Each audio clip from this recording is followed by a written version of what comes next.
Let's see how. Let's see if I can get the story done. I don't think I'll be able to. I'll probably just have to do the event.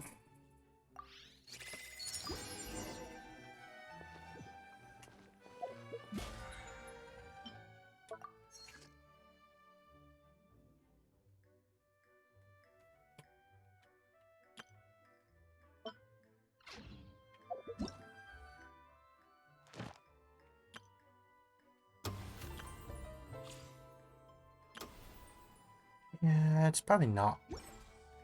I'll see if I can finish Navi's story.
Add Ast.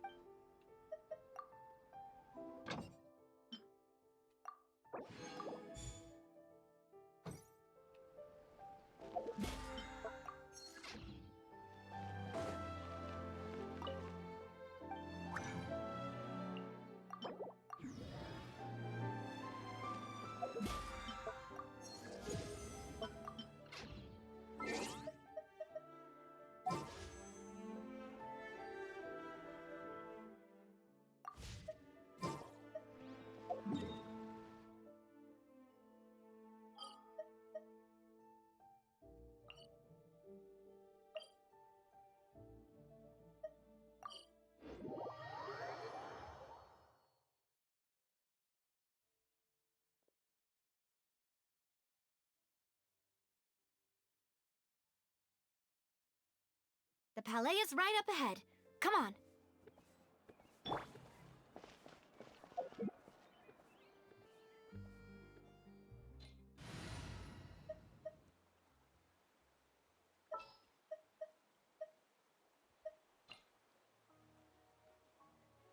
The threads of your fate lie in my...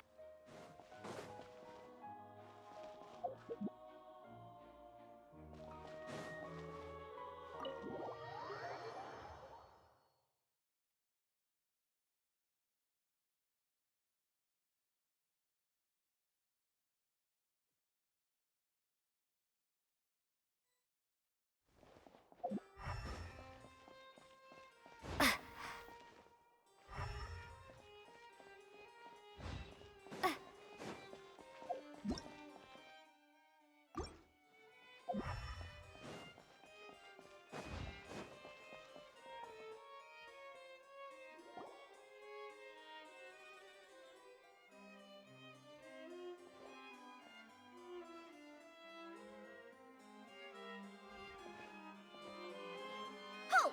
Please state your business here. The Chief Justice is presently occupied with official matters. Huh. This place does look pretty heavily guarded. Guess that proves that Nervalet's files are really secure. Hey, don't you recognize us? Huh? Who are you? Just to be clear, I don't care who you are or who you might be related to. Our rules make no exceptions. See? They've got great discipline, too. Yep, Paimon can tell. If you're here just to crack jokes, I can point you towards the exit. Unlike some, we're busy, so please leave if you don't have a reason to be here. No. What I meant to say is, shouldn't you remember us from a few days ago? We were at the trial of the great magician Linny. Oh, yes, I remember. I read about it in the Steambird. You must be Linny's attorneys.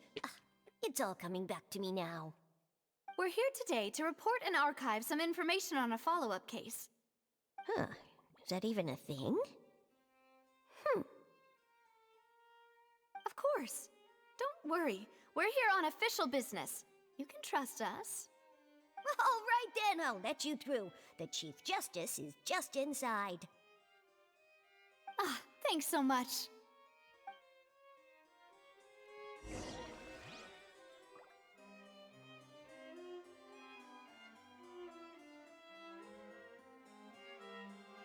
The food in the cafeteria is excellent, if you're lucky enough to make it in.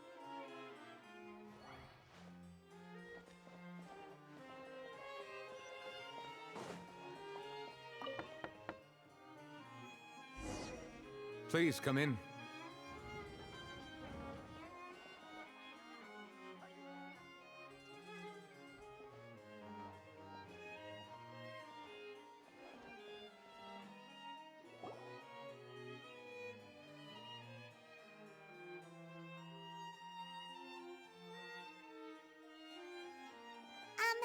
Sorry to barge in, Monsieur Nervalet. We only lied to get in because we didn't know any other way. It's all right. Please let me know how I may be of assistance to you.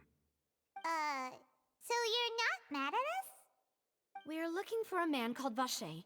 He may have been an eyewitness in the serial disappearances case. If we can find him, we may be able to unearth some key information on the case. Ah, I see. In that case, please wait here a moment while I browse through the files.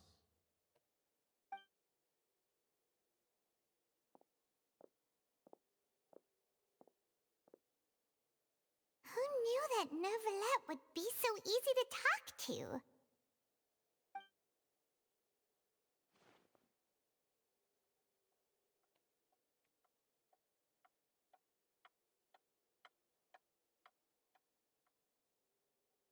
Unfortunately, I'm quite certain that no one by the name of Vacher has been involved in any case, criminal or civil, in the past several years. There are no records of him either in the files or in my memory. So back to school. Traveler, what if it was really just a dream? Is that so? All right then. Thank you so much, Monsieur Neuvillette. We'll take our leave now.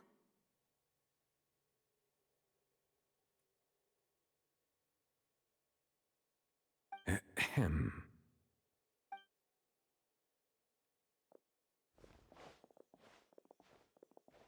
Miss Navia, I can understand how you feel. Your father, Callus, was a truly exceptional man. We deeply regret his passing.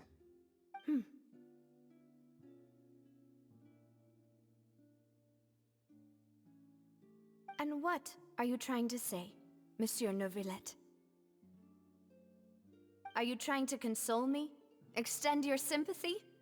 Or just express some tendril of regret? No. You are not trying to do any of that.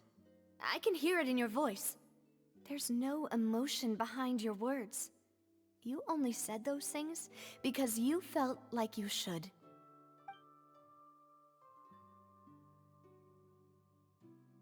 It's just like last time. After my father took his place in the duelist ring, I pushed through the guards to talk to you as a last resort. You even told me then that you thought there was something fishy with the case, yet you still allowed the duel to go ahead. In your eyes, the value of a human life is nothing compared to those cold laws you hold so dear. If you truly regret my father's death, then why didn't you call a stop to the duel? Why didn't you give me the power to stop him from throwing his life away? Why did you just let him die, despised and hated by all? Everything was hanging on a thread at that moment. Just the tiniest effort could have changed everything. There are still so many things I never got to tell him. So many questions he still owes me answers to. If you really have no heart, then just look me in the eyes. I, Navia, will show you the true meaning of regret. I'm sorry, Miss Navia. You and my father are truly alike. You keep all kinds of things in your heart and never say a word to anyone. It's not so much that you can't feel, but that you would never express anything. Oh well. In any case, everyone already knows full well the apathy of the Chief Justice. My apologies for taking my emotions out on you, Monsieur Chief Justice. Let's go, Traveler and Paimon.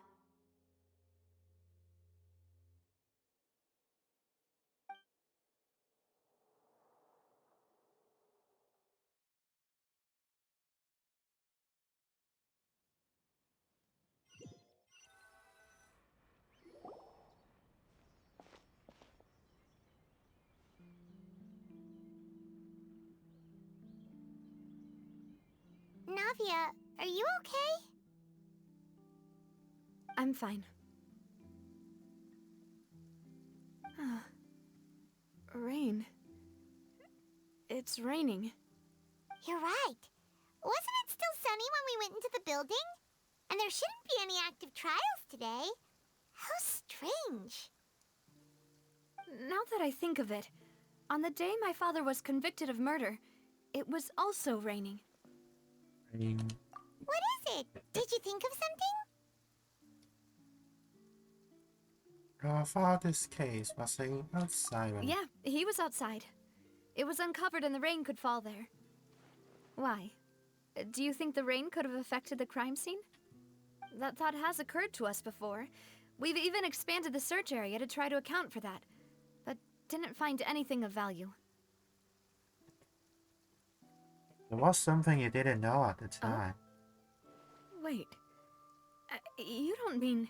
The fact that people may turn into more. So you're saying that the true murderer could have been turned into water and then got washed away with the rain? Yeah, and if that's what had happened, then no one would have believed your dad, even if he explained what he saw to the authorities. I really think I found a true genius for a partner. You're completely right. How did I not connect the dots earlier? All right, let's go to Poisson. With this new lead in mind, we'll get to the bottom of my father's case for sure. Yeah, we're gonna make progress for sure this time. Do you want to go with me now? Or do you want to head over by yourself later? We should go out with the idea still first. Great. Let's go then. I guess that's just to give people some time to do dailies and stuff.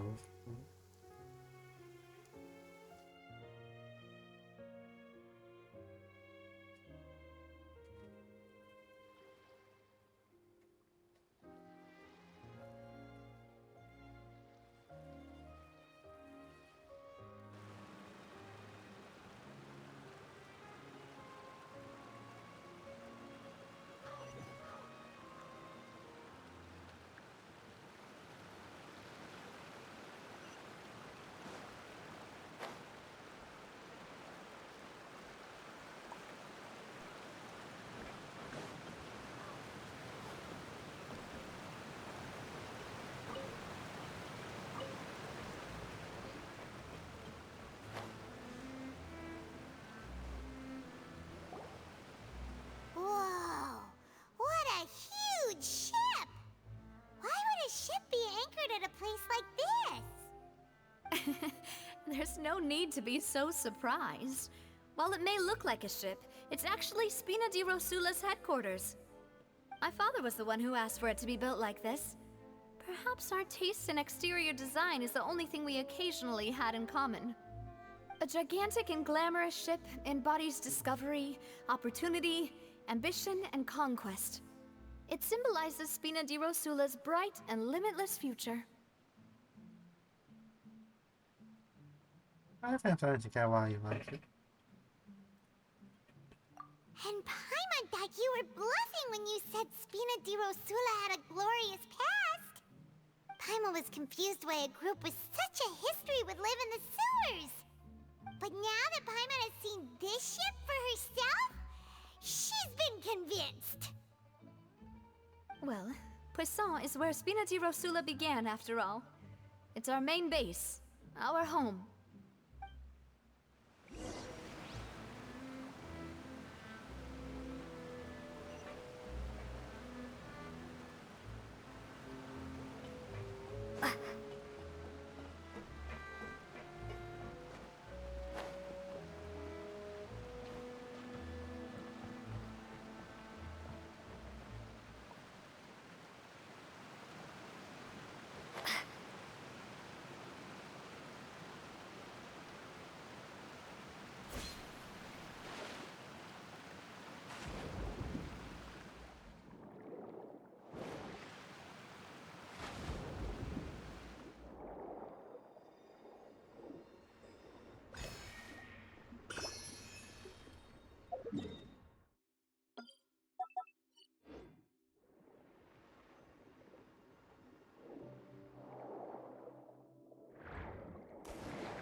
Yoo-hoo!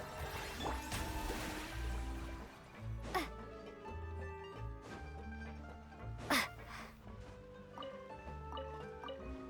just saying, if you play with fire, you're gonna get burned.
Is this an answer from this world?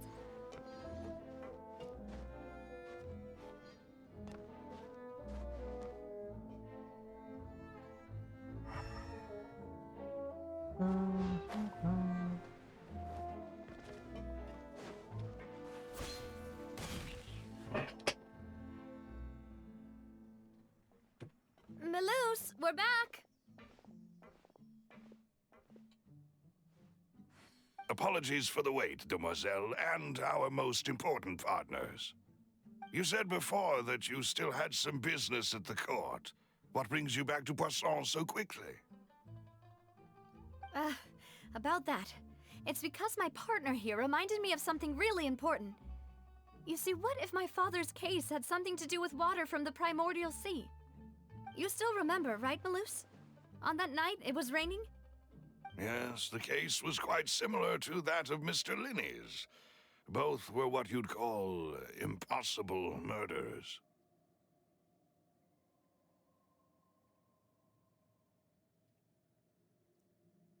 But the mastermind be the singer. Could you tell us a bit more about what happened before? Yeah, of course. Many years ago, something called synth began to gain popularity in Poisson. At a glance, it was a kind of drink that could excite your mood and produce many pleasant hallucinations. Wait! Didn't that guard guy who turned into water also mention that the primordial water could be used to produce some kind of potion? Yes, he did. Considering what we know now, it's almost certain that synth is created using water from the primordial sea. If you drink synth for an extended amount of time, you'll suffer many side effects, such as losing the ability to focus or control your emotions. And if you were to stop drinking it completely, you'll experience flashes of paranoia and anxiety while lacking energy to do anything. It's an extremely dangerous substance. As he oversaw Poisson, my father was compelled to put a stop to synth abuse and called for a complete ban of it. Boss's uncompromising attitude incurred the synth vendor's wrath, but no matter how much they threatened or bribed him, he refused to yield. Not only that, Boss became determined to find the mastermind behind the synth operation and put an end to the problem once and for all. Yes, but the enemy was very cunning. So he could never get anything out of the dealers, all of whom only sold the stuff and weren't privy to the rest of the operation. Recognizing that, my father decided to contact the dealers in secret and cultivate personal relationships with them. Finally, he was able to convince someone to become his informant. The man's name was Jacques.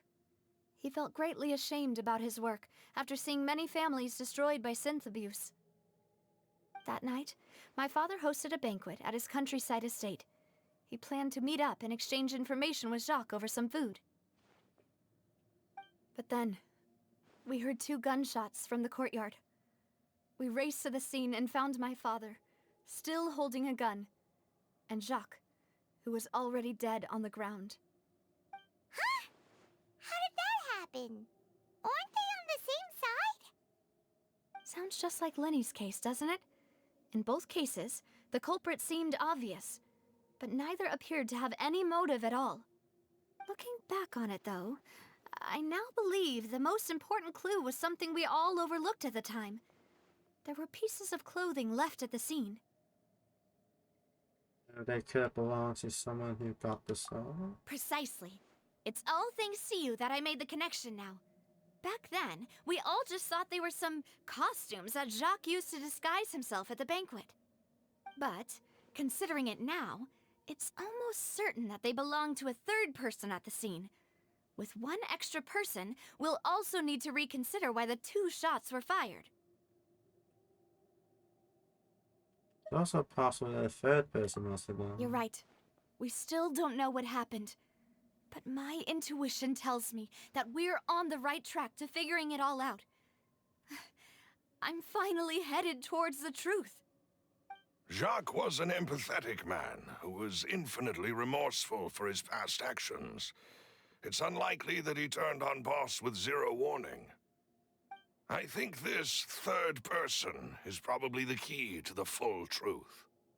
On that note, however, even though this will not please you, demoiselle, as your and your father's butler, I must still offer a word of warning. Our opponent is insidious and cruel. They are extremely difficult to deal with, and Boss has already lost his life trying to bring them to justice. Even though Spina de Rosula has lost most of its former glory, Poisson has welcomed a new time of peace, and we have been allowed to live out our lives. There is no need to follow your father's path. It would be both wise and in line with Boss's wishes to step back and give up on the case. If that's indeed what he wished for, then he should have told me that himself. Was I not the closest person to him? And yet, I was the one most kept in the dark. What was the point of him dying without sharing any of the secrets he knew? Did he manage to protect anything in the end? Synth is still here. Callus the Unfaithful is still his epithet. And Spina di Rosula is barely getting by. Nothing has changed. Did he think I'd just accept his meaningless death and live out my life just as meaninglessly? I've never accepted that, ever.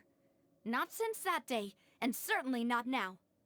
I want to find out the real answer for everyone's sake. For the missing girls, for the victims, and for myself. Navia. This is indeed the best moment to act. Your partner appears to be quite reliable, and more importantly, demoiselle, I think you're also ready to take this on. So you do know something else, Maloose? Yes, I do. In fact, even before that banquet, Boss already knew of the connection between Synth and the serial disappearances case. But what drove all the tensions to the boiling point was the revelation that you, demoiselle, had been selected as the next target to disappear. What? Boss also didn't tell you that he had been diagnosed with a rare illness. The doctors told him that he had no more than 5 years left to live. And the serial disappearances case caused him great anxiety. 5 years was nowhere near enough time to resolve this long-standing conflict. But once he passed away, all the danger would pass on to you. Knowing all of this, he decided to use one final intimidation tactic before his death. He claimed to have already gotten his hands on some key incriminating evidence for the other side, and even told some members of Spina di Rosula about the details. But as long as you remained safe, he would not share the evidence with the public. If something were to happen to you, then he and all those he told would immediately expose all they knew about Synth and the disappeared victims. Right, so nobody would be able to get off scot-free. As we've seen, Boss's tactic has worked. Even though Boss has been gone for a long time, the other side has not tried to take Demoiselle's life. No, I don't believe it. He never appeared to look sick to me. No father wants their daughter to see them weak and haggard, especially someone as proud as Boss. To him, dying in a duel and suffering lasting dishonor as the unfaithful was still far preferable than losing face in front of his daughter. So he chose to die in silence, so that he could protect me. I'm afraid you're not understanding this correctly, Demoiselle. What Boss wanted to hand to you was not a parasol, but a sword.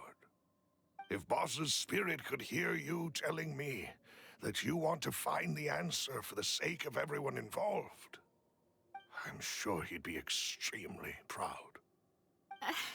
That fool. Couldn't he have just given it to me straight? No. He might have set up everything precisely because he never thought I'd be able to understand him.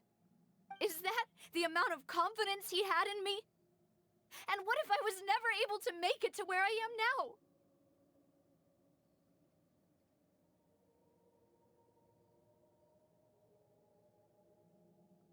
Make the choice to live on. Yeah. I suppose that's true. With the way he'd set things up, if I had wanted, I could have just lived out my life without a care in the world. But thankfully, he rarely talked to me about complex matters, and thus understood little of me as a person. In this case, he really didn't need to give me an easy way out. Huh. Malus, what was the key evidence that he shared with you? It's the location where Synth is produced. Essentially, it's the enemy's headquarters. When he was threatening the enemy, Boss didn't share the specifics of the incriminating evidence he found. But if you want to use it against the enemy, you'll still have to take several things into consideration. Why? If we know where the place is, can't we just go storming in? You mustn't forget that we're fighting against a mysterious and dangerous organization that's been in operation for decades. There's no telling what might be lying in wait at their headquarters. We also have no idea what kind of evidence we may be able to find inside, nor what people we may be able to capture. But a single visit to their headquarters would be tantamount to a formal declaration of war. The worst case would be that we leave empty-handed, but also open ourselves up to full retaliation. Then, in that case, why not work with the Fontaine authorities? Well, you saw one of them dissolve during Mr. Linney's case. We have no idea just how thoroughly they may have been infiltrated. Huh. That's true. Seems my father really had no choice. But things are different now. It should be a lot easier to prove the other side's guilt, now that we've connected Synth with the disappearances case. You sound like you've put a lot of thought into this, Malus. I am the butler, after all. I live but to serve the boss and Demoiselle's will. I've always been willing to take on any kind of risk for your sake. But considering my relative lack of ability, I've spent my time keeping secrets, performing basic investigations, and waiting for the right time to come. Thank you for all of that, Malus. Have you discovered anything new in the past few years? Let me think. One conclusion I came to was that the enemy must be quite familiar with Spina di Rosula, or at least have an informant planted here. When I announced orders to the organization's members on Demoiselle's behalf, I used to deliberately keep a few people in the dark and observe the reactions of the synth vendors. If the vendors didn't change their plans, then the individuals informed of our orders must be innocent. If the vendors packed up and fled, however, then someone must have given them the news. After several rounds of testing and investigative tracing, I've narrowed the suspect list down to 3 people. The first is Florent, Spina de Rosula's senior advisor. Huh? Florent? Yes, surprising, isn't it? He was one of the people Boss trusted the most, which also means that he was someone who understood Boss really well. Thanks to his position within Boss's innermost circle, he always knew our upcoming plans and could thus avoid capture this whole time. There's someone else like him too. Marcel, the head of Confrérie of Cabrières. Uncle Marcel. Where is this? Confirm.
It's a guild in Poisson.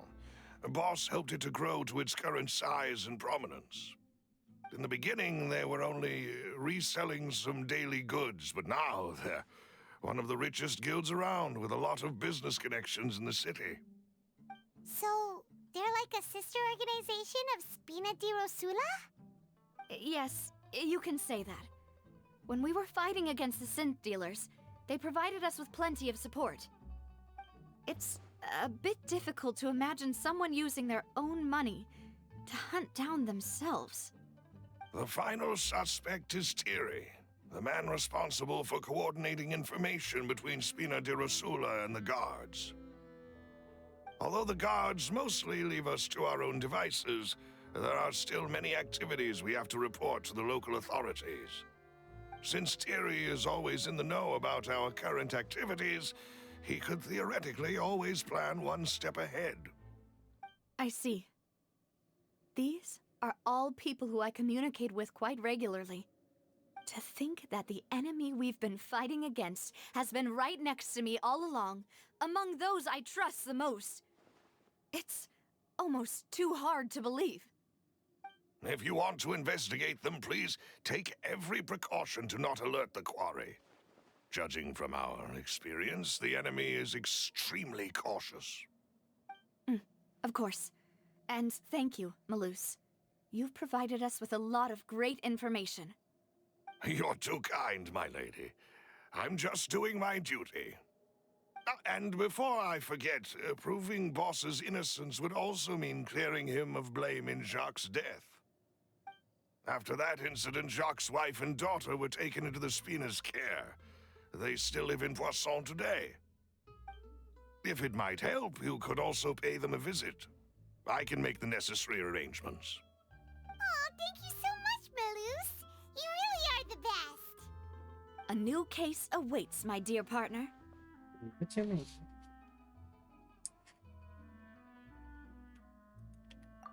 I hope we can work together to uncover the truth and end this case once and for all.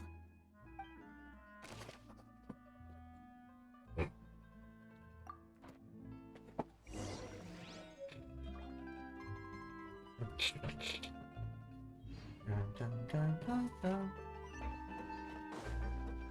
Hip. Ha. Hop and glide.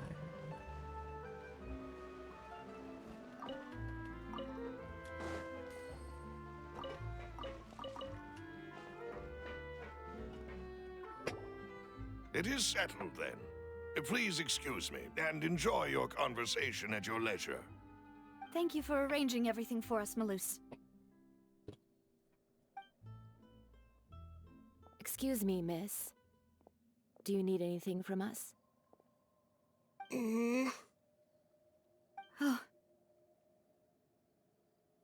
Hey, Navia's all quiet. This isn't like her at all. It's not bother her for I'm that. sorry that I only came to visit after all this time. After what happened, I didn't know how I was supposed to face the two of you. Ah, if it's about that, there's no need to apologize. After my husband died, Spina di Rusula sent us a lot of mora and support. I understood your guilt and apology to be genuine. But aren't all of those things nothing compared to the loss of Jacques? I can understand the kind of pain that comes with losing a father so needlessly. You don't understand at all. I didn't know how to face you, because I didn't know what I could possibly bring as a consolation gift. I know only the full truth could bring closure to you, and to all of us. Mm-hmm. I'm sorry. I appreciate the sentiment, but you don't have to carry all that guilt. On the matter regarding my husband, my daughter and I have more or less found our answer already. Would you mind sharing it with me? I really can't believe that my father could ever bring himself to shoot Jacques. I always knew that my husband's money was earned through others' suffering. He told me countless times that if he could turn back the clock, he would never go into the synth business again. He had many regrets, and felt that he took the idea of providing for his family too literally. For the longest time, he thought Mora was everything. So when Mr. Callis came to him with a proposal, he accepted it almost immediately. He tried to be as careful as he could, but even so, he was still found out by the higher-ups. They found out about his betrayal? Papa didn't say that exactly, but Papa did tell me that I should never be ungrateful. Before he left that day, he told me that he had no choice. It was only later that I realized it was his final farewell to the two of us. Does that mean someone ordered Jax to take out Callus? I don't know that for sure, but you could say that's the conclusion I eventually came to. Which is why I'm the one who should feel guilty. Callus had always taken great care of us, both when he was still alive and after he passed away. Even if he fired the shot that killed my husband, it was likely in self-defense. It is impossible for me to hate him for what he had done. But Mama, why is Papa still the bad guy if he did the right thing? Papa always wanted to be a good man, so why did he have to do a bad thing in the end? Well, things aren't always as they seem. You still feel like your papa was a good man, right? Yeah, Papa was a really good man. The best in the whole world. Then you should hold on to that. If a good man had to do a bad thing, then he must have had his reasons. Regardless of whether he left you a parasol or a sword. He must have done so to give you a better life. Oh. Thank you for everything you've told me. I will definitely find the truth. The current state of things is not something I'm willing to just sit back and accept. Thank you. I'm very grateful to hear this from you. Even though your personality is quite different from your father's, Your determination when you speak is really similar. You really think so? That's the first time anyone said that to me.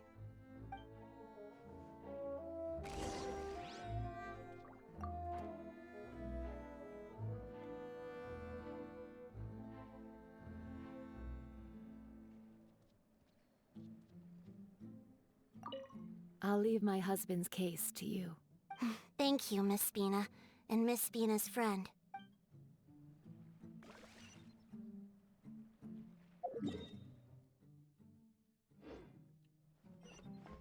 Are you okay,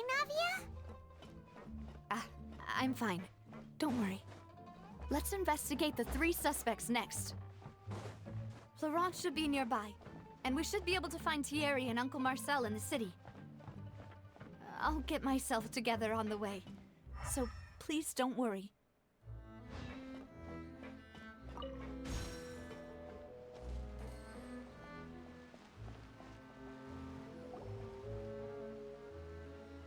Greetings, boss. How may I be of assistance today? I'm sure you've heard about what happened at the Opera House. Someone got turned into water right in front of us. Yeah, I've heard. With something that dramatic, I'm sure journalists will milk it for all it's worth. And it'll be all the talk for the next several weeks. It also reminded me, on the day that the incident happened with my father, it was raining outside, and we found some clothes left at the scene. After my partner here put the dots together for me, I feel like we should try to reopen his case. Can you do me a favor and try to recall what happened that night? Let me think. Mr. Callis was feeling pretty upbeat that day, so he was drinking and bantering away with us at the table. After that, he told us that he wanted to go get some fresh air, so we let him go without thinking much of it. Who knew that we would hear 2 gunshots ring out right after? My first reaction was that Mr. Callis's life was in danger, so I grabbed my holster and made a mad dash toward the scene. But when I got there, it was already too late. Mr. Callis was standing over a dead body with a gun in his hands. All we could do was look back and forth at each other, not knowing what to say. So you also remember 2 gunshots then? Indeed. The guards said that the first shot didn't hit anyone, while the second killed Jacques. But I've never really bought that explanation. Reason being, Mr. Callis had left his gun on the table. I even made sure to confirm that before running to the scene.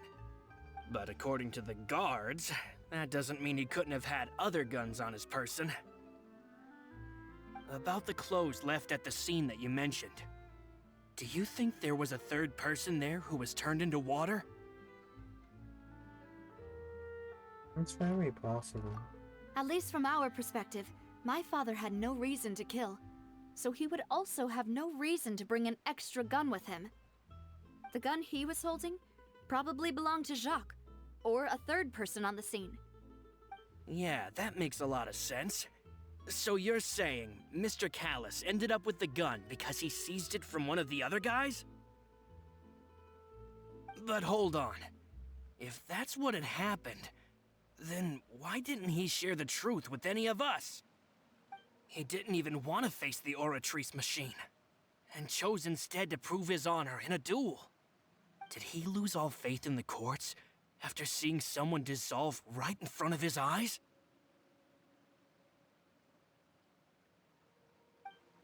About that, Malouse told me a thing or two.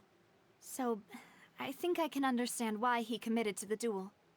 I'll tell you everything once the whole truth has been revealed. I understand. Then I'll leave Mr. Callis's honor in your hands, boss. And if I may just say one more thing. The whole Callis the Unfaithful epithet has been a thorn in my side since the day it was invented. Many people have laughed at me for still calling him Mr. Callis, even after so many years have passed.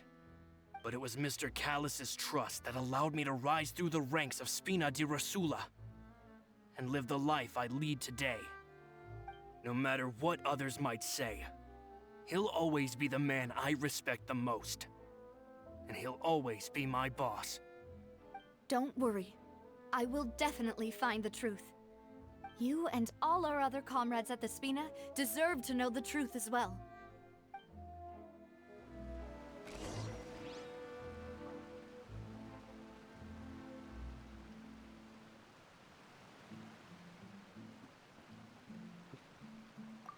Intel is just like teachers. You gotta invest a lot before you can start earning.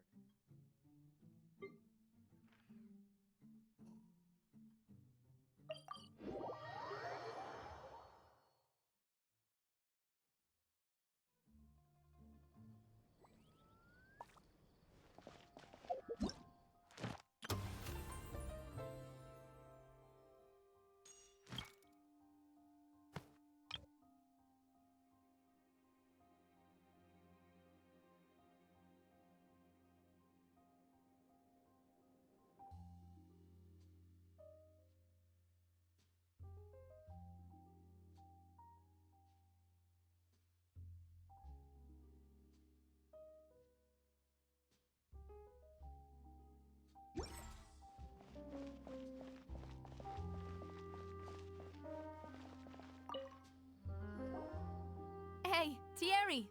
It's me! Oh, now, what brings you here, Miss Navia? I've heard that you made quite the name for yourself at the Opera House. Oh, so you've got news of that already. Oh, okay.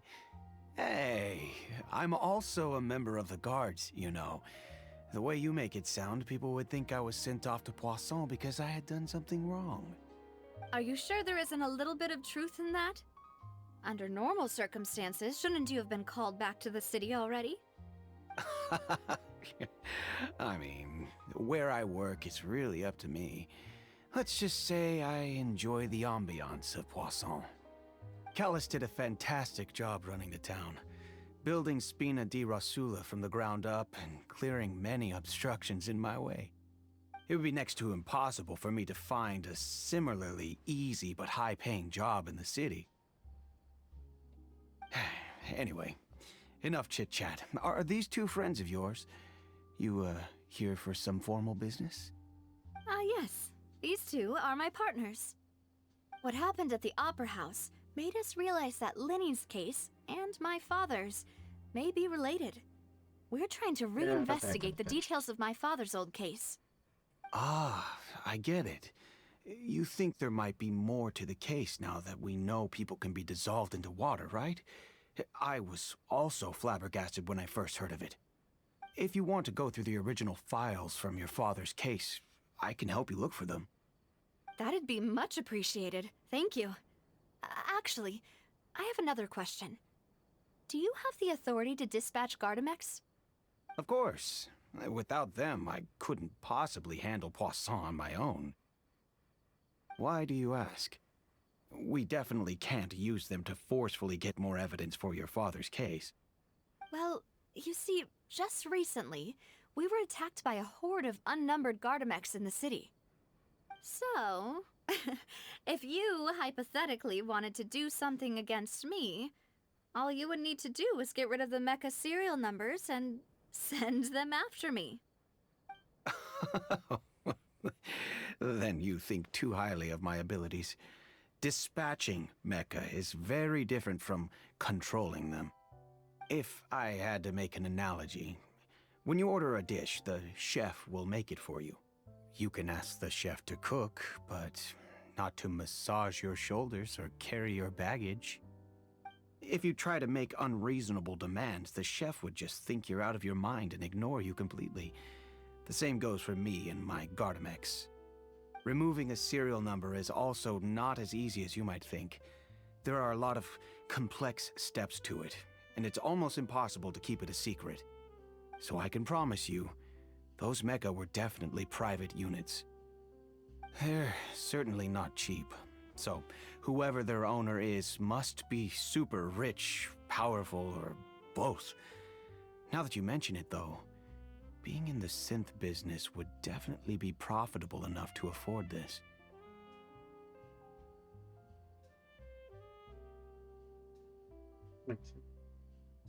Oh, then you're officially in the clear, Thierry.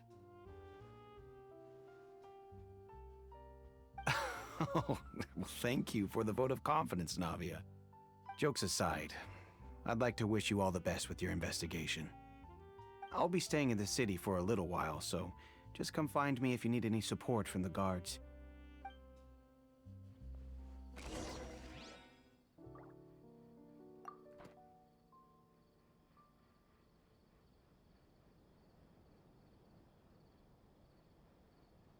Welcome to Palais Mermonia.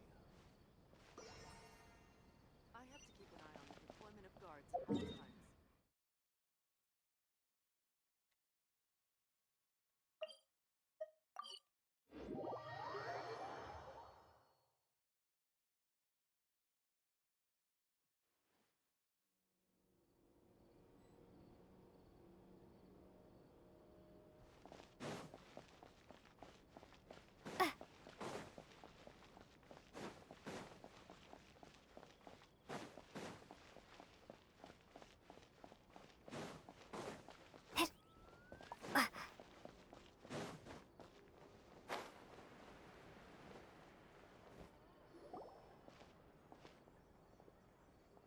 Hello. How may I help you?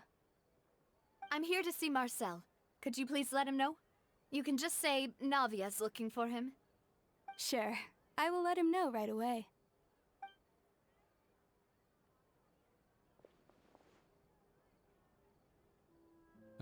Navia, hello. Sorry to keep you waiting. I'm not as young as I used to be, so my legs are giving out a bit. Oh, it's all right, Uncle Marcel. There's no need to stress. I just wanted to talk to you briefly about what happened in the Opera House. I'm sure you saw everything too, right? Yes, I've never seen anything so strange. Oh, you were at the Opera House too? That's right. I went there with Navia to see the magic show. Who knew it would turn into a whole murder mystery? I also witnessed your marvelous sleuthing work. Quite impressive. To beat the Hydro Archon at her own game on her own turf, I can already imagine everyone in Fontaine discussing your exploits over a few glasses of wine. Oh, Paimon doesn't want to become the talk of drunkards. Apologies. It's just how Fontaine is as a nation. Everyone loves drama and theatrics. Uncle Marcel, you've also noticed that other thing, right? The fact that humans can dissolve in water? Yes, I was reminded of your father's case right away. Is that what you're investigating now? Exactly. I still don't have much solid proof, but I can sense that the other side has already begun to act. Oh, and what makes you say that? We were attacked on Araneus by some unnumbered Gardamex. And there was also an attempt to get me to drink water from the primordial sea. If not for the vigilance of my partner, I probably wouldn't even be here talking to you right now. Oh, you're giving us too much credit. Wasn't it you who protected us? Alas, it seems things are heating up again. The peace that Callus sought so dearly will soon become a thing of the past. But rest assured, Navia, Poisson will always remain a safe haven for you. If you're scared, you can always return there. If anyone dares to lay their hands on you there, the Confrérie of Cabrières will use its funds to the last Mora to bring them to justice. Thank you, Uncle Marcel. But I don't intend to go into hiding. I'm going to strike while the iron's hot. Do you have any new thoughts on my father's case? About that. Sorry, my age is catching up with me, so it'll take me a while to recall my memory.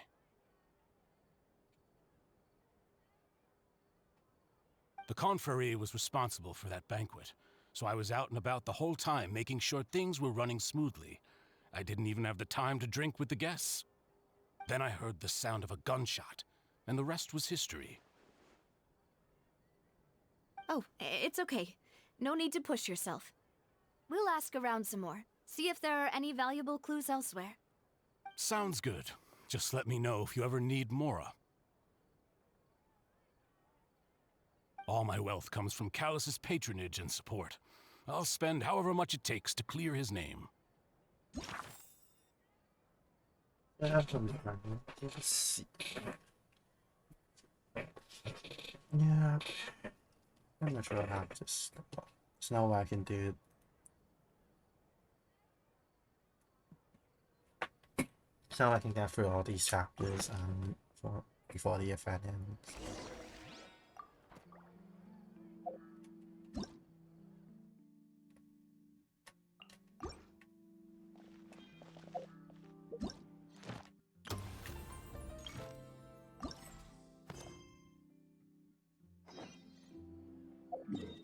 I'll just have to retro play it.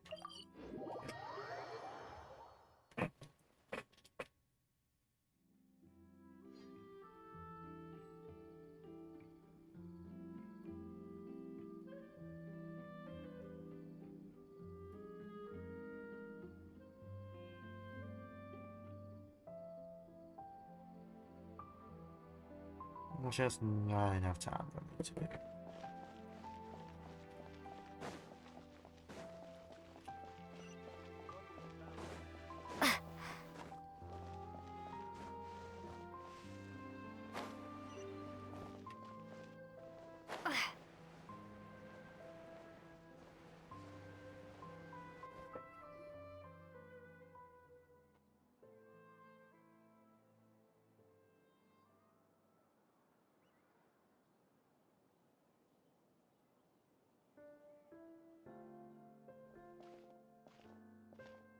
Miss Chiori?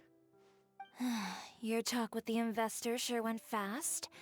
The Aquabus hasn't even arrived yet. Oh? And who are they? Allow me to introduce you. This is the Traveler and Paimon. Pleased to meet you. Likewise! We've heard the owner of Chioriya Boutique is a skilled seamstress, so it's a real pleasure to finally meet you in person.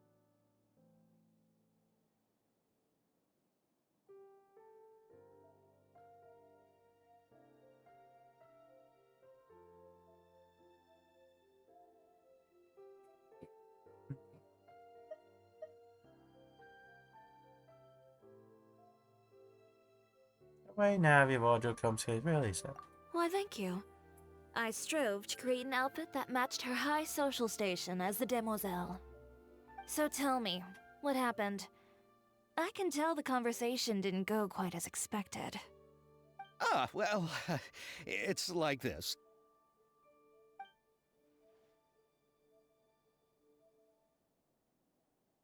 Ugh.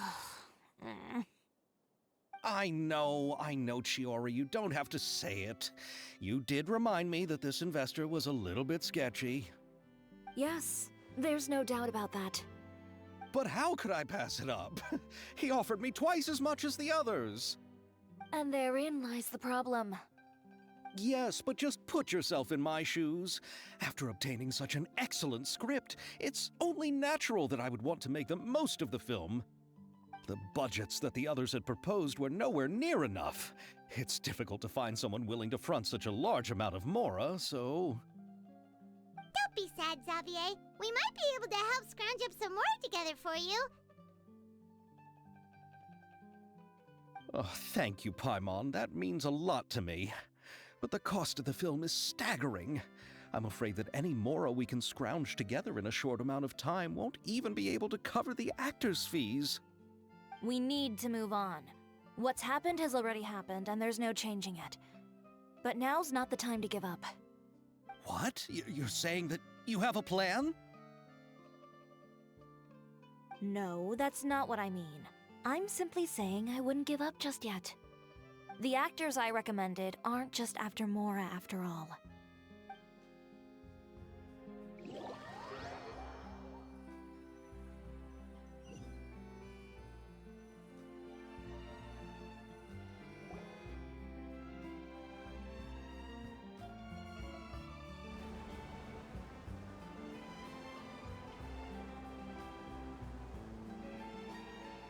Really? Then where do you live? We Malazines live in Marcy Village. The only way to enter is from underwater. Oh, you must be pretty tired after work every day, right? I mean, you have to swim all that way just to go home. We are so thoughtful. But some Melusines choose to live in the court of Fontaine because it's so much more convenient. This is our stop. Oh, we've arrived. But I haven't even finished chatting with Aval yet. I also enjoyed Aval's introductions to Fontaine along the way. Everything you described was so clear and detailed that we can't help but want to hear more. Thank you so much. I'm usually working here on this aqua bus, so I hope I'll have the chance to see you again. There are still many more places I'd like to introduce to you.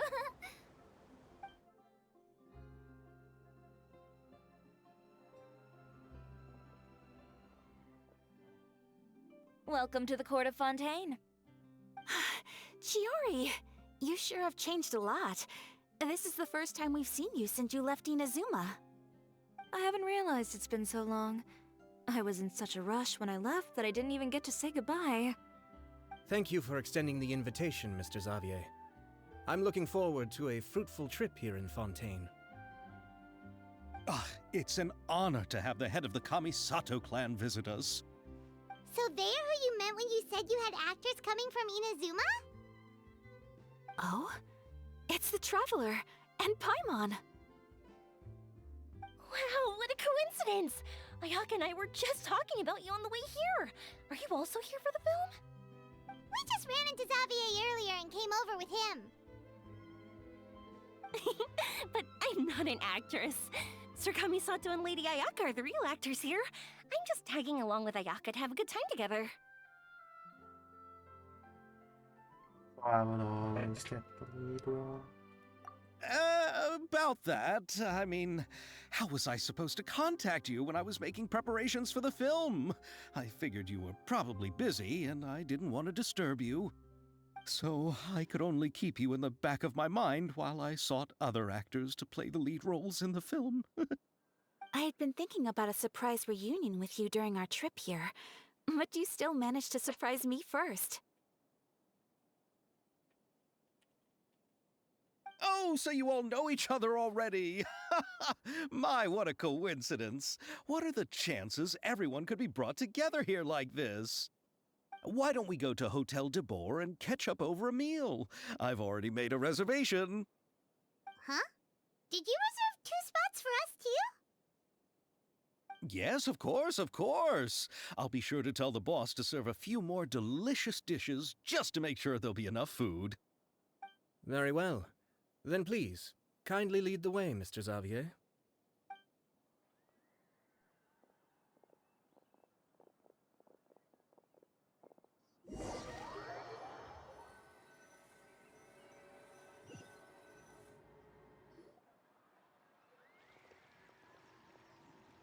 Wow, the buildings in Fontaine are so tall.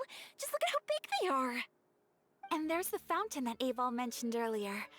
It really is a magnificent sight. And look at that huge spinning sphere. Where does it get its power? Wait a sec! Could it be one of those clockwork mecha we've heard so much about?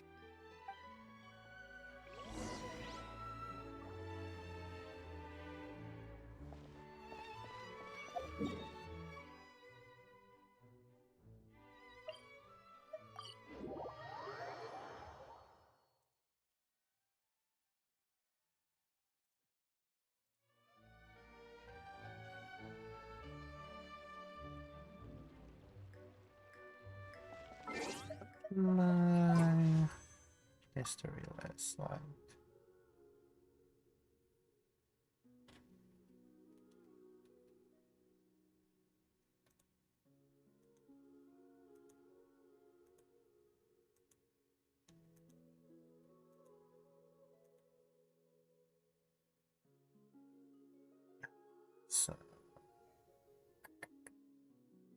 So 44, which has me getting. It's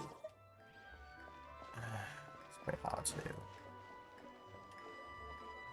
Probably won't get navigated this time. I'm gonna have to try on the reading.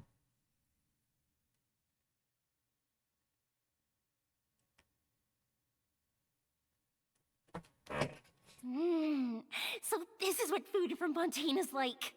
It sure is different from what we have in Inazuma. How should I describe it? It seems like you have to go through a lot more steps to make them. And the flavor has many layers too. Ah, yes. When I first went to Inazuma, I actually thought the food there tasted a little too bland. It took some time for me to get used to it. Let's get back to the purpose of this trip for a moment, shall we? How have preparations for the film been coming along, Mr. Xavier? Well, I've already assembled most of the film crew. A lighting specialist, a prop manager, and a costume designer. I've also bought the copyrights from the novel's author. Oh, it's called The Two Musketeers, right? I read the script you sent me on the way here. The story is pretty good. Originally, I was planning to start filming as soon as Sir Kamisato and Lady Ayaka arrived in Fontaine, but I'm afraid I've run into a bit of a problem. Oh? What is it? It has to do with the film's investor, Mr. Morris. He suddenly informed me this morning that he's encountered some financial trouble and will be unable to release to me the amount of funding agreed upon.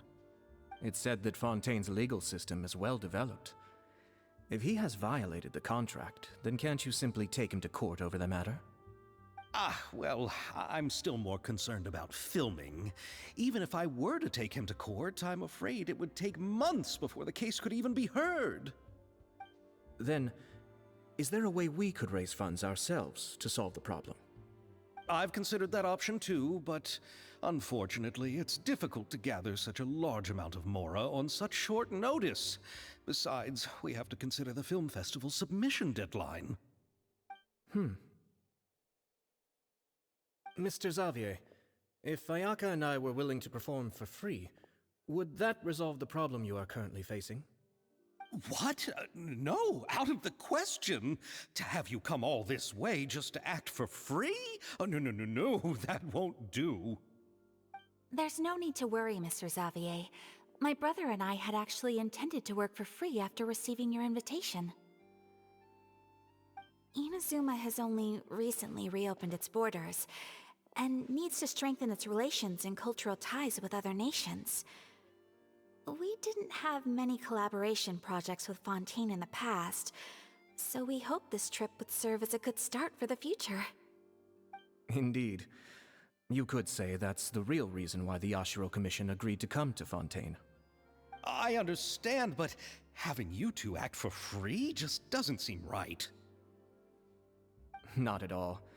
While we're officially here to conduct a cultural survey of sorts, we must express our sincerity if we want to establish formal cultural ties with your nation. This film will serve as proof of friendly cooperation and cultural exchange between Inazuma and Fontaine. It's my hope that the film can be finished and released as smoothly as possible. If you still don't feel comfortable with this arrangement, I would also be more than happy to be introduced to some other renowned individuals in Fontaine's literary and artistic circles. All right, I'll do as you say. Thank you so much. I'll make sure to cobble together enough mora now, even if it means selling my house, my camera, and every single family heirloom. Come on now, no need to go that far. I'll also help you out as a brand sponsor. You can help too. Me too! Even though I didn't bring much more to spend on this trip, it's still better than nothing.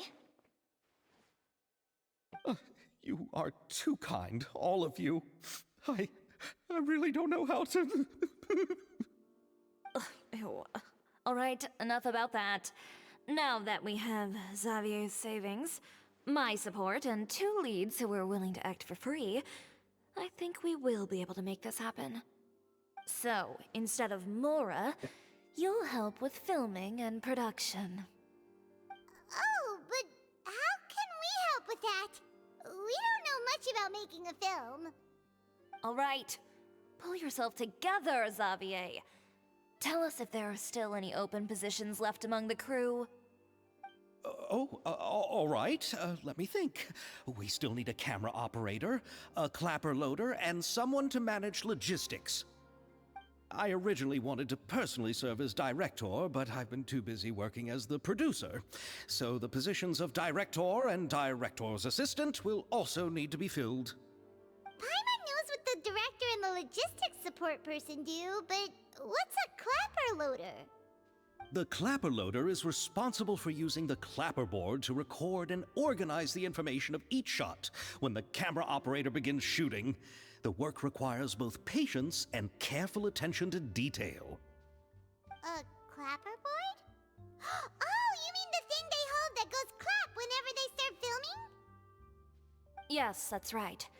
Are you interested in that job?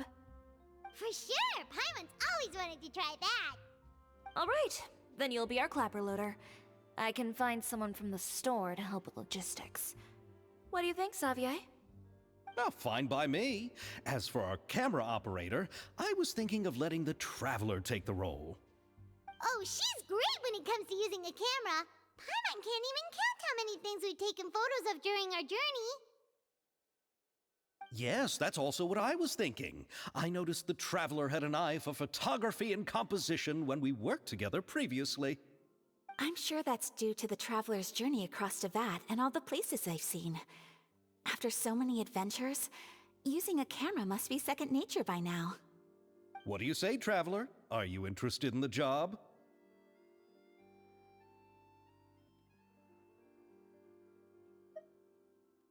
Thank you. It really means a lot to me. Come on, friend. Let me give you a big warm hug.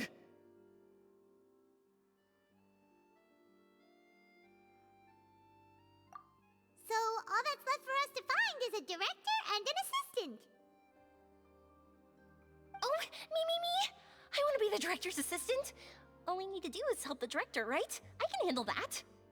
All right, then all we need is a director. Oh, all the well-known directors in Fontaine are probably also busy working on their own films these days. I'm not sure who will have time to help. Oh, Farina helped out a theater troupe recently by serving as an artistic consultant. She could be a good director, right?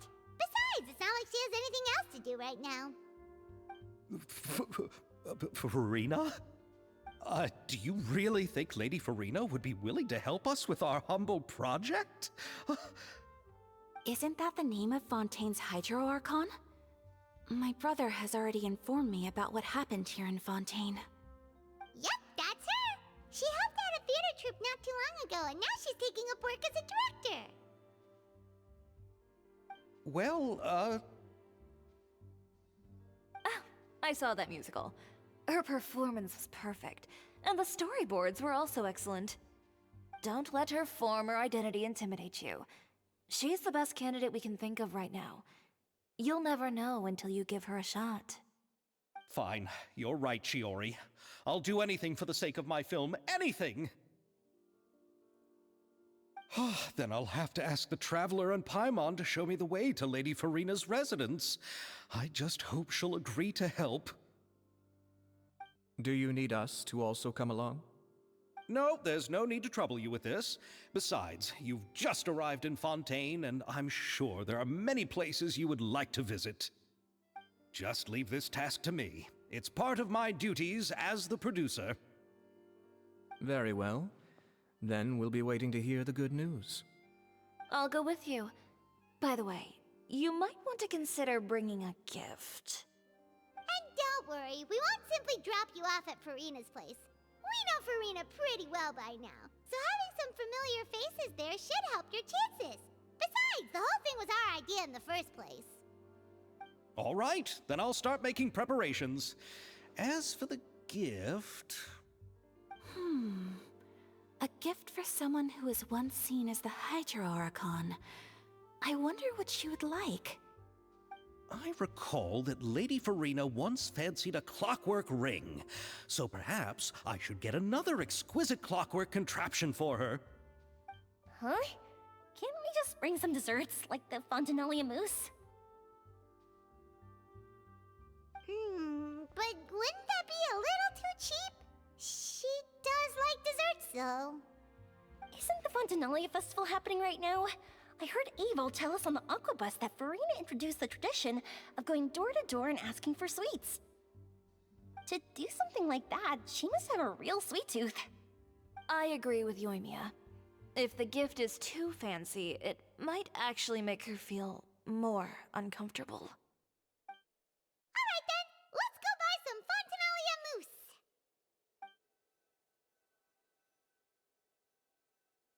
But will that really be enough? We'll be asking her to do a lot of work, you know. You're right. We need to further sweeten the deal. Huh? You want something even sweeter than Fontinalia mousse? Yes, we'll need a gift that's sweeter than any dessert in the world. But what could that be? Your words of praise.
Yeah.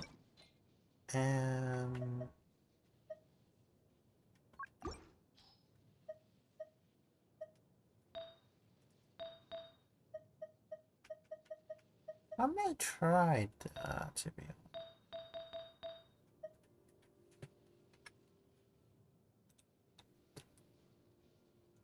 That sounds funny as heck to do.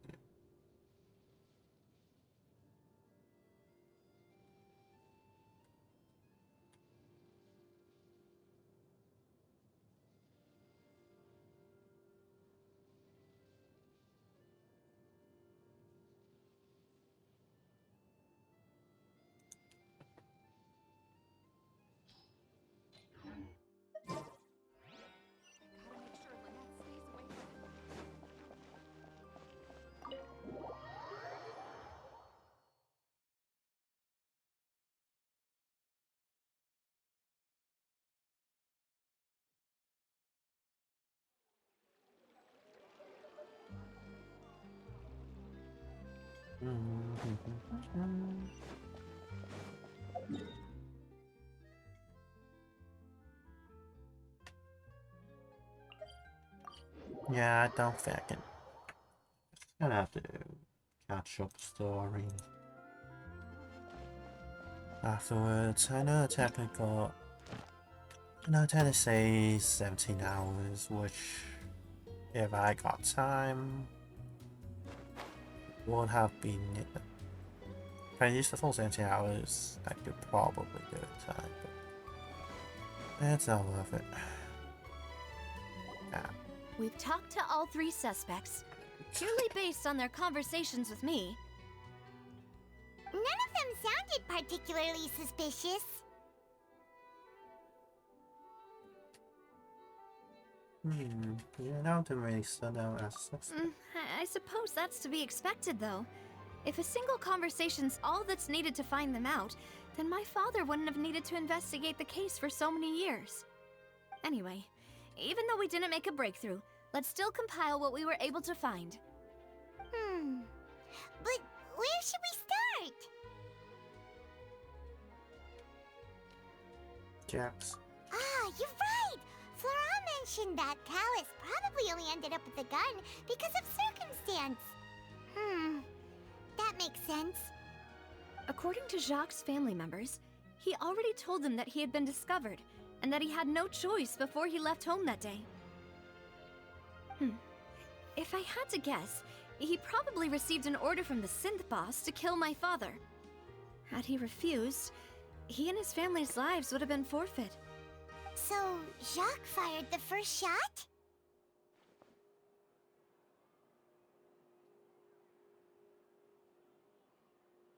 I was generous. I wouldn't have fired the shot at all. Oh? And why is that? But it guarantees safety after killing. Ooh, that's a good point. Jacques probably already knew that he was just being used as a tool for murder. And once he had completed his mission, he'd be of no more use to his boss. Huh. So, what would make more sense from his perspective would be to turn his back on the Order and seek protection from my father. Seems a third person was the one who derailed him. Makes sense. But without evidence, that's still just a theory.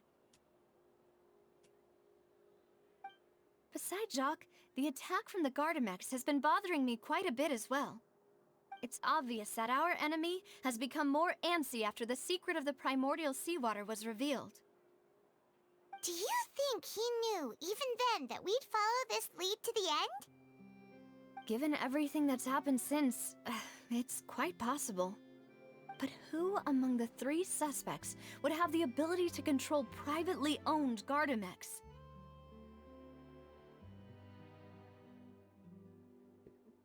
Isn't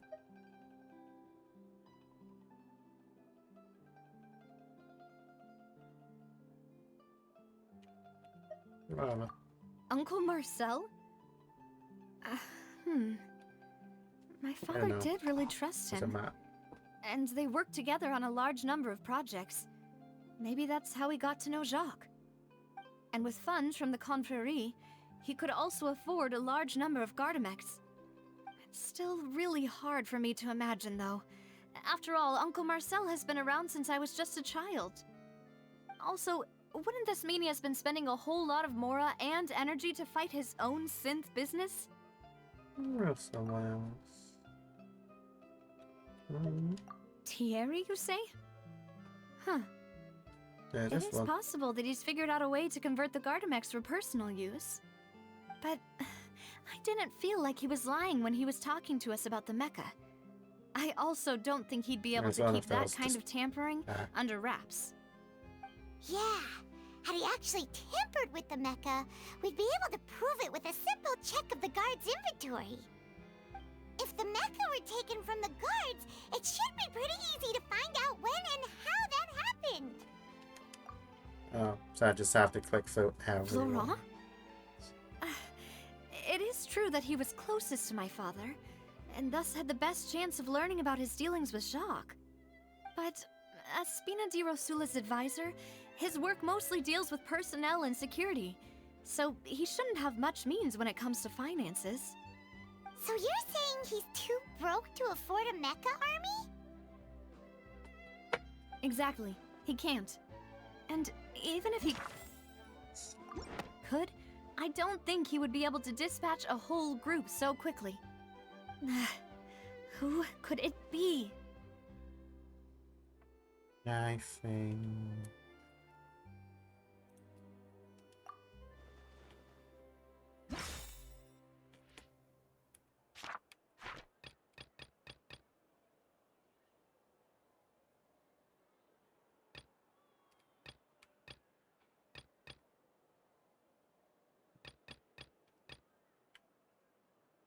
Who's on the president of the bank of the day on occasion?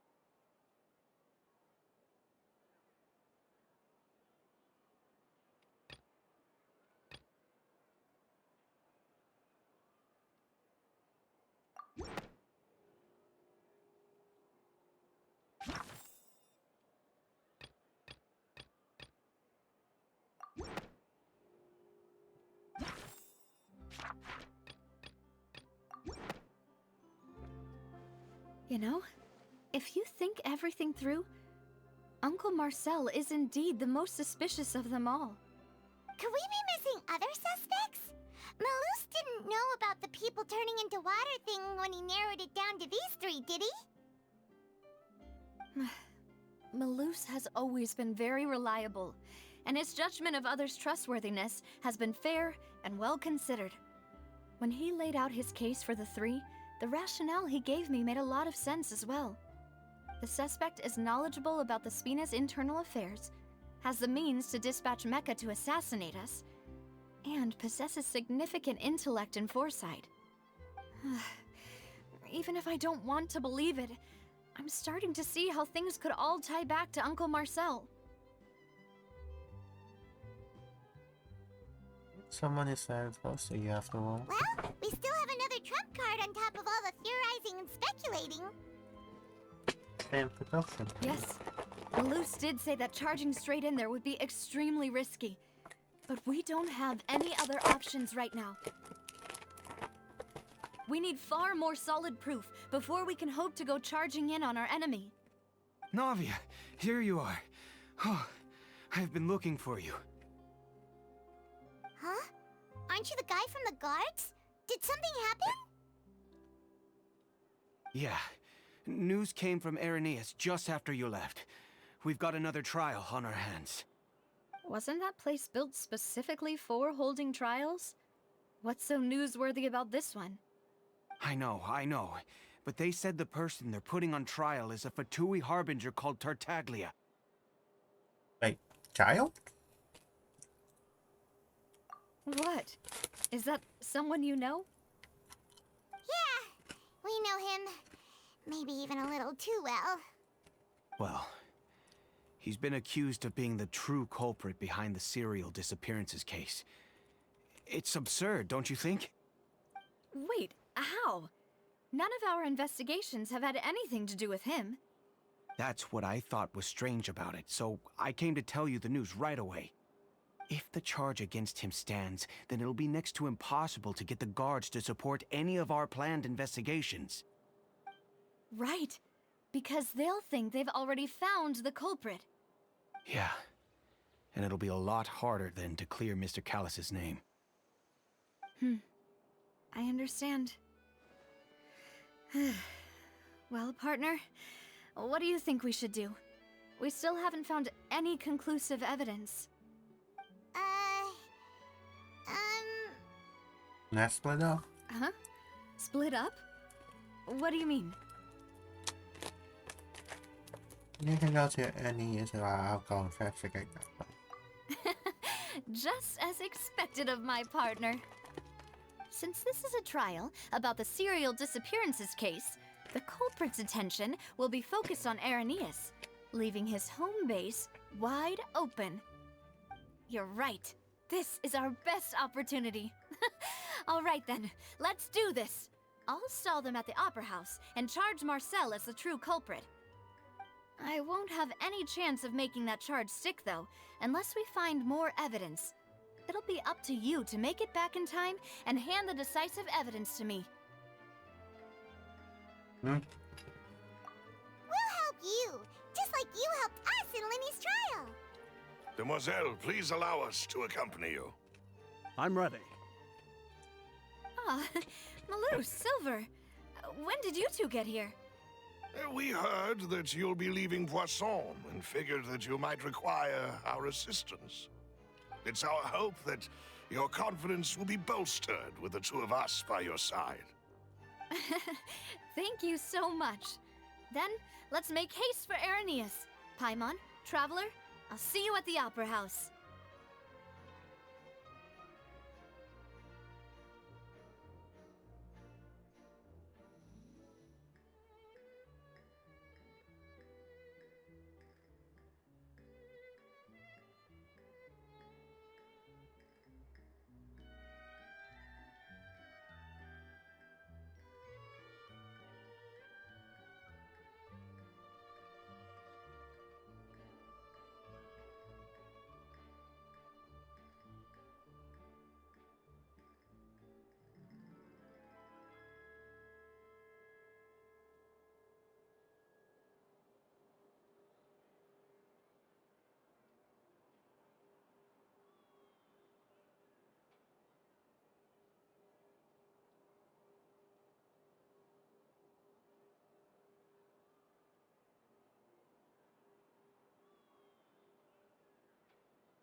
See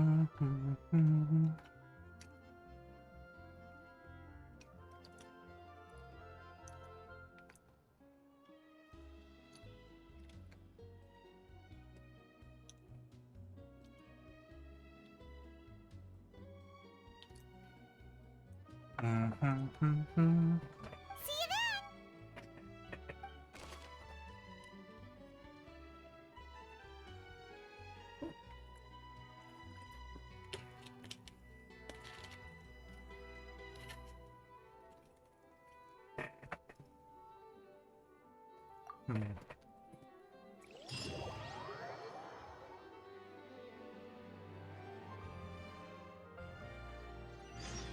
Now that Navia has set out for Aranias, we should also get going. The location has already been marked on the map, so let's head over.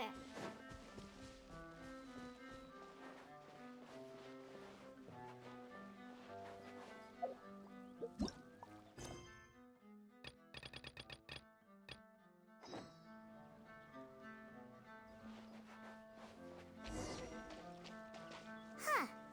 According to Malusa's info, the synth production base is underwater.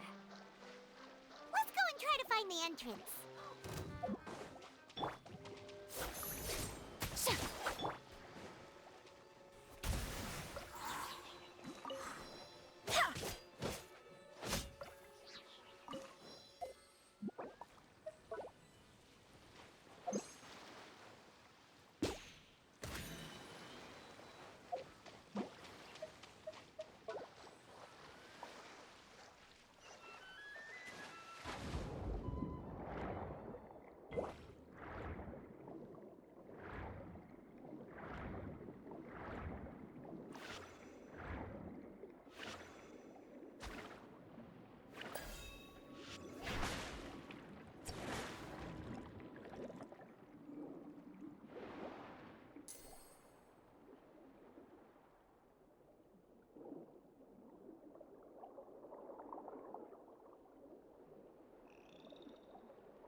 Finally found it! Huh. So this is the entrance that leads to the synth production base. It sure doesn't seem out of the ordinary at all. Not sure what we're finding, so I will be extraordinary. You're right. An important place like this is bound to have a ton of protective measures and mechanisms. Navia's probably arguing up a storm right now to stall for us.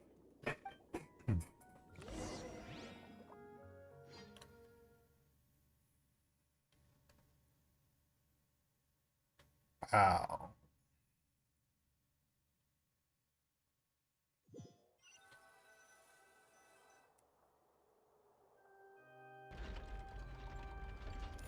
It would appear that I must repeat my question again, Mr. Tartaglia. Do you accept the charge that you are the true culprit behind the serial disappearances case? To be perfectly honest, I don't understand your country's complicated court system, or the reason why I'm being charged with something I've never even heard of. However, I did hear that people who have been charged can choose to participate in a duel to clear their name. Is that right? In which case, as long as I accept the charge, I can have an all-out fight with that champion duelist Clorend, right? I've got to admit, that's one of the most enticing offers I've ever received. When I privately sparred with her last time, she was obviously holding back. Real disappointing. Hey! Don't you understand? You're currently the prime suspect for a major case. This isn't the place for you to be looking for fights. Oh? Sounds like the Hydro Archon wants to lecture me on the ways of the Opera House. Then why don't you duel me too? I'm the kind of student that learns best in the heat of battle. no. That's not what I meant.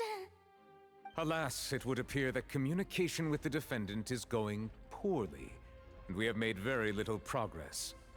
In that case, let me explain everything from the very beginning again. The goal of this trial is to determine the culprit behind the serial disappearances case.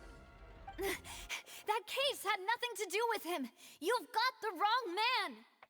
Huh? What's going on? Why is she interjecting again? I told you it couldn't be one of the Fatui Harbingers. Miss Navia, this is the second time you've interrupted the court proceedings. I only tolerated your behavior last time because you were able to provide the court with a key eyewitness. But that was an exception rather than standard court protocol. I can very well charge you with contempt of court for your interjections. Oh, please. Did you ever think I had any respect for this place's pointless theatrics? We can put that discussion aside for now. I'm not here to argue with you. I'm here to charge the true culprit behind the serial disappearances case. And if my charges prove true, then Tartaglia here will be proven innocent by default, correct?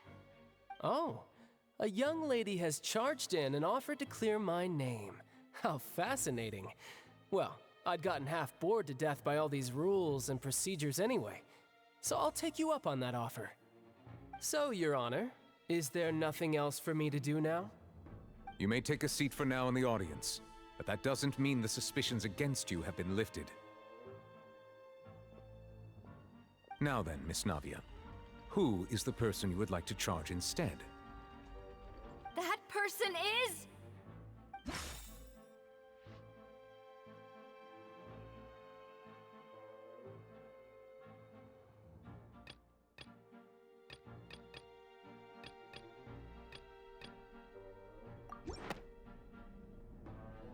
Marcel, the head of Confrérie of Cabrières!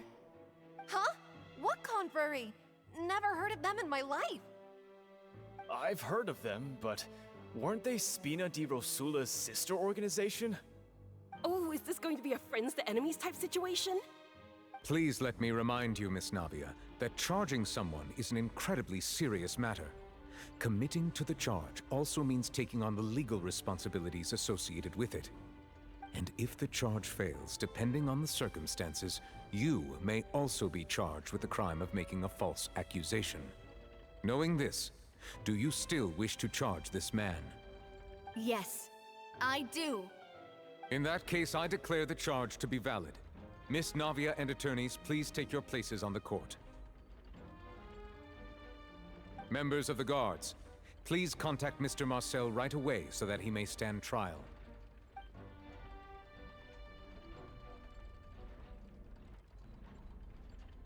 Mr. Marcel, you will not require an attorney. Is that correct? Apologies. It all just happened so quickly. I still haven't figured out what's going on. I think an attorney won't be necessary. This is probably just a misunderstanding between me and Navia. Very well. In that case, since both sides have now arrived, Miss Navia, please present your charges. I would like to take everyone back to 3 years ago, to the case of Callus the Unfaithful. Only through elucidating what really happened in that case can we connect all the dots for the serial disappearances case. Navia, do you really think that I was the one who killed your father? Come on, why would I do that? Callus was my benefactor, and remember both you and I only ran to the scene when we heard the sound of a gun. If that's enough to make me a suspect, wouldn't that make everyone at that banquet a suspect as well? I think there's no point in getting into the specifics right now. The audience doesn't even have the big picture yet. Even I'm struggling to remember some details of that case. Exactly correct, Your Honor. I must refresh everyone's memory about that case before I can explain my charge and reasoning. I see. In which case, I will recount the findings about that case as originally recorded by Maison Gardiennage.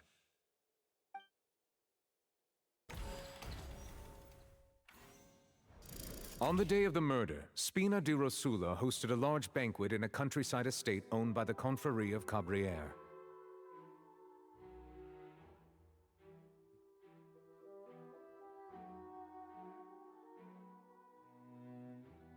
During the banquet, all attending guests heard 2 gunshots from the courtyard.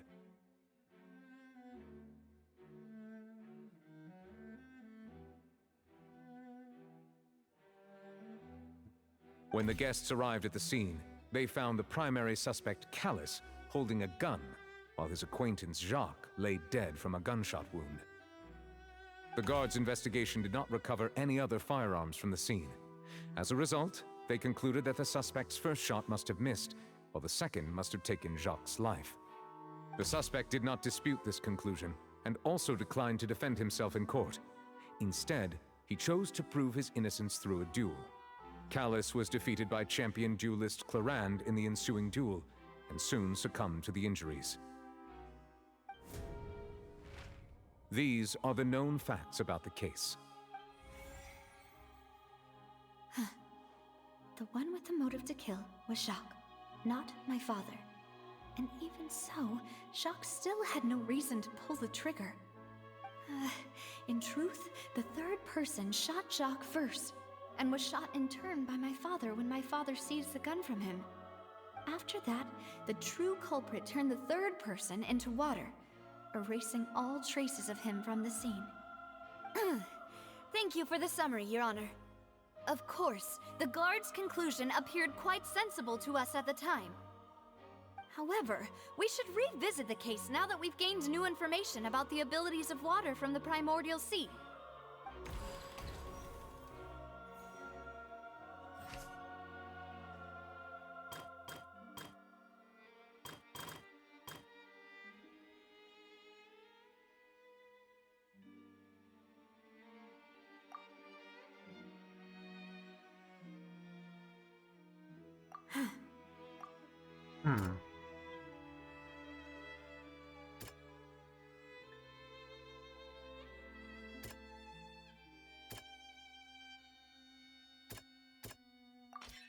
The testimony of the victim's family confirms that Jacques had thoughts of assassinating Callus when he set out for the banquet. Unfortunately for Jacques, the true culprit had already considered this possibility and had sent out another assassin.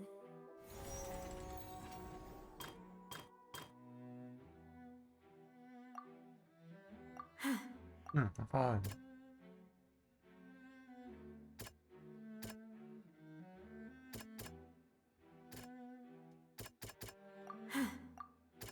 They're not disputing?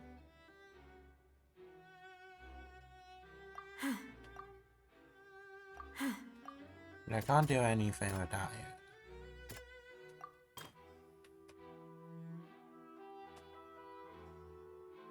Okay.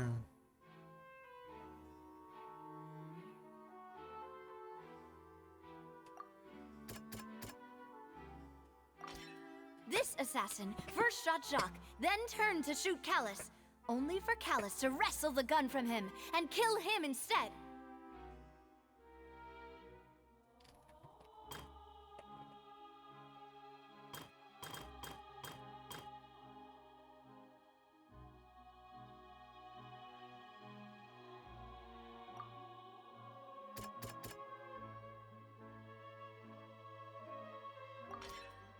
A pile of clothing was found at the scene.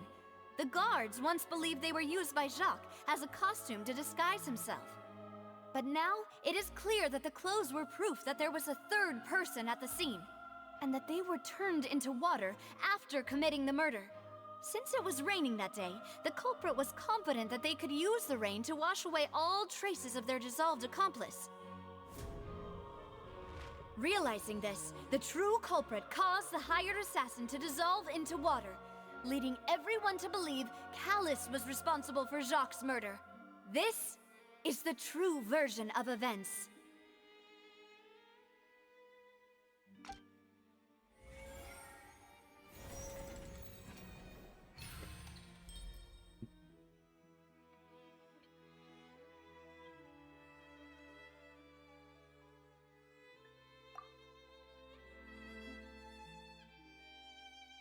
Ah, so that's what happened.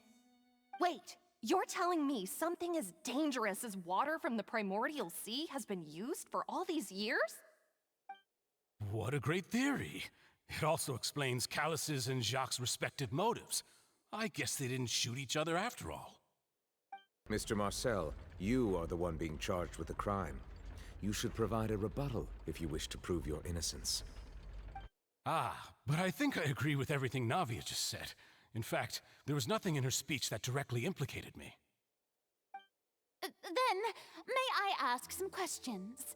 In my opinion, we primarily need to determine two things. One, do you have the evidence to back up your claims? I'm afraid not. At least not at this very moment. Boo! If you don't have any evidence, you should just go home! I may not have the evidence with me, but I know where I could go to collect it. If we look up the deserted clothes against a record of people who went missing around the same time, we should be able to find a match. Considering the serial disappearances case, the guards probably kept careful records of all missing persons from around that time, regardless of age or gender. That makes sense to me. Monsieur Neuvillette, I would consider this to be a reasonable investigative direction. Why do I feel like Farina's acting a little differently today? Maybe she's scared of embarrassing herself again? Alternatively, she's become more diligent after charging an innocent citizen in the last trial. My second question has to do with the ensuing duel.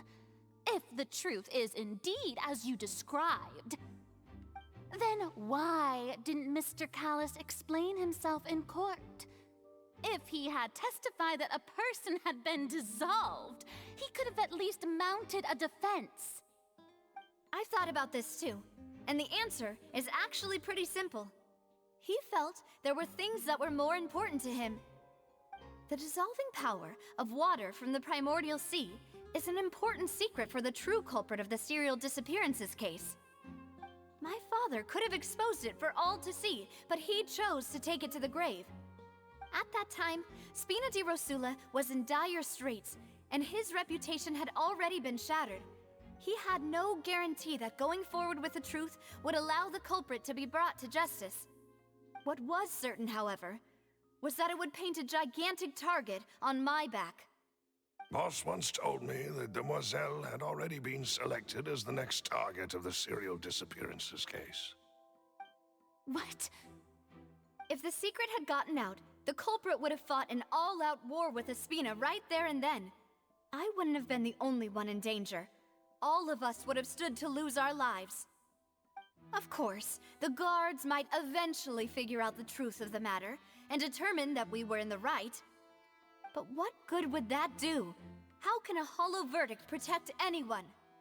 Had this opera house ever given my father any kind of confidence in its brand of justice, Spina di Rosula would have had no reason to exist.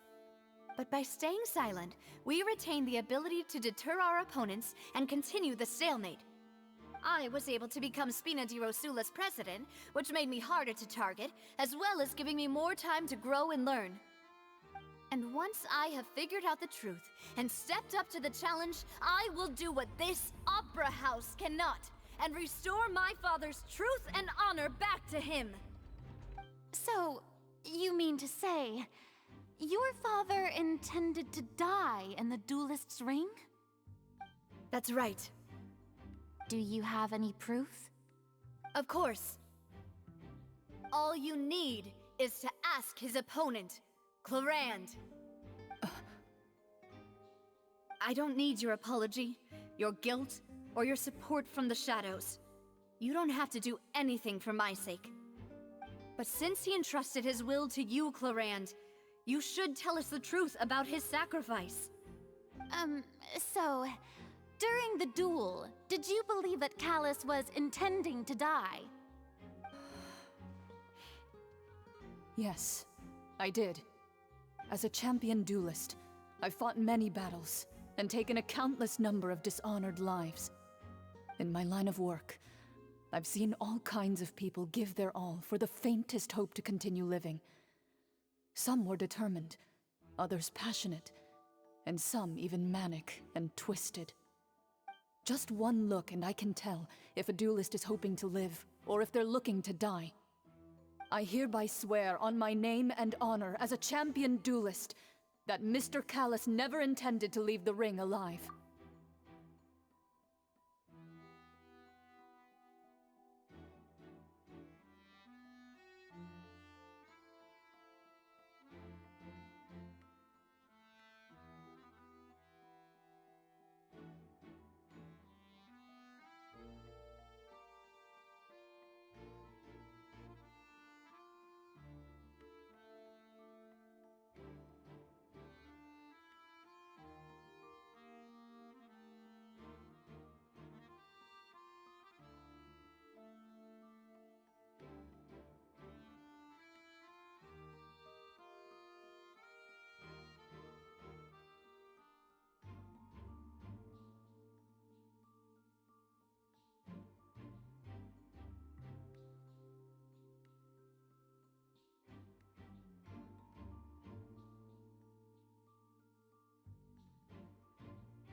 Since that's your testimony, I have no more questions. It appears there really are good grounds to reopen this case. I concur. However, Miss Navia, you still have not explained the link between your father's case and the serial disappearances case. Right? What she said was fascinating, but kind of beside the point. Wait, weren't they just talking about the serial disappearances case? Of course, Your Honor. The two cases are connected via a matter of timing. In my father's case, the culprit intended to kill both Jacques and Callus. As a result, they planned to act after hearing 2 gunshots. And, at the end of Linny's trial, the culprit also only dissolved the victim in front of everyone because they realized they were at risk of being identified. The culprit could only time their actions so precisely if they were already at the scene. Coincidentally, Marcel attended both the banquet and the trial. So that's why you suspected me. Even after hearing your reasoning, I still can't help but find it a little preposterous. I'm used to it, though. You've always been an impulsive and sentimental child, Navia. It's one of your most endearing traits. No need to appeal to pathos. I won't try to refute your points one by one, but even if everything you just said was true, can you prove that I was the only person present at both events? On top of that, does a person have to be physically present to control the timing? Can't someone remotely monitor the place?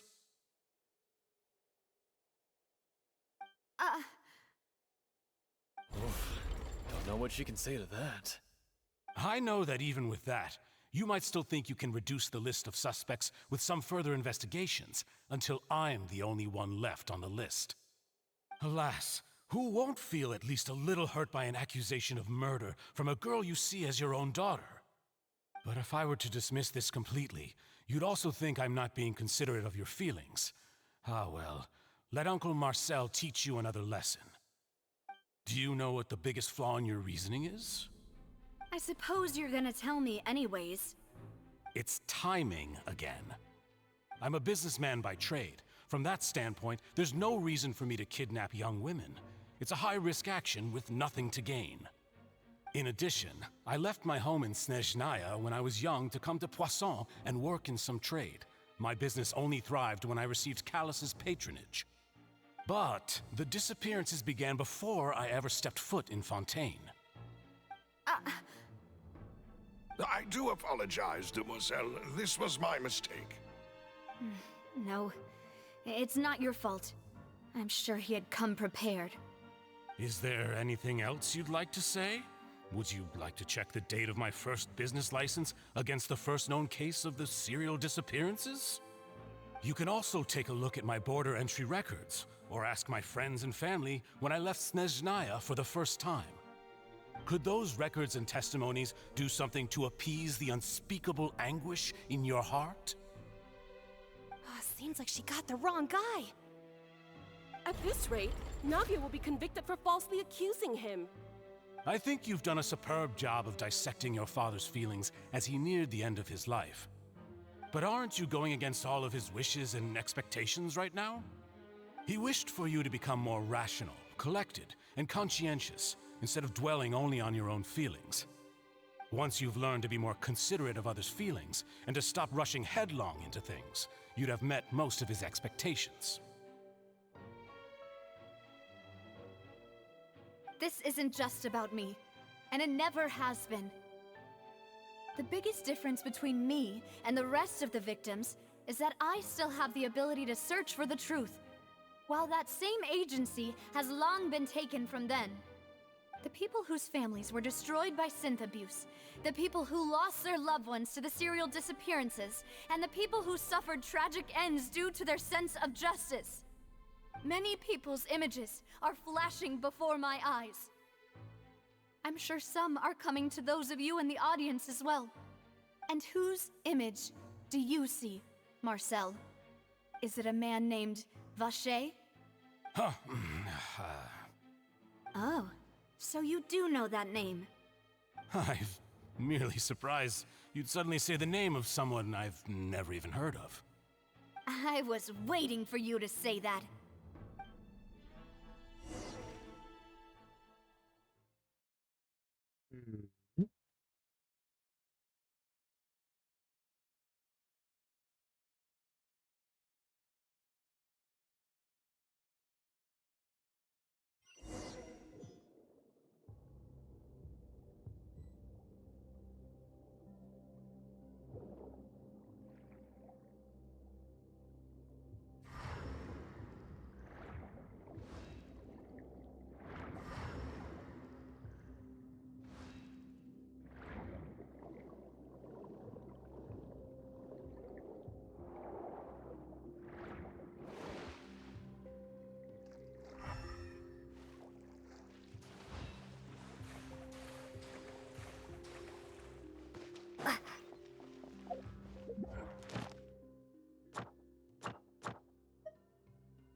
That should be good. Strike a pop! Oz, reveal the germinate! Ha! Ha! Ha! Ha!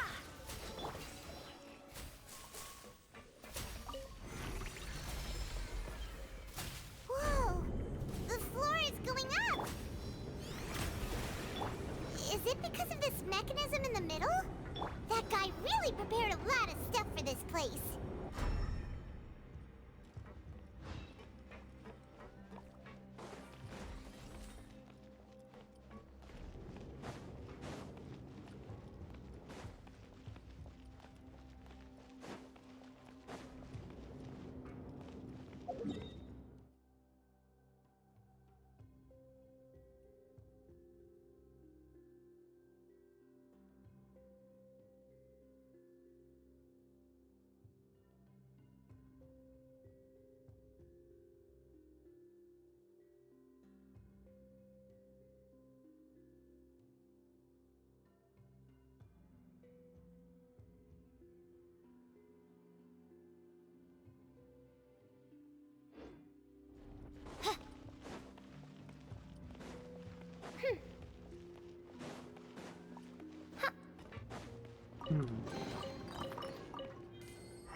Paimon thinks we need to go up, but Paimon doesn't see a way.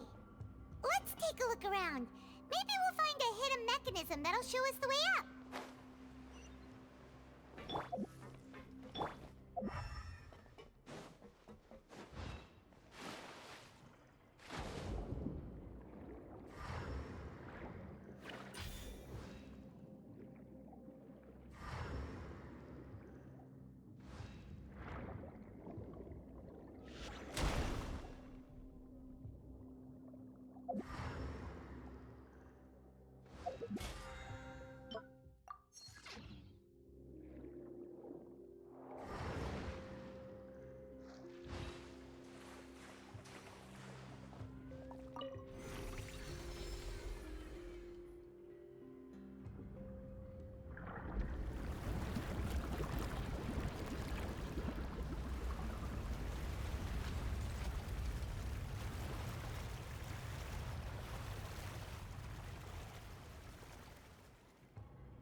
The water level is rising. Now we can swim to the top. But this is still a ways away from where we need to go.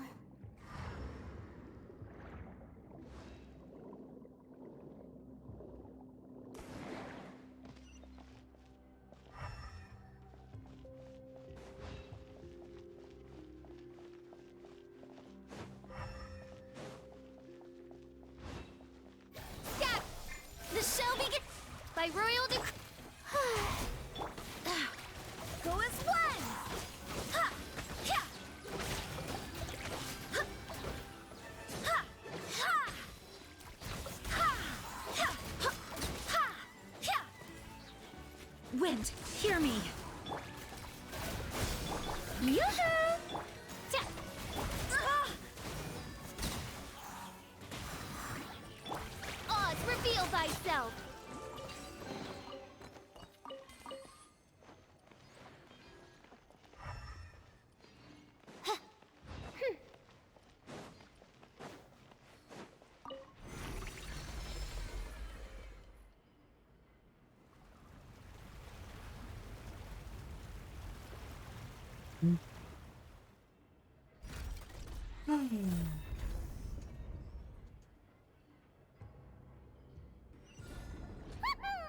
Now the path is clear. Let's go.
Barbados, guide us. Time to shine! Propagate!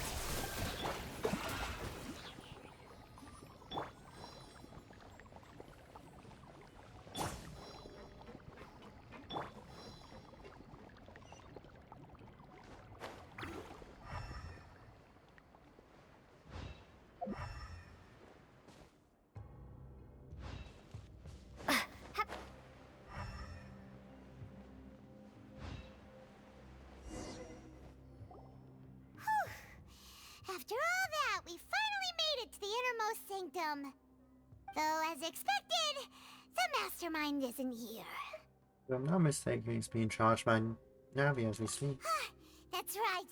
Then let's hurry up and find some evidence so we can get back to the Opera House and help Navia.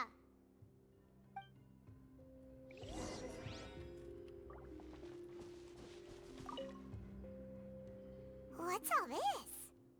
Aw, it's a bunch of really cute things.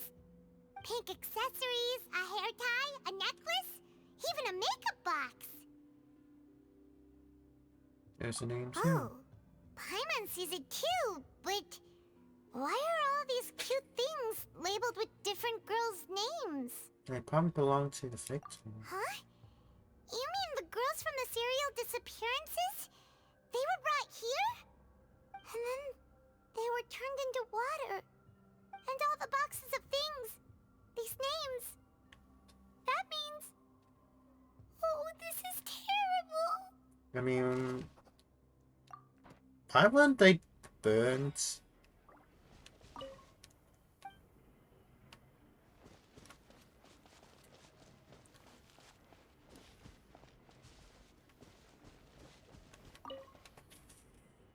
Let's see what's written here. Nothing escapes Detective Paimon's eyes.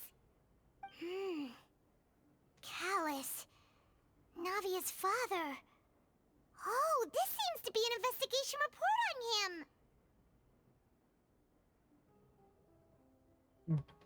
Are related to his is it Jake? Yep! It's about finding someone to assassinate Jacques and Callus because of a lack of confidence that Jacques himself would go through with it. This should prove the existence of the third person, right? Is there anything else? We still have not determined the exact content of the key information Callus has passed on to certain members of his organization. The old dog's a real menace to deal with. Even if he abides by the promise he's made to us, he will still have the upper hand. He can act whenever he wants to make our lives miserable. The only option left is to remove him from the picture entirely. I concur. Let's send someone to kill him. He won't declare war as long as we don't touch Navia. Oh, seems like we've got a bunch of correspondence between the higher-ups. They planned this well in the film. They're all just so evil.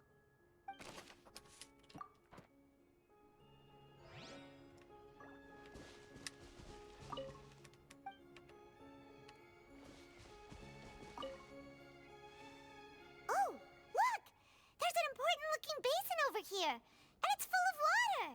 This must be water from the primordial sea. That means this is where they make all the synth. And that special water is the main ingredient! If you dilute it with normal water, you'll get synth, but the pure stuff can dissolve a human!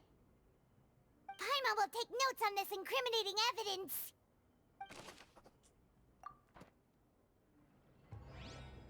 You know, Paimon.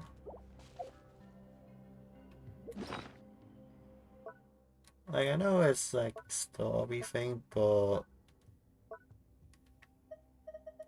we have cameras.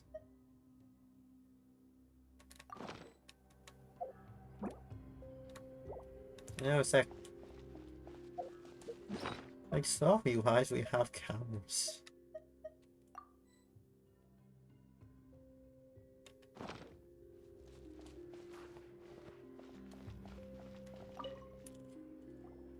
Whoa! There's so much synth here!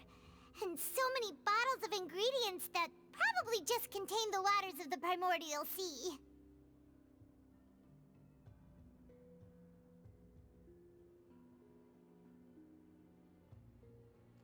There are so many.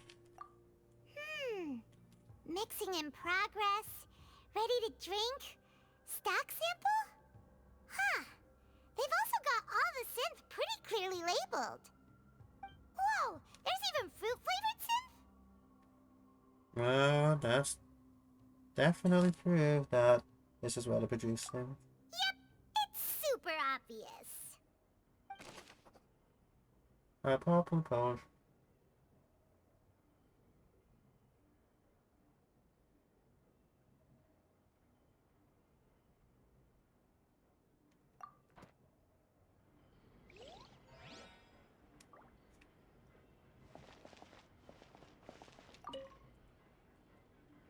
What's this over here? Looks like some kind of place for research. Experiment number 16 aims to verify Jacob Ingold's research conclusions on the primordial sea and use his theory as a foundation to achieve a breakthrough. The experiment was a failure. No individual managed to resurface from the water from the primordial sea. Female specimens 22, 23, and 24 were dissolved.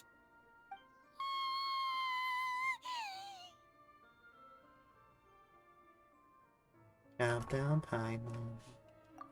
Sorry, Traveler. Paimon will try her best. It's just that Paimon's never read something so scary before. How can someone write something that terrible in such a matter-of-fact tone? You read the rest. Paimon's too scared to keep going. The goal of the researcher is to save his lover, woman called Veneria. What's the song? So that's why he did all of these experiments. Wait, did he really think he'd be able to find a way just by dissolving people over and over? That's just insane! There's another name here. Flash. Huh? Isn't that the name you heard by the fountain? Paimon thought he was an eyewitness in the serial disappearances case. No, he is the research. You mean Vache is the one who did all of these... experiments?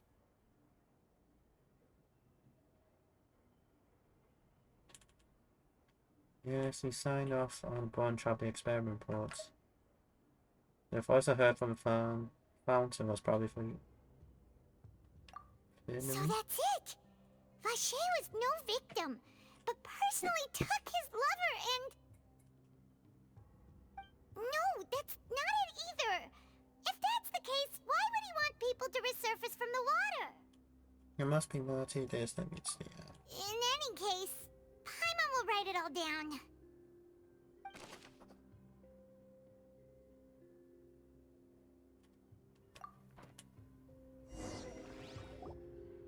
We've looked at almost everything here, and it seems like our theories were spot on, but...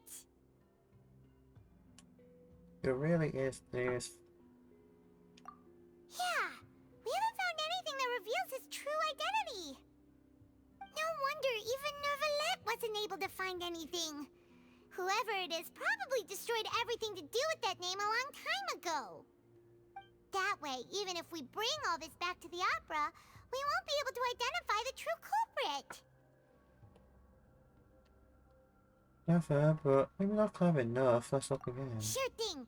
Paimon won't admit defeat to this guy either.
complete the box. You take that side and Paimon will take this side. Check everything carefully. We'll find something for sure.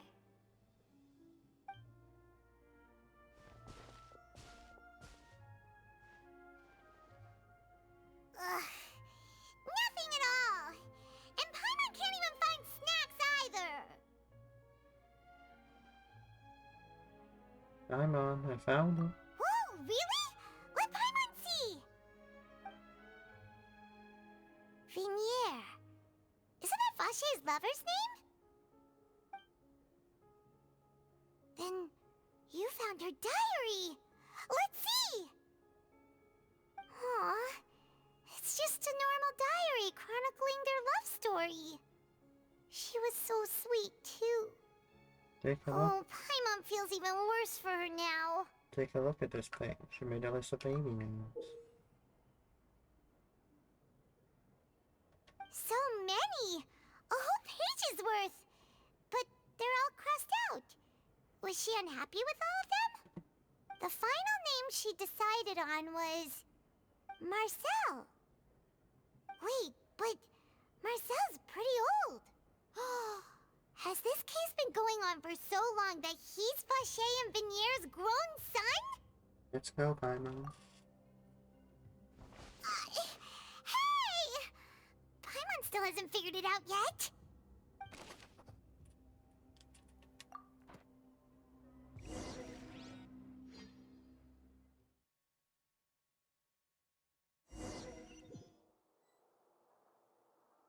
And whose image do you see, Marcel? Is it a man named Vache? Huh. Oh, so you do know that name.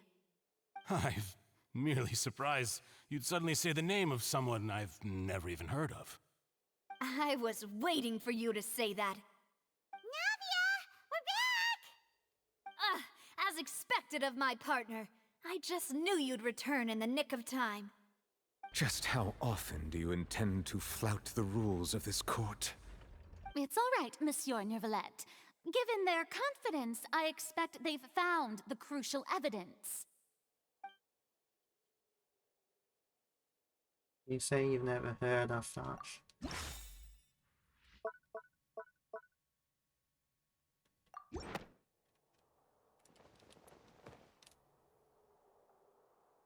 But the truth of it, Marcel, is that you've always been Vache. Huh? We've investigated your lair and we already know everything! After your lover, Vinier, was dissolved, you kept abducting young women to experiment on the hopes of bringing her back to you! You even created Marcel as a new identity and destroyed all records of your past as Vache! So that's it. Even the villains in opera performances rarely go that far. And with that, Marcel's motive has now been established. This information regarding your past also dismantles your prior timing defense. Well, Marcel, do you know where you went wrong? You fixated your gaze on the lover that passed away, instead of paying attention to the living people around you. So, you never noticed how we changed, or how we grew as individuals. You also never understood Boss's real expectations for his daughter. Or our determination to see things through. Your determination. Mr. Marcel, please speak up now if you would like to defend yourself. Otherwise, the trial will move on to the next stage. Do you really think I wanted to do any of this? Pay attention to you? What for? Have you ever paid attention to me? Ever empathized with my pain? Ever known how it feels to watch the love of your life dissolve right in front of your eyes? No one helped me. No one even believed me. All those decades ago, even the officers from the Maison Gardiennage were laughing at me. They said there's no way a human being can turn into water. So I must have gone mad from grief. Vinier's death was brushed away by all of you as if it didn't matter at all. Well, now you know, don't you? Ha! Well, it's too late now. All those who were dissolved are gone forever. You only have yourselves to blame. You set up this ornate opera house in pursuit of your so-called justice, your beloved drama, while turning a blind eye to the suffering of the people. Vignier is dead. We promised each other that we would always be together. Wherever she goes, I will follow. But I'm not from this blasted place, so I can't be dissolved, no matter what I do. Hey, is that water from the primordial sea that he's drinking? I can't dissolve! Can't dissolve! Can't dissolve! Do you all see? I can't go, I can't follow. So if I can't go where she is, what choice do I have but to try to bring her back? I did all of that, and in the end, that accursed Callus still got the better of me. I spent my entire life living on pins and needles, only to get stabbed by his idiot daughter at the very end. The suspect is exhibiting signs of mental distress. Guards, please restrain him. Don't touch me! Don't anybody come near me! I still need to save Vignier. I promise. We made a promise. Vignier. Vignier. Please, Vignier. Don't think badly of me. All I want to do is fulfill our promise. At this point, the verdict of this trial is clear. With Mr. Marcel's conviction, the charges against Mr. Tartaglia no longer have any basis. Fine by me. I was in a bad mood, but after a show like that, I'm actually feeling pretty good. Traveler, please submit all the evidence you have collected to the guards, so that I might review and summarize the truth behind the serial disappearances case. The man now known as Marcel was originally named Vacher and worked as an adventurer with his partner and lover Vignier. During an underwater expedition, Vignier accidentally came into contact with water from the primordial sea and was dissolved in front of Vacher as a result. Vacher learned of the primordial water's existence through the work of others and began to kidnap young women for research, with the goal of discovering a method to restore Vignier back to life. To cover his tracks, he invented the new alias of Marcel and began to operate a business in Poisson. During the course of his research, Vacher discovered that a diluted concoction of water from the primordial sea can induce feelings of euphoria, and began to manufacture and market synth. However, as he accumulated wealth to fund his continued research and expanded the scope, he came into conflict with Spina di Rosula. After exchanging blows with Spina di Rosula for many years, Vacher decided to assassinate their president Callus at a banquet. Although the assassination did not go as Vacher expected, he was able to turn Callus into the murder suspect by dissolving the assassin he sent to the scene. And just recently, Vacher attempted to frame Linny as the culprit of the serial disappearances case, using a similar method. However, his attempt to frame Linny failed, and the power of water from the primordial sea became public knowledge. This case also exposed enough of Vacher's machinations that he was eventually successfully charged in court. Thus concludes the enigmatic history of the serial disappearances case, with the truth revealed to all.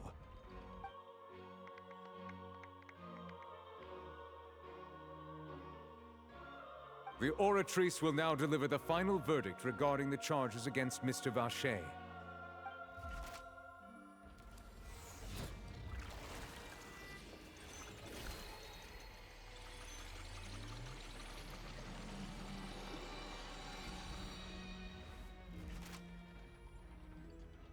According to the judgment of the Oratrice Mécanique d'Analyse Cardinale, Mr. Vacher is guilty.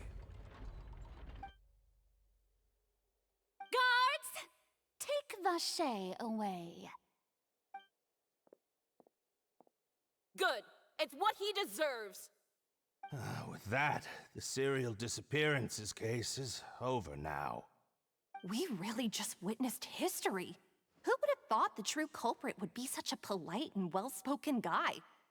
Yippee! We helped Navia bring the bad guy to justice! He's hurt so many innocent people and now he's finally getting what he deserves! Huh? Are you okay? Demoiselle, you were absolutely brilliant. The day our late boss had always hoped for has finally come. You can rest easy now, knowing justice has been served. Yeah. Yeah. It's finally over. It's all thanks to you guys. And my partner. See, Papa? Spina di Rosula's still doing well with me at the helm. Well now, hasn't this been a most delicious piece of drama? The villain has been caught, justice has been served, past wrongs have been righted, and it's a big ol' happy ending. Since it's been such a great show, I'll just let the false accusations against me slide. Either way, I've still got some business to attend to, so if you'll excuse me... Please wait just one moment, Mr. Tartaglia. What now? None of this has anything to do with me. According to court protocol, since this trial was initiated due to a charge against you, a verdict must also be made regarding the initial charge before the trial can conclude. Oh, come on. Is this really necessary? Haven't you already caught the real criminal? Isn't it time for side characters like me to exit stage left? Please respect the laws of Fontaine. This has always been the rule. All right, but this sure is a lot of hassle. All I need to do is stand over there, right? Let's just get this over with. Through evidence presented in the public trial that was just held, it has been established that Mr. Tartaglia has no direct connection to the serial disappearances case. The guilty party has been identified, and thus it is logical to suppose Mr. Tartaglia is innocent of the charges. We now turn to the Oratrice Mécanique d'Analyse Cardinale to render the final verdict on the charges.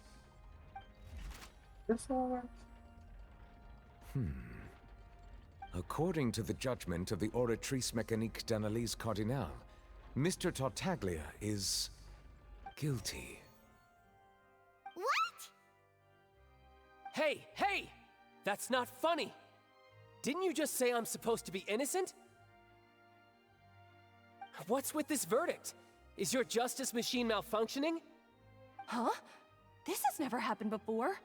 The Oratrice actually returned a different verdict from the Chief Justice. I mean, have you ever heard of an innocent Fatui Harbinger? Do you think the Oratrice might have just convicted him on general principle? But weren't the charges about the serial disappearances case?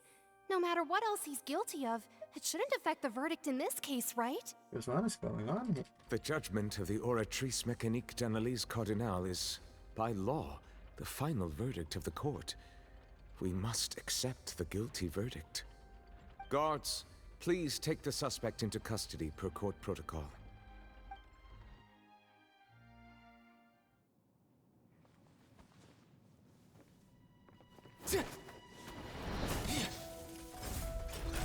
So this is how justice is done in Fontaine. What a joke. You've got your rules. Well, I've got mine too!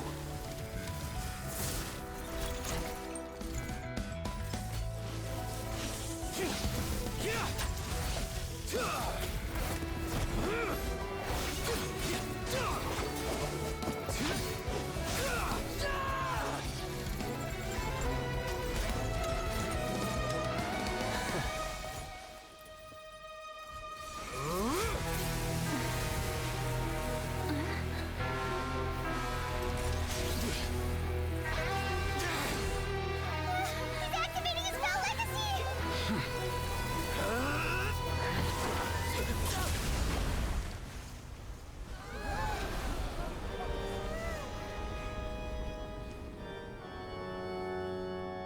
I am sorry. If you have been wronged, we will find the truth. But the rules of the court must be upheld.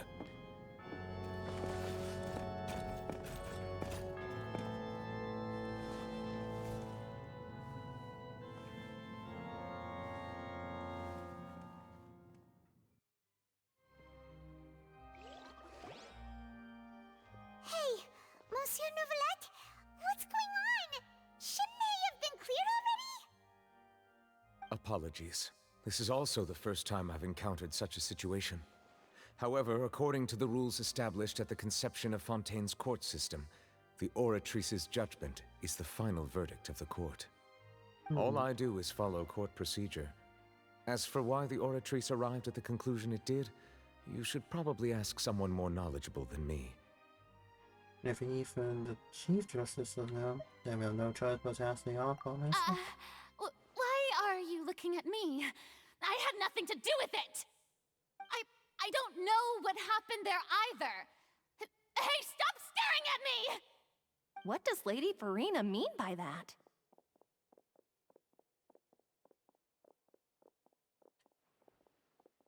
She says she has no idea either? But that's impossible. Didn't she create the Oratrice herself?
Yeah, so are the verdicts reliable or not? Can results like this really be called justice?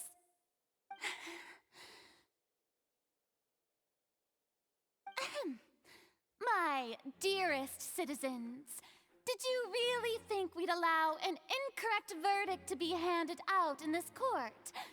Did you really believe that the judgment could be mistaken or be the result of some sort of random mishap?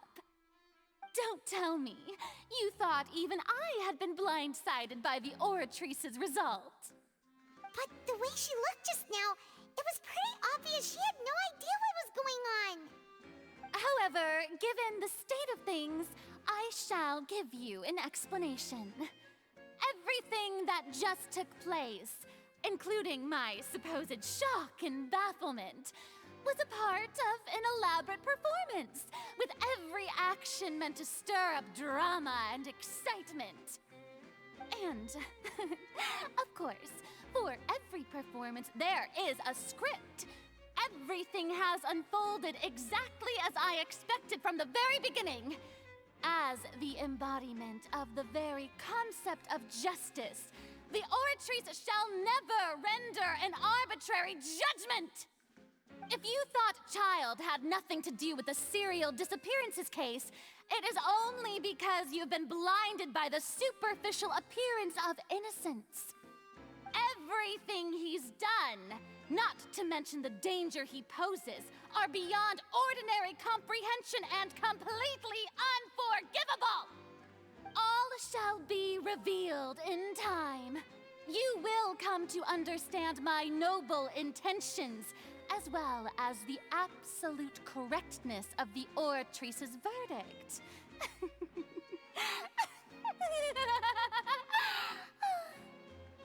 Now, having said that, although I hate to leave things hanging in suspense, it is now time for this performance to end. As the lead actress, I shall be the first to take my leave. Toodaloo! So she chose to make her escape after all, did she? So you're saying we shouldn't put much stock into what she just said? She probably just put on that performance to save face. As for the truth, it's unlikely that she actually has any idea. Oh, the real girl from Wonder. However, please be assured that I will continue to investigate this case in a personal capacity. Just as I promised, if the judgment has been incorrect, we will do our utmost to clear his name. All right. Even though we feel pretty badly for him, we'll take your word for it for now. After all, he's done plenty of bad stuff, so he should have known he'd go to prison someday, right?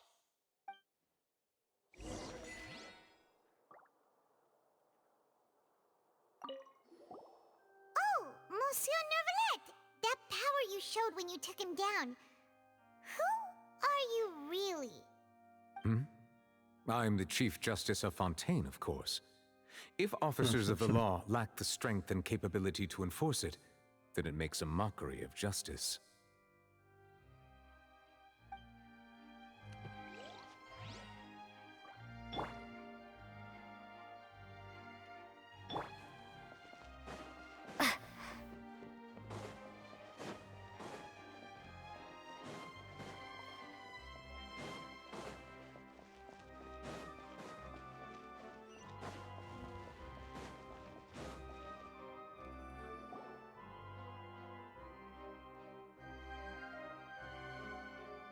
Hey, what are you doing? Quick, stop him! Traveler! Hey! Traveler! Marcel! What are you doing over here? Stop resisting arrest! Cease, or we'll add another charge to the list. No, wait! I just want to ask the Traveler something. I'm not looking to run away. Please, please, just let me ask this one small thing. Go on. Thank you. Thank you. I was being led away when I finally realized something. Where did you first hear the name Vacher? I erased all records of that name. So, unless... Are you still trying to prove your innocence? Give it up. You've already been convicted. Yes, I met him. Really? You did? You're sure? You met her? But how could that be? How did you manage to do it? Something to do with my sensitivity to the hydro. The Fountain of Lucine? Then she's been so close to me all along. And I just never... Please, please give me a chance to talk to her again. Just let the Traveler take me to the fountain to see her one last time. This is the last request I'll ever make in my life. You can do whatever you want to me afterwards. I don't care. What? Give an inch and you want to take a mile? Do you think serial killers get to make requests like that? Paimon agrees. Why should we give him what he wants when he's only done a ton of super terrible things? This request, is it worth as much to you as your life? Of course! Wait, no. It's worth even more than my life. Humans. Will they betray the instinct to live just to satisfy spiritual needs? Very well. I will grant your request. Your Honor, I fear that... I will go with him. You do not need to worry about any escape. In that case, I shall leave him in your most capable hands, Chief Justice. Thank you, Your Honor.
Welcome to the Opera Epiclese.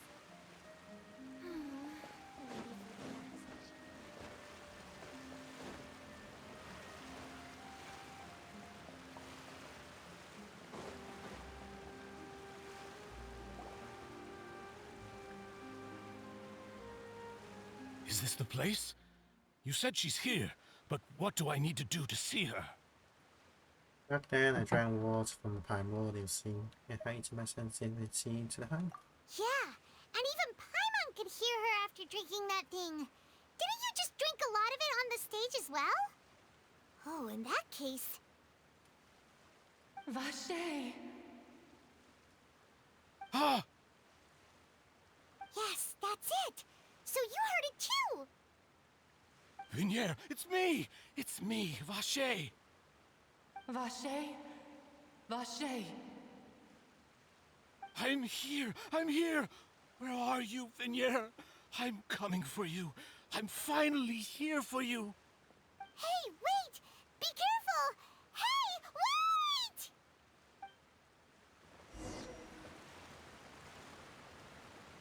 Vignier, is that you? It's me, Vache! Vignier! Vache?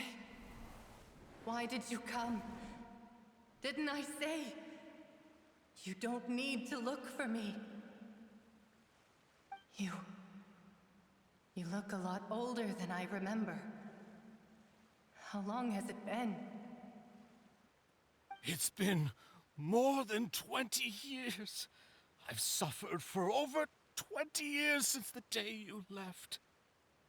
All this time, only the thought of bringing you back has kept me alive. Nothing else mattered to me.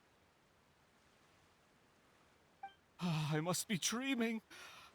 Who would have thought I'd get the chance to tell you all of my feelings like this?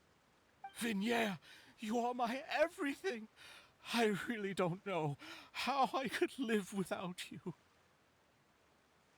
But Vache, if you ask me, this world would be better off without you.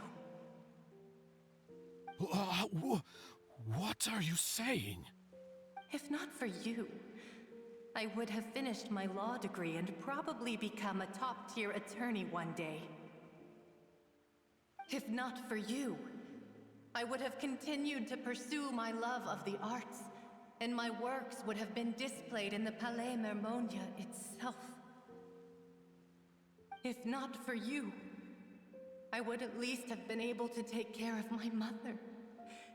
And she would not have grown old and died alone, with nothing but the tears on her cheeks. It's all because of your selfishness, Vache. It's all because of you.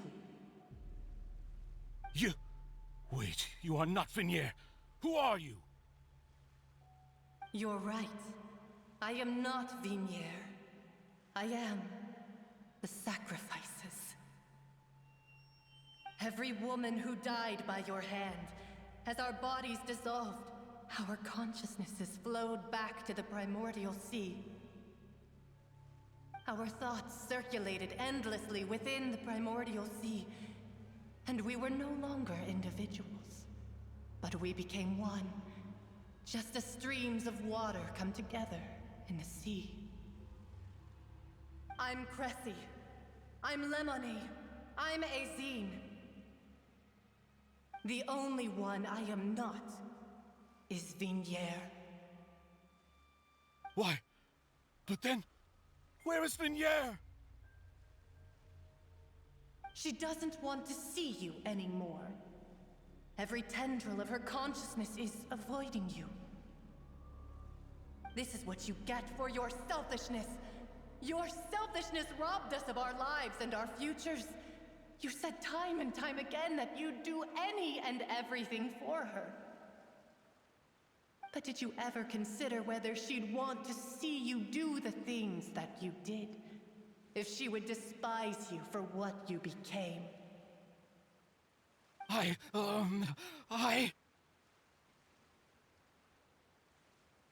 You are a liar, a heartless murderer, and a cowardly narcissist. The only thing you are not is Vignier's beloved. From the moment your first victim died and her consciousness merged with Vignier's, she has had nothing but pure hatred for you.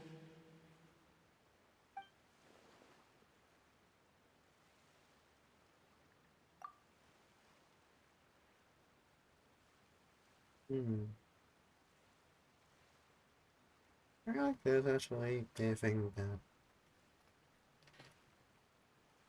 No! Yeah! She can't hate me. Let me see her, please! Have mercy! You still don't understand. When I said don't look for me, that came from the real Vignier. She really doesn't want to see you anymore. But on top of that, she also said that because it's her final drop of pity for you. She said that because she knew that if you did come here, we will show no mercy to you. Vache. Vache? Vache. Vache. Vache. Vache. Drown.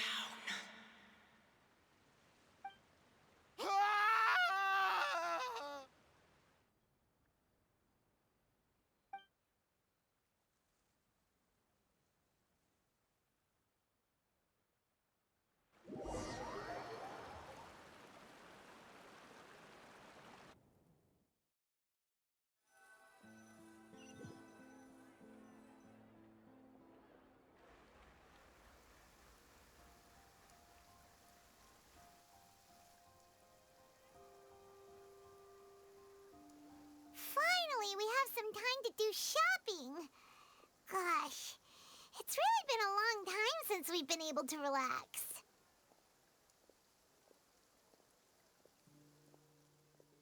That's like killing me. Huh. Well met, partner. I knew something great was going to happen when I woke up in such a good mood today.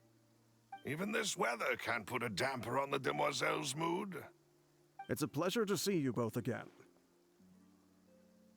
Oh, hey, Navia! It's been a few days. Paimon's already started to miss you. Oh, now that I believe. I'm easy to work with and always bring home the bacon. Who wouldn't treasure having a partner like me? Sounds like you're really enjoying life these days, Navia. What have you been busy with since the trial? It's just been one thing after the other. I've been making non-stop trips between Poisson and the courts in Sen. Everyone from Spina di Rosula organized a memorial for my father. We never held a memorial when he first died, since everyone knew that even if we held one back then, no one was going to come.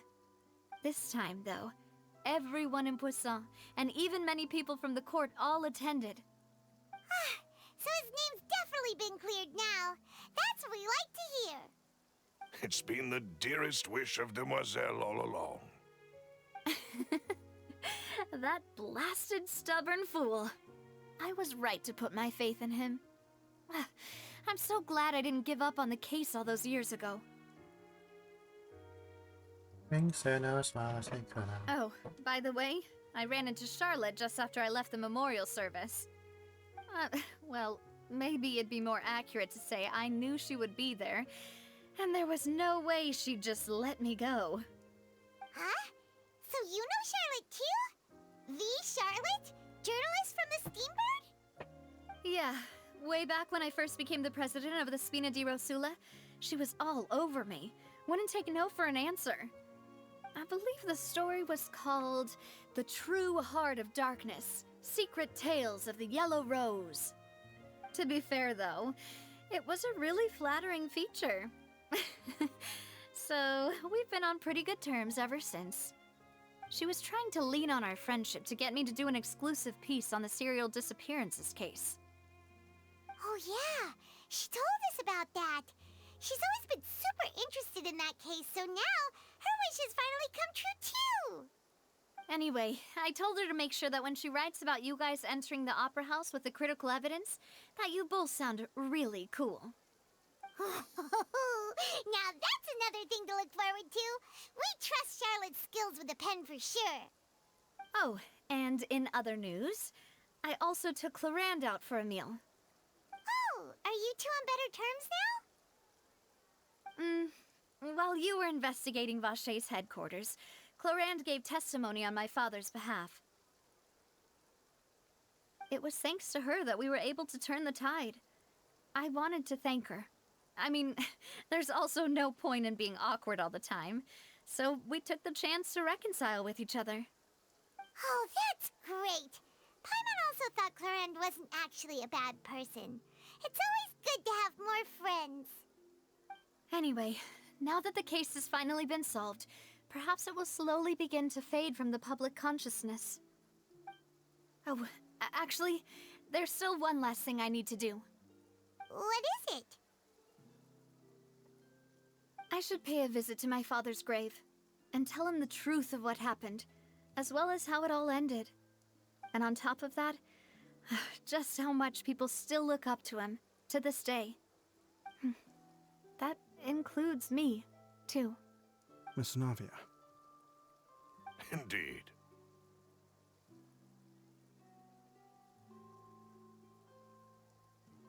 Something? We want to go too! We also think Callus is a really admirable person. Sure thing. I'd like you two to share the moment with me. After all, without you, there might not have been such a positive ending. And in that case, everyone, let's be off. Considering the recent weather, we'll be lucky if we can reach Poisson before dark. Yeah, you're right. It's been raining non-stop for a few days now.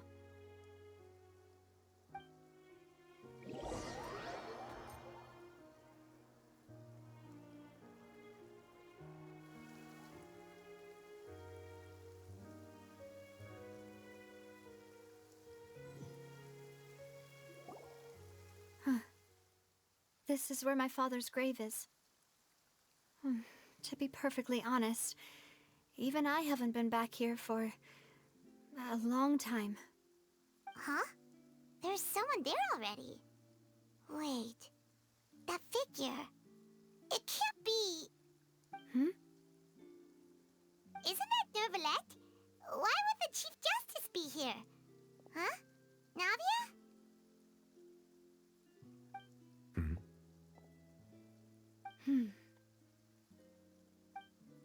My apologies. I should have asked before coming to pay my respects. Don't say that. Sorry about that. Oh, I was trying to say there's no need for you to apologize. I wanted to show my father how much I've grown, but still, I doubt I've grown to the point that even the Chief Justice would feel compelled to apologize to me over and over. In that case, I will stop apologizing for now. You really could use some pointers on understanding human emotions, Monsieur Neuvillette. In any case, why did you come to Poisson? Well, ever since that day, I've been turning a question over and over in my head. Just what is justice anyway? There was once a time when I didn't want to believe that there could be anything more important to humans than life itself. Oh, rather than that, it's probably more truthful to say I didn't believe humans were capable of resisting the most basic instinct of living things. That they could rebel against their own nature, or consider certain things to be more important than their own lives. Which is also why I didn't stop your father from beginning that fateful duel. I believed that a truly innocent man would never throw away his life like that. That there was nothing, should have been nothing more important than one's own continued survival. But Mr. Callus proved me utterly and decisively wrong. If not for his sacrifice, the serial disappearances case would have remained unsolved to this day. Mr. Callus made the choice he did for his daughter, for his associates, and for many people completely unrelated to him. And in the end, from a certain perspective, one could say that he did it all for the sake of justice. A justice that's higher than life itself. So, you asked me why I came here. I just wanted to say my apologies to Mr. Callus in person. I should have noticed all of this much sooner. This regret has filled me with a sadness that has haunted me for days. That high and mighty chair in the opera Epiclese indeed insulates one from many important things. Spina di Rosula, thank you so much for your hard work and perseverance. I'm sorry for being mad at you before. So, you're actually one of those types that's cold on the outside, but pretty thoughtful on the inside, huh? That reminds me of Silver, one of my guys. Sorry about that. Self-expression is not one of my strong suits. Didn't I just say you don't need to apologize?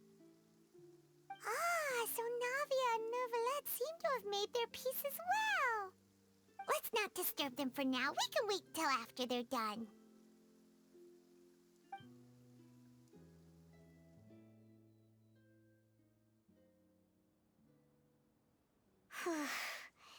Paimon's never paid respects at someone's grave before. Did Paimon do anything rude there? Right, not usually supposed to fly around someone's grave. Oh, Paimon didn't know that was a thing. But Paimon doesn't know what she would do if she can't fly. Oh no. Paimon hopes Miss Navia won't be too mad.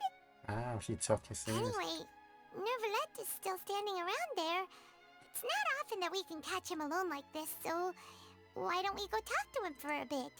If we can't talk to Lady Farina, we can at least talk to him, right?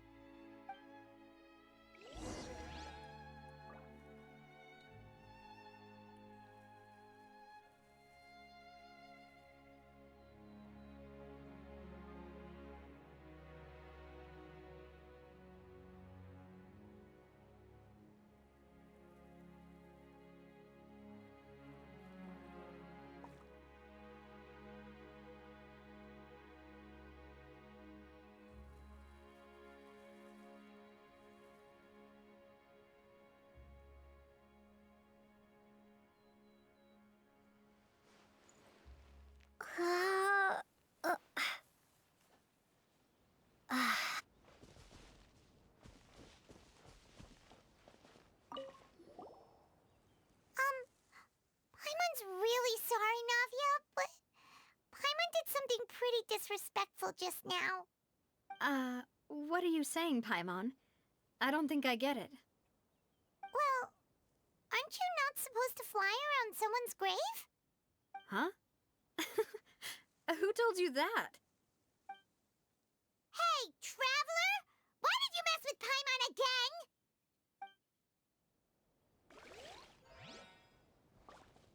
Technically, most people can't fly around graves anyway.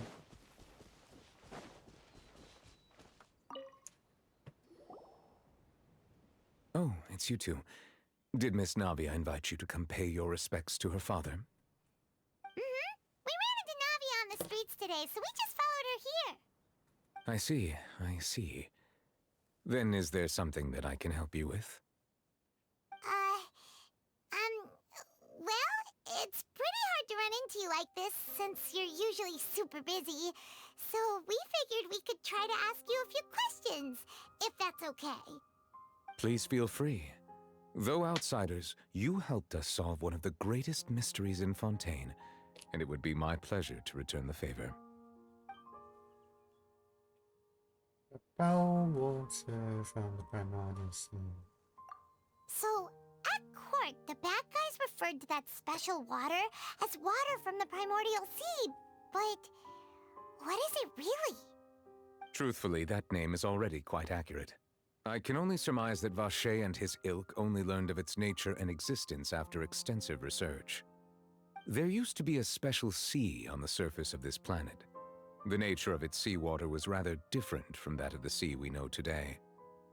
Most of Tevat's life forms were first born in that special sea. You could say it nurtured much of the life on this planet. Huh. So it really was where everything began. It makes sense to call it primordial then. But today, the primordial sea no longer exists on the planet's surface. What Vacher discovered must have been some kind of special case, or a remnant from a truly ancient age. Huh. So that's how it is. Oh, you really know everything, Monsieur Neuvillette. But if that's the case, then why would people, at least people from Fontaine, dissolve in that kind of water? Indeed. Why would the primordial sea, which was known to engender and nurture life, suddenly reverse itself and devour life instead? To be frank, that also doesn't match my understanding of this world and its laws. There must still be some unknown secrets around the people of this land. Is there anything else you'd like to ask me about?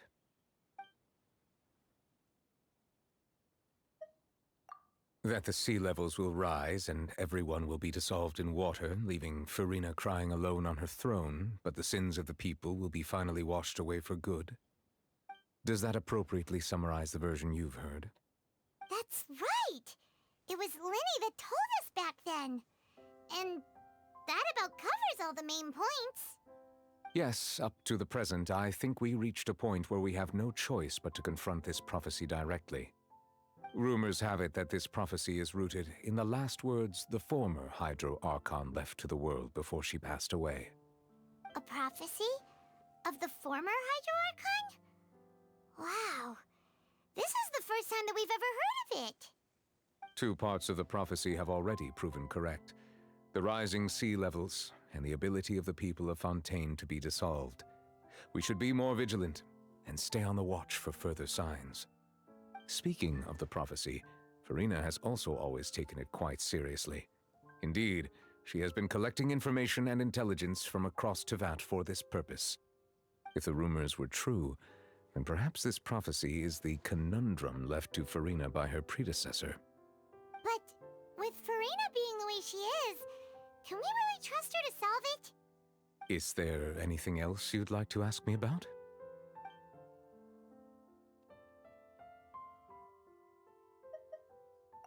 My apologies.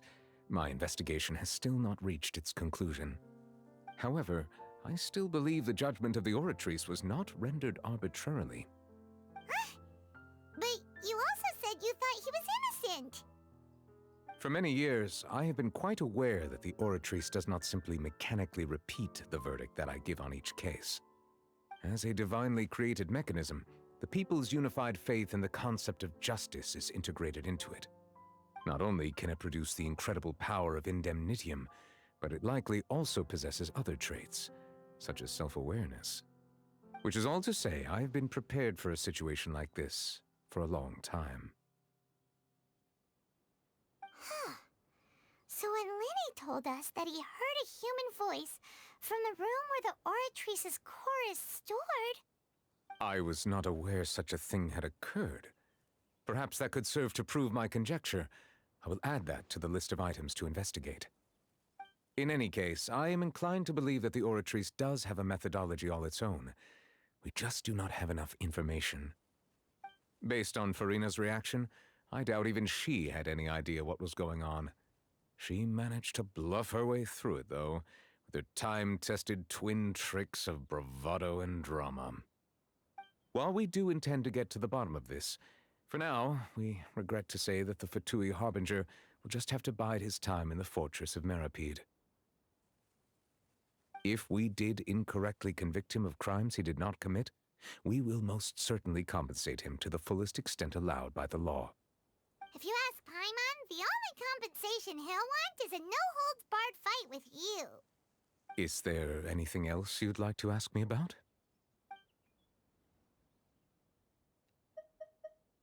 Your sibling, another blonde-haired traveler. I'm sorry, but I've never seen anyone who matches that description. If he ever stepped foot in Fontaine, I'm sure he followed our laws to the letter and had no reason to appear on the stage of the opera Epicles. Is there anything else you'd like to ask me about? Very well. It was my honor to provide you with what answers I could. I very much enjoyed conversing with you. It will soon be time for me to leave this blissful tranquility behind and return to Palais Memoria. You really are super busy, Monsieur Neuvillette. Paimon thought you only came here to pay your respects today because you had the day off. Crime and villainy do not have the day off, and so justice must work around the clock as well. This is merely the nature of a justice's work. All right. You've got a point. Huh? Paimon just noticed that the rain has stopped.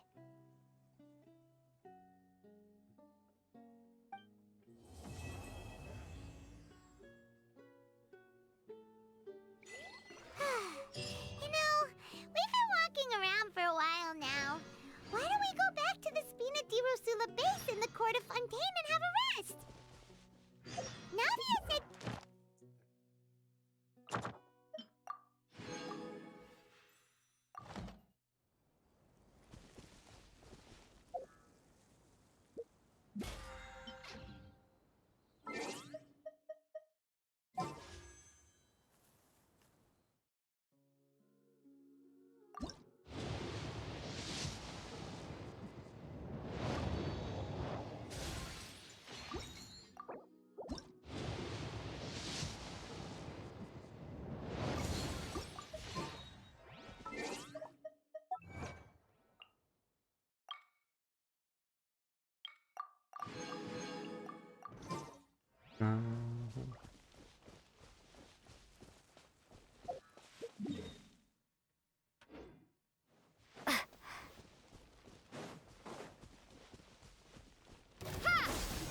By royal decree.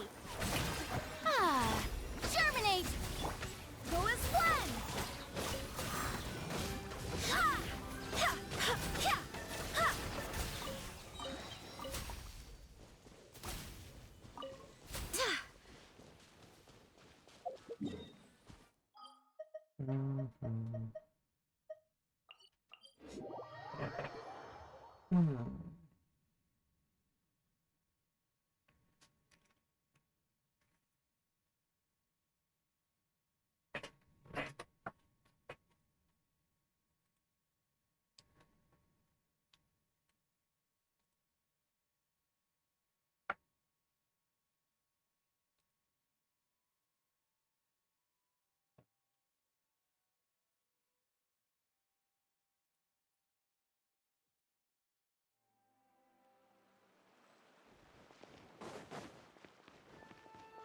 Alright, stuff I should. Add Astra. Thank you for I don't really have to do commissions.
Yeah, that takes too long to do.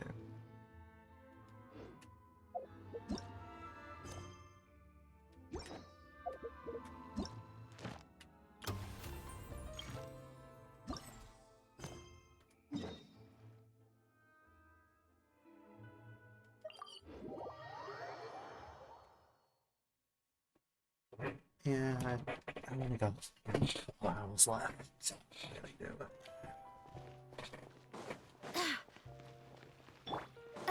So I'll just have to do this and figure out the stories. We're here! This is where Farina lives. Okay, I'll go knock on the door.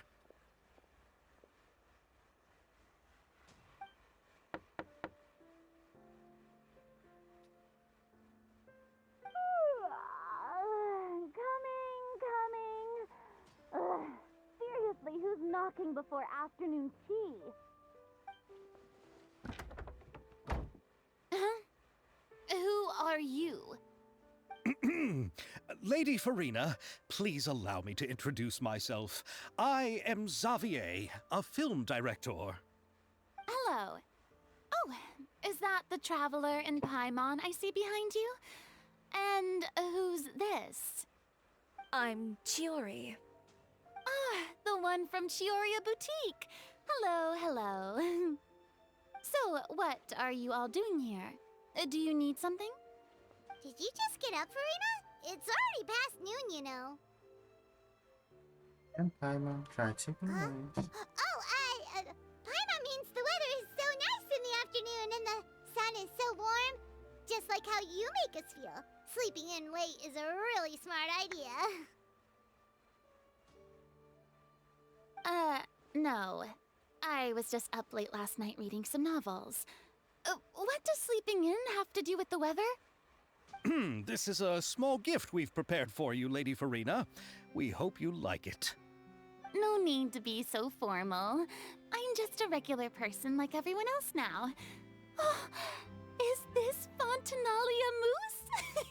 It's one of my favorites! That's great! So, actually, there's something we need your help with. Given your renowned passion and understanding of drama, I would like to ask that you serve as the director of our film crew. Oh, but didn't you just say that you're a director? Yes, but for this particular project, I'm mainly working as a producer. Besides, I'm sure that your understanding of the performing arts far surpasses my own, Lady Farina. Are the Traveler and Paimon also part of the film crew? Yep, we sure are. Paimon's the clapper loader and she's the camera operator. Camera operator? That can be a pretty technical job, and it directly affects the final quality of the film. Are you really up to it? I have experience. No, I'm not questioning your abilities. It's just that I've never really seen you use a camera before. Maybe you can come up with a test for the Traveler and see for yourself. If she can satisfy you with her camera skills, then you'd have nothing to worry about and can join the team. What do you say? You sure are getting better at rolling with the situation, Paimon. Oh, I do wish to see how skilled the Traveler really is with a camera. Alright, how about this? We'll work with what we have. I'll give you some scenarios and see if your work is up to my standards. Yep, whatever you say, director. Very good. It's essential for the camera operator to understand the director's vision. I'll make my decision after seeing your work. Are you ready? I have high standards, you know. Yep, I'm ready. Okay, grab the camera and I'll give you a scenario. Oh, Estelle is the boss of Yeomon Workshop and has always been proud of the forging machine. As I cannot.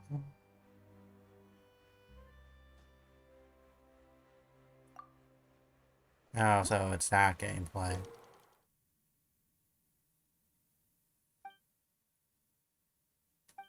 Hmm.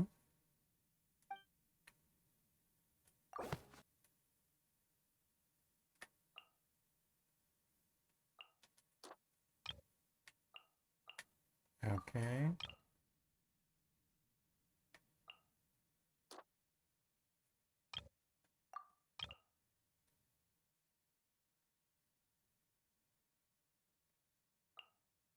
She is now.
Oh, it appears that you have more skill than I thought. All the shots had a great composition, and I could really feel a connection to the characters and their lines. Oh, what's the finish? Yeah! Does that mean you agree to be our director, Farina? Did you think I would agree just like that? After our performance of The Little Oceanid, I've begun to make a name for myself again, you know. In fact, I've already had several troops approach me for the Fontanalia Film Festival. Unfortunately, the scripts were all pretty boring and didn't pique my interest. If others were to find out I agreed to work with you so easily, then, well... Hey, but didn't we have a deal? What else do we need to do to convince you, Farina? Well, what about the pay? Huh? You know, how much you're willing to pay me to be the director?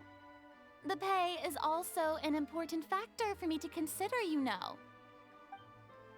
Well, I can offer you this much? What? That's all? If Nervulat were to hear of this, he could charge you with underpaying your labor. I'm sorry, but our crew is in a tight financial spot at the moment. I see. Well, even though it's highly unlikely now that I'll join your crew, there's still something I'd like to ask. Exactly what film are you planning to make? Oh, our script is an adaptation of The Two Musketeers. Huh? Wait, you mean the suspense thriller novel that was a #1 bestseller? Oh, so Farina's read it too. Of course I've I've read it. I've always had a keen interest in artistic works that strike a chord with the populace. I see. It all makes sense now. You must have used most of the budget to pay for the copyright. Not really. The novel's author transferred the copyright to me practically for free once he heard that I wanted to make a film adaptation of the story. The lack of budget is due to another issue. He probably just wants to get his name out there. So, Mora isn't the most important thing to him right now. It reminds me of a delivery courier who wears one of my designs while traveling all across Teyvat. I didn't charge her much for the outfit either. The exposure she provides for my brand is well worth it. So, are you a big fan of this story, Farina? Well, it's alright. The pacing of the story is good, but the character relationships could use some work. When I was reading it before, I always felt like some things were left on a rather unsatisfactory note. I have high standards, you know. Ahem, Mr. Xavier, if, hypothetically speaking, I agree to be the director, how much freedom would I have in terms of script revisions and creative interpretation? Oh, as much freedom as you would need. I wouldn't dare doubt the tastes of Fontaine's greatest star. Good. Then I'm free to alter the script as I see fit? Absolutely, no problem. Here's your chance to make a film that you love. All right. It seems that your crew really can't go on without my care and direction. So, you agree? Yes, I agree. Although the pay is well below what someone of my caliber deserves, a great script calls for a great director. I mustn't let a perfectly good story be ruined due to lack of funds. If you have fine cheese and bread, you wouldn't just let it sit on the counter and get moldy just because you lack an oven, right? Oh, Hydro Archon above! I'm not dreaming, am I? Somebody pinch me. There's no more Hydro Archon, you know. And it's still a little early to celebrate. There's a lot that goes into shooting a film. Although the trickiest tasks of finalizing the script and casting the actors have already been taken care of, we'll still need to reserve filming locations. Not to say set up lighting and props. Yeah, I already know, but I can finish the story in time. And by the way, since we'll be filming The Two Musketeers, we'll need to find an action choreographer. Ideally, a professional who has actual experience with muskets. Yes, I've thought about this as well. I was hoping that you might know someone who could handle the job. Me? If this was before, I could have simply asked Glorand. But it's already been some time since I last talked to her. Navia can also use firearms, but unfortunately, her style is quite different from that of the characters in the story. Could we ask the Special Security and Surveillance Patrol? Oh, you mean the Special Patrol's Musketeers? Yes, that's right. They work with muskets every day. I can't think of anyone more qualified than them. They would be under Nervilette's jurisdiction. Unfortunately, I, don't have any connection with them at all. So, in the end, we still have to start by talking to Nervilette. No need to go to all that trouble. I know their Captain Chevres. Oh, you do? Wait, Chiori, how do you know the captain of the Special Patrol's Musketeers? No particular reason. Running a business means dealing with some trouble from time to time, and she's helped me out on a few occasions. In return, I've helped her handle a few situations in which the Special Patrol couldn't get involved directly. So, we've gotten to know each other over time. So you're saying there's been times when the Special Patrol needed a fashion designer to handle a situation? Your work is becoming more and more mysterious. It'd be best to keep it that way. Anyway, enough about that. What do you all think about asking the captain to be our musket action choreographer? She sounds professional enough. She is a captain after all. I have no objections. But I imagine the Special Security and Surveillance Patrol must be busy with their duties. Do you think she'd really have time to help with shooting a film? And then there's the issue of pay. Well, it just so happens that she's also not the kind of person that's just after Mora. As for whether she has time, I'll have to go and ask her first. Then I'll leave that to you. Macaroni's on sale today, so I've got to go. You can just tell me how things went when we discuss tomorrow's plan later. No problem. Having Farina join feels like a big boost to our team! Of course. Just wait until the day of our premiere. You'll witness the true power of my name in these lands. You'll be so glad I agreed to help. I can guarantee that even the standing tickets will be sold out. I'll be sure to ask some people I know to see if they'd be willing to act as extras. Seems like you're finally getting more comfortable with your own reputation now. I didn't ask for the Clapper Loader's commentary, Paimon. And comedy films premiere. Then let's get going. I happen to know where Chevreuse is today. By the way, I'm curious. If my pay is so low, then what about our two lead actors? Didn't they travel here all the way from Inazuma? Actually, they told us that they see the trip as part of a cultural exchange, so they didn't ask for any pay. What? So is every person into that who doesn't want money gathered here to shoot this film? Don't tell me Chiori isn't being paid either. I already knew Xavier from before, and he's also agreed to give my brand some good exposure. It seems the gods have really smiled upon you, Xavier. And that certainly doesn't include me, mind you.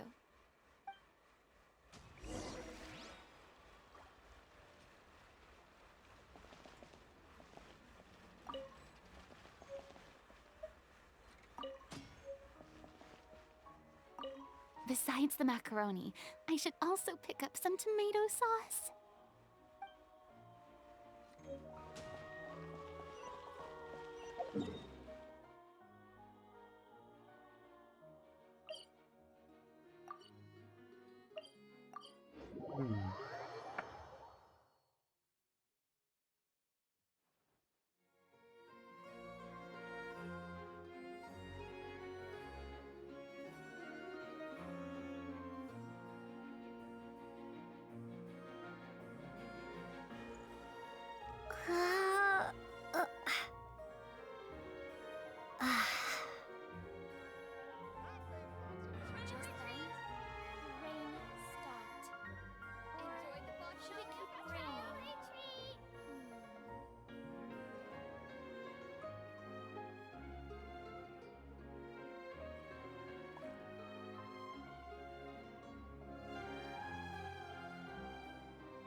All right, this is the place.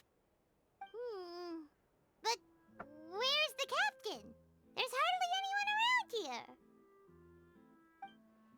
She's over there. The one with an eye patch reading in front of the newsstand. Oh, her! Paimon could tell there was something different about her. She seems kinda intimidating. Please wait here for a moment. I'll go fetch her. She's working now, so you might not want to get in her way. Working? But isn't she just standing there and reading a novel? Just trust me. Oh, alright, let's see what happens then. Shiori sure is a mysterious person. She claims just to be a fashion designer, but she knows all these powerful people. It's not The deaf. court of Fontaine isn't particularly tolerant of visitors from overseas, so it isn't easy for a foreigner to promote their brand here. Even more so in the competitive world of fashion. I mean, it's not that unrealistic. I mean, you're basically a tailor. You're a tailor for kings. You probably know some really high-end people. So if you're a top fashion designer, you probably know some really upper echelon people. So. Even a local like me just trying to make a film has to face all kinds of challenges. So I can only imagine what Chiori has been through to get where she is today. I'm sure that having more connections has definitely worked in her favor. Reading on the job? Detective novel. One main character? No. Multiple. Branching storylines. I see. How's the plot coming along? One of the main characters is about to make a choice that will affect the rest of his life. I'd wager he's going to make the wrong choice. Any way to speed things up? There's something I need your help with. You know that doesn't depend on me. It all comes down to what the character chooses. Which is exactly why I'm here to help.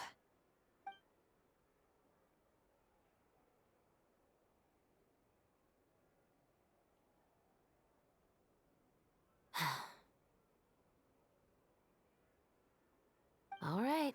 It appears he made the wrong choice in the end. Halt! Huh? What's going on?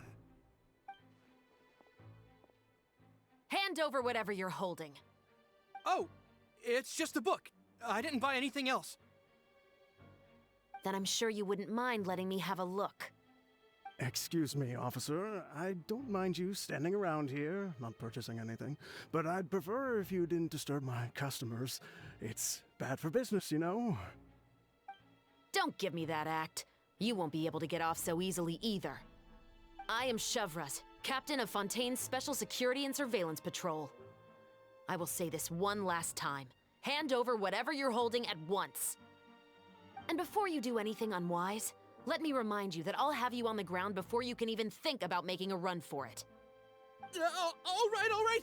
I'll give it to you. But please let me say something first. If there's any contraband in that book, then the shopkeeper here is the one who slipped it in. I don't have anything to do with this. Why, you trying to leave me on the hook, huh? You were the one who said you wanted it. Save it for the interrogation room. Take them away, Letelier.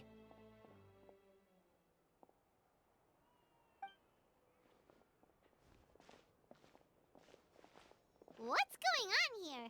One second you're reading a book and the next you're escorting people away. And who are... Oh! Aren't you the traveler who's been all over the papers recently? Chiori, I'm assuming what you wanted to ask me about has to do with them, right? Maybe I can let you in on what's happening then. Now that Vacher has been brought to justice, no new shipments of synth will be made and distributed to sellers. The Fontaine guards have been busy collecting the remaining synths still circulating on the market.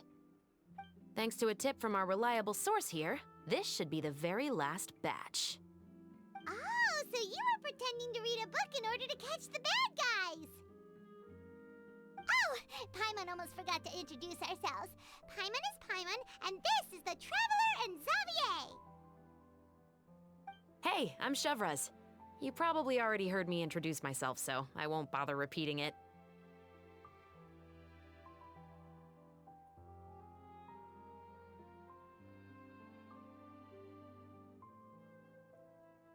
Why didn't you just arrest him immediately? Yeah, why didn't you make a move as soon as you had the chance? Were you worried that my intel wasn't accurate? No, I wanted to see if the shopkeeper would turn himself in first. All he had to do was come up to me and say that he didn't know where the synth had come from. If he did that, then I wouldn't have had to press charges on him. He had the whole day to turn the synth over to Chevraz. But instead, the moment I came up and blocked Chevrus's line of sight, he took the opportunity to sell it off.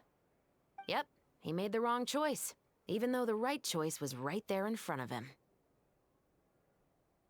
But you knew they wouldn't make the right choice. Yeah, I knew. I was just hoping I'd be wrong for once. Enough about that, though. What did you want to ask me about? Oh, you see, it's like this.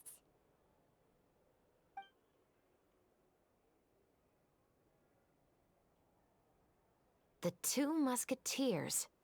You certainly have a good eye for a story. So what do you need me to do? Just be the action choreographer for the actors? Yes, that's right. I want to make sure we get all the details right. I want the actor's posture and understanding of firearms to be as realistic as possible. However, I'm afraid this work will require a bit of your time, since you'll have to be present whenever we're filming. Also, as for the pay... No need to say any more. I'll join. Huh? Just like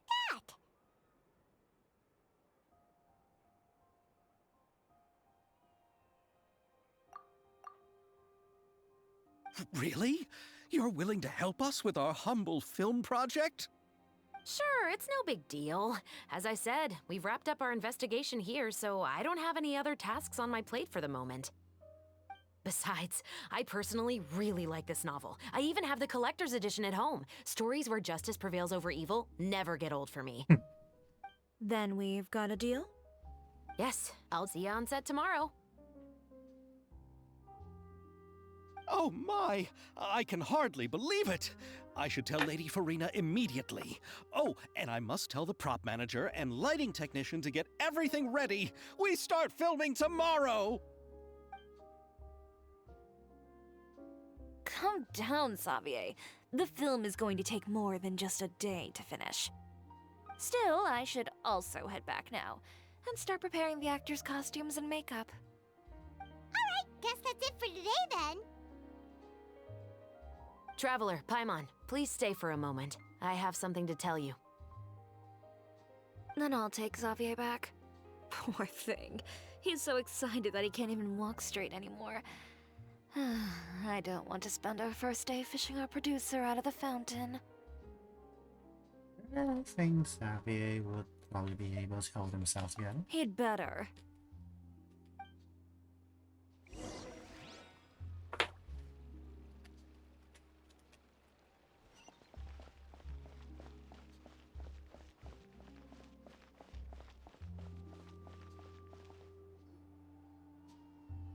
So what did you want to tell us, Chevrus? Have you read The Two Musketeers? I've heard a bit about it. The story is about a pair of children born into the household of a baron, and their struggle to survive together and take revenge for their mother. They were raised at the baron's estate, where their mother worked as a maid.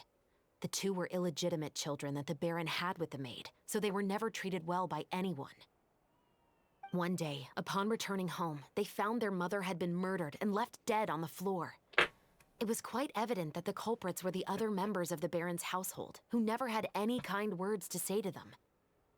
However, the baron was able to exert his influence and keep the whole thing under wraps. The mother's death was eventually deemed as a suicide, and there was no chance of bringing her murderers to justice. The two siblings decided to flee and someday avenge their mother. Many years later, members of the baron's family suddenly started turning up dead one after the other, all killed by gunshot. A rainbow rose was found on each of the victims' bodies, being the flower that the kid's mother liked best. The baron believed that the mother's soul had come to take vengeance on him, so he lived in fear each day. But it was actually those two siblings who had fled all those years ago. They relied on each other to survive and trained day and night, eventually becoming adept musketeers. They used all of their abilities to collect evidence and clues before executing their plan and exacting revenge on the baron. Their actions let the truth behind their mother's death be known to all. That's quite an exhilarating story. Yep, the baron got what he deserved for his evil deeds, and justice was able to prevail. It was just the kind of story I enjoy. Oh, so is that why you were so willing to join our crew, Chevroz? You could say it was one of the reasons. Oh, you mean there were other reasons too? I've read the reports about you. Whether it was at the trials or when you lent your hand to resolve our nation's crisis, you've shown that you've got a strong sense of I haven't justice, done that yet. as well as a great mind for deductions. Okay, so you're implying is this a case that you need help with? Yes, you're as sharp as I expected. It seems you've experienced many similar situations before. There's been a recent murder case involving muskets. The perpetrator's methods appear to be very similar to what is described in the novel. Huh? Really? But Paimon didn't see anything about that in today's papers. The Marechaussee Phantom hasn't yet released any information to the public because the investigation is currently at a standstill. The murderer is extremely cautious. A murder involving firearms? But not that many people use those in Fontaine, right? Could be someone from your platoon? Impossible. We perform a routine inspection of our firearms and ammo reserves every day. If one of the weapons had been fired, it would stick out like a sore thumb. Besides, I trust the members of my platoon. However... Well, that's all I can disclose about the case today. Huh? What do you mean? I hope you all can go back and get some shut-eye. You can decide tomorrow whether or not you'd like to join the investigation with me. I'm aware this might not be the ideal time to add more to your plate, but the more capable people we have, the better the chances that justice will prevail.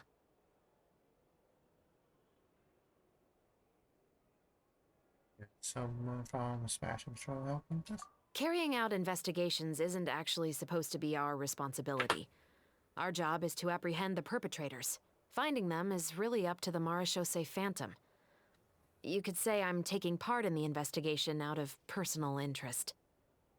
I don't want people to see muskets in a negative way, and also, I'm concerned about the similarity between the crimes and the story. You mean they might be connected somehow? I suspect so. Just to make myself clear, this is not an order, nor is it a deal of any kind. It's a request, nothing more. If you two have any interest in the case after we finish filming tomorrow and are willing to assist me, then I would be most grateful. What do you think, Traveler?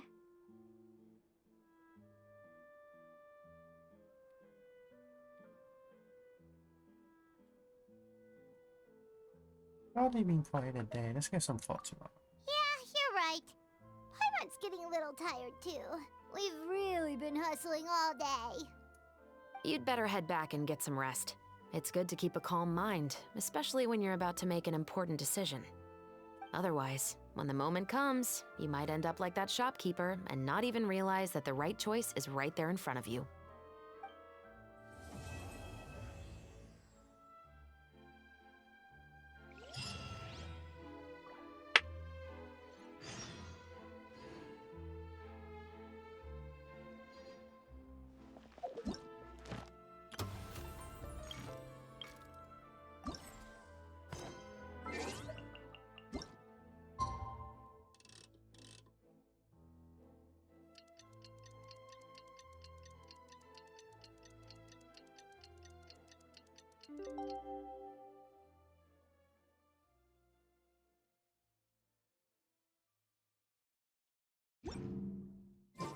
It's finally time to meet up with everyone. Paimon even dreamt of making the film last night.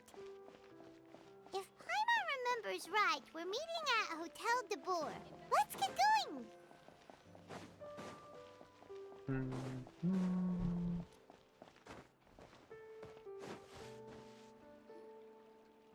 Ayaka, Yaimia, you're already here. Good morning. Xavier said yesterday afternoon went well. Yeah, and how about you, Ayaka? What were you up to yesterday? After we split up, Ayato went to see Udex Nervillette at the Palais Mermonia. I was originally thinking of going with him, but he said he could manage it himself. He told me to go see the sights around Fontaine and to enjoy the local culture. So I rode the aqua bus with Yoimiya and visited the opera house on Aranias Island. Yeah, you wouldn't believe what we saw there! 2 mechanical puppets that were dancing together! You've already seen them, right?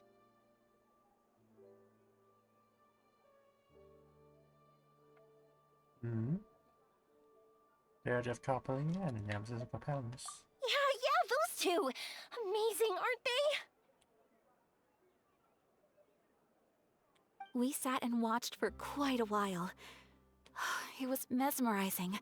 Like we could keep watching them forever. Oh, it was the same for us the first time we saw them, too! Afterwards, we went swimming at the beach! Well, diving, to be exact. It was the first time I ever breathed underwater! I held Ayaka's hand and we counted down together. 3, 2, 1, and then splash! We were beneath the waves.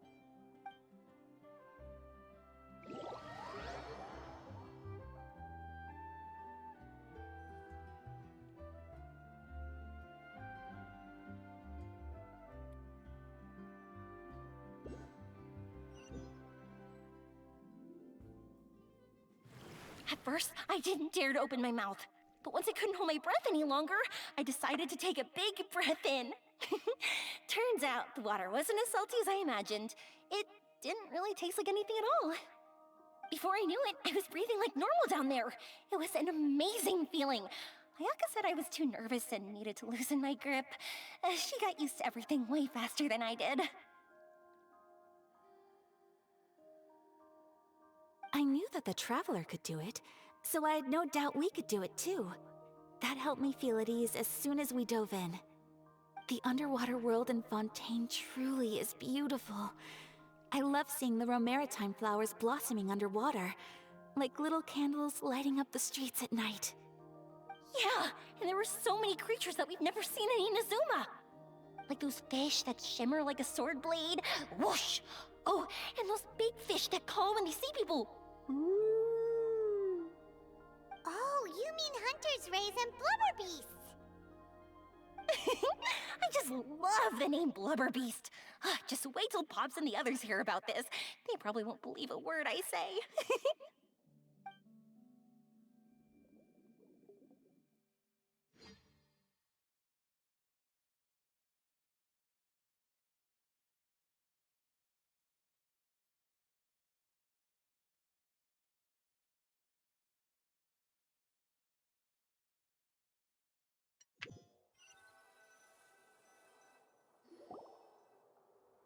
Yoimiya was down there for quite a while.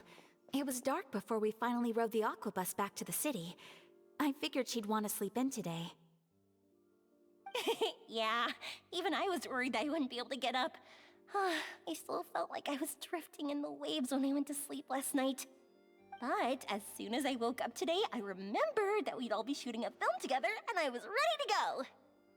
Speaking of the film, where's everybody else? My brother and Xavier were speaking to the restaurant owner about using the place as a filming location. They should be here soon. As for the others, We're here. Please excuse my tardiness. I just finished the Special Patrol's 6-mile morning jog. Wait, 6 miles? I'm so tired. I heard you all chatting, so I decided to come down. I sure could use some of that endless energy everyone else has. Good morning, everyone. Morning. Can someone fetch me a cup of coffee? More milk, hold the sugar. Sure, I'd be happy to do that for you. No, you can't go anywhere. Please, have a seat over here so I can get started on your makeup. The last thing I want is coffee stains on my costumes. I can get the coffee. It's the perfect job for an assistant.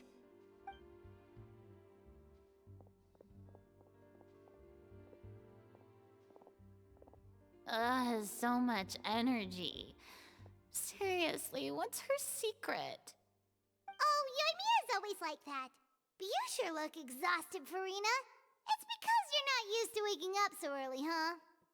Of course not. I spent the whole night reading the novel from cover to cover, marking sections that either need to be omitted or adapted. Wow, Paimon didn't expect you to be so thorough. Well, I was the biggest star in all of Fontaine after all. It takes more than just a pretty face to earn a reputation like that. I know how to get serious when the situation calls for it. I went all out when I was acting as an Archon, so why wouldn't I do the same for my own life? Here's your coffee, Director Farina.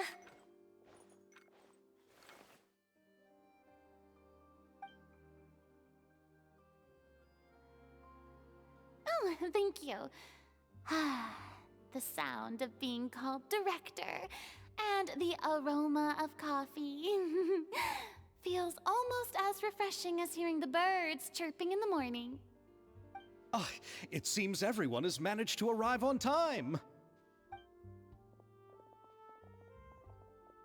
We've reached an agreement with the restaurant owner.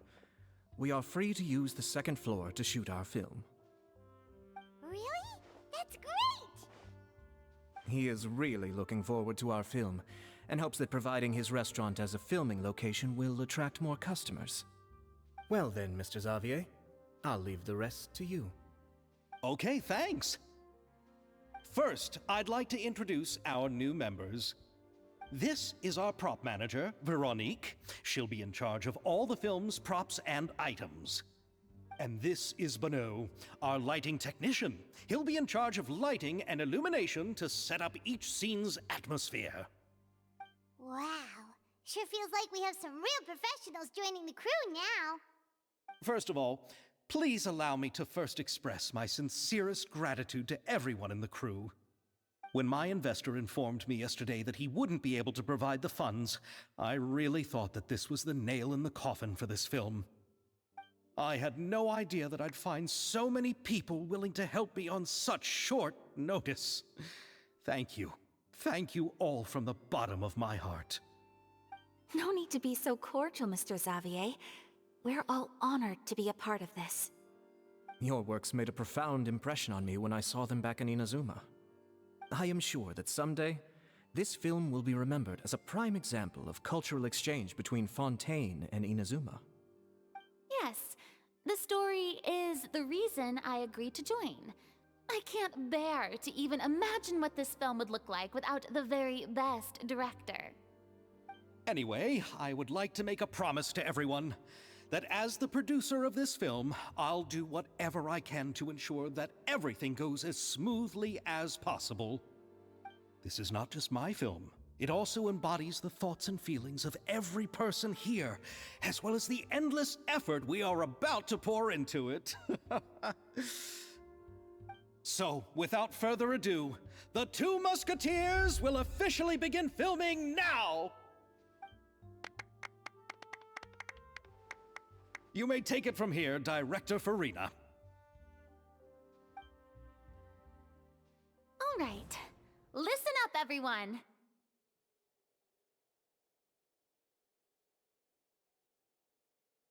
The first scene takes place when the two young musketeers are living at the Baron's home, still unaware of all that is about to happen to them.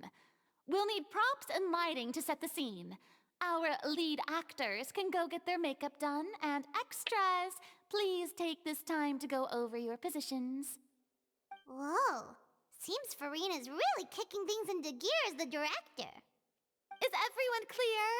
I don't want anyone traipsing around the set like umbrella finches. All right, cameras will start rolling as soon as the set is ready. Let's make a film that'll make some serious waves in Fontaine. Not the kind of waves that drown people. I mean, the good kind of waves. Seems like she's still a bit traumatized by that. Anyway, let's go see if there's anything we can do to help.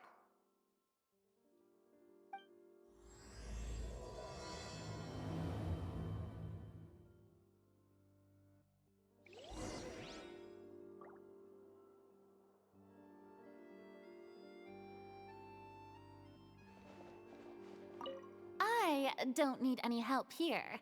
Why don't you try asking someone else?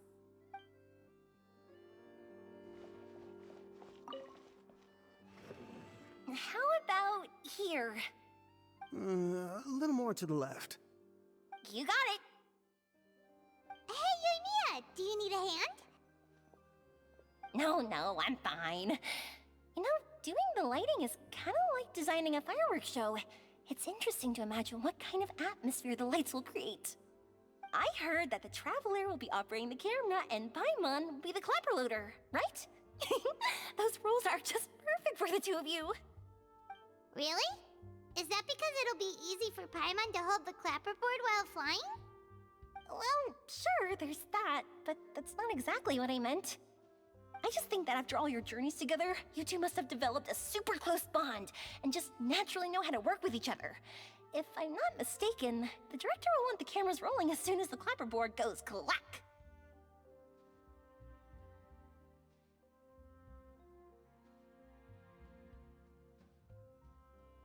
Okay, we started rolling before that.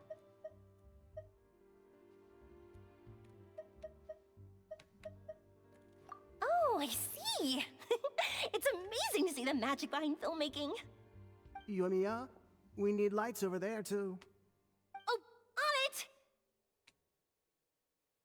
I've got to get back to work. Chat with you later. Oh, it's exciting to see so many people working together to bring the film to life.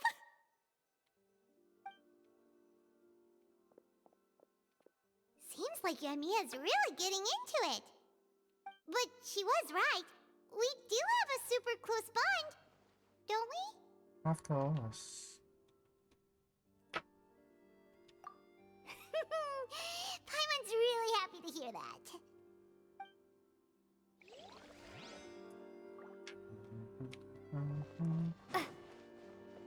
I want to talk to everyone.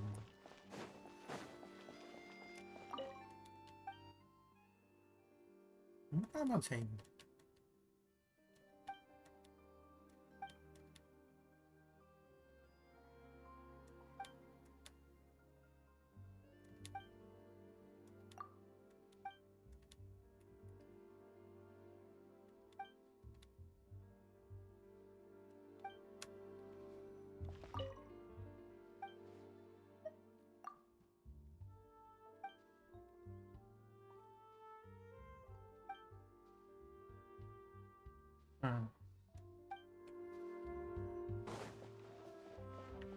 I mean, there's more than just technically the Sylvia. If you want tea or water, just help yourself.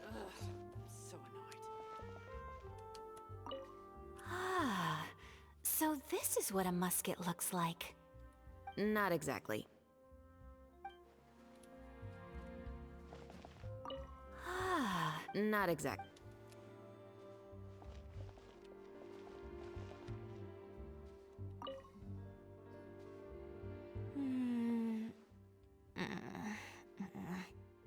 Ayaka has mentioned you to me before.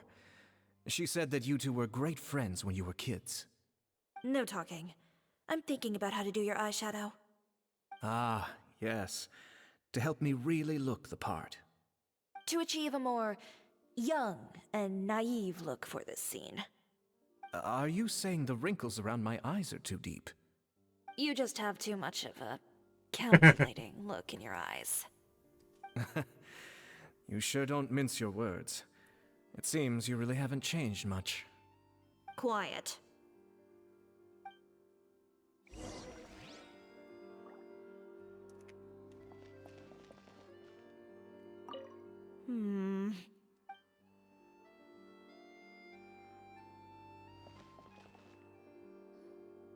So, this is a real musket?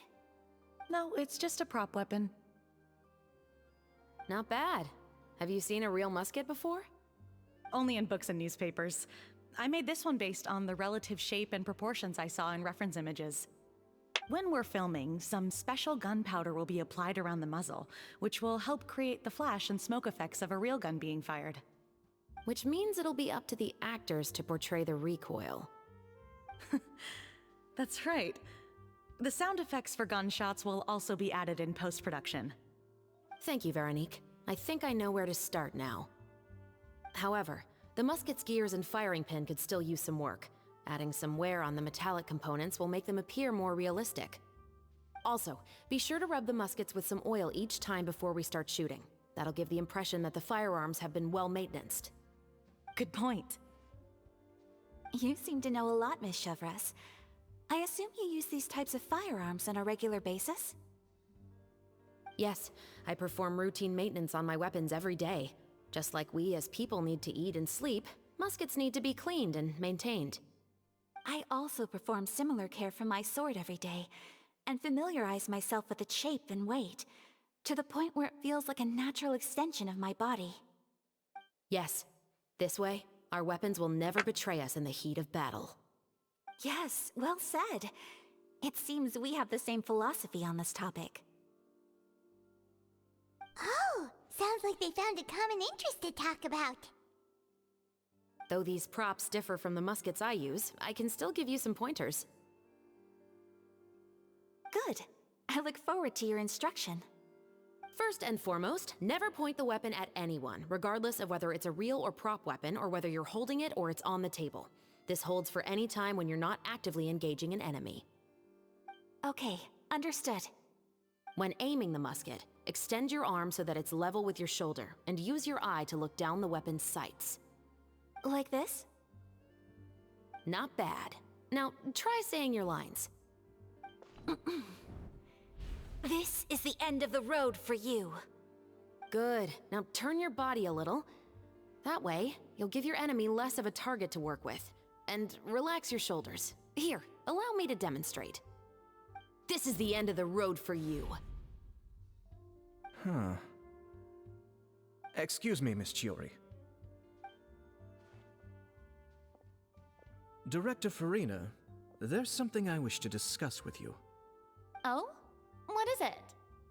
Like this? Yes, much better. What do you think? I do see your point. But are you sure you wish to do this? I believe it would be most fitting. Well, if you insist. All right, I understand.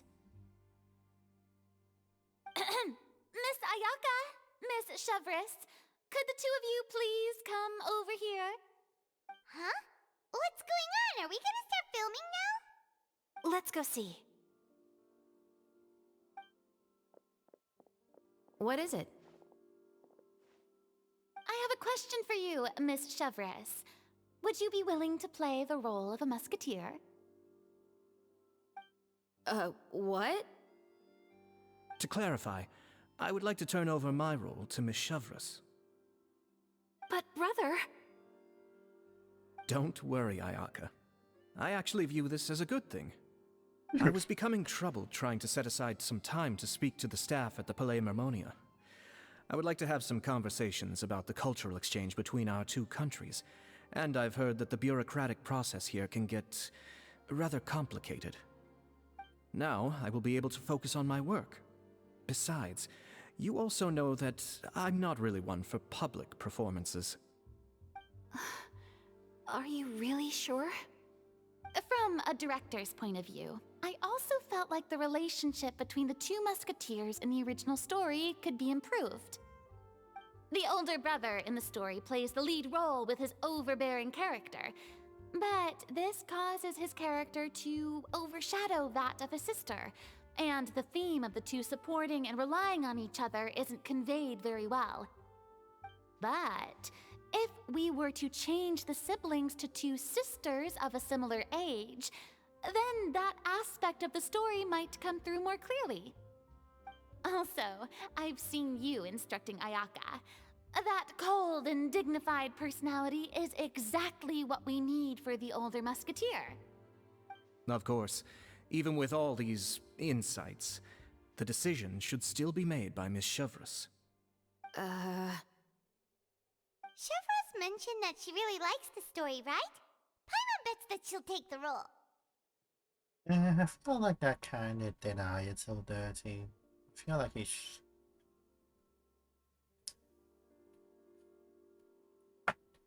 Yeah, well. All right, I'll take the role. Good. It's decided then. I'll get started on making edits to the script. We'll also need to make some immediate adjustments to the lighting, props, and costumes.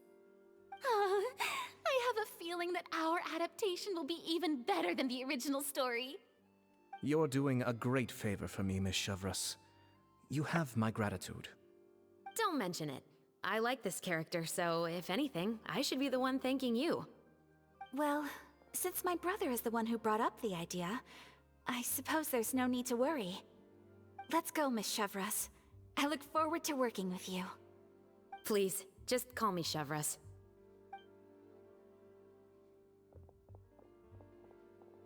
Seems like you're really going out of your way to solve the problem I was having with your makeup. Surely you jest, Chiori. I assure you that I was mostly motivated by a desire to spend more time on formal business. Oh, come on. You really think I'd buy that? According to what I've heard from Ayaka, her brother is someone who can juggle 10 different matters at the same time. I'm sure you have other reasons for backing out. Perhaps. Ayaka always said she wanted to go out and see more of the world, just like the Traveler. But I feel that she needs not only to see other nations, but also to make some different kinds of friends. I think it would be harder for her to make new connections with me constantly by her side. I would like to give her some space. Alright, go on. Spoil her some more. Ayato! It's too bad you're stepping down from the role. Paimon really wanted to see you act as a musketeer.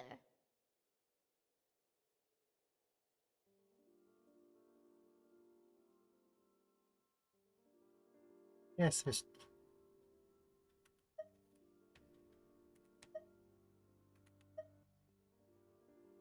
This is just... No need to poke fun at me. That is I'd one of his wager that you lines. also felt that I wasn't the best candidate for the role. It's a little hard for Paimon to imagine you saying those lines.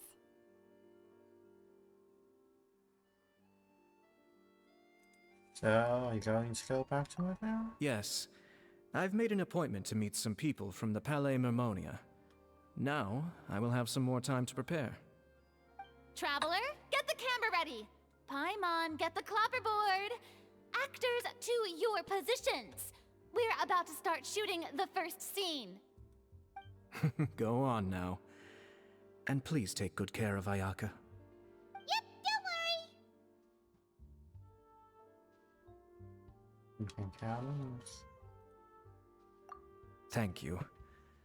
I look forward to seeing the film when it's finished. All right. Now that we're all here, let me help set the scene for everyone.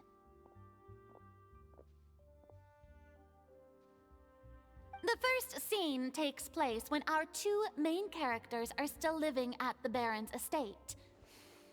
They've been ostracized and verbally abused by others in the household, but they still have no idea why. We want to capture how naive and innocent they are, despite their pain. Chevreuse will be playing the role of the older sister, Tulip, and Ayaka will be the younger sister, Iris. Be sure to get close-ups of the main characters at the right moment. Silence on the set! Lights, camera, action! Let's go! Tulip, Mother's been out for quite a while now. Perhaps she went to pick some flowers on the way home. You know how she loves flowers. Iris, Tulip, I'm home.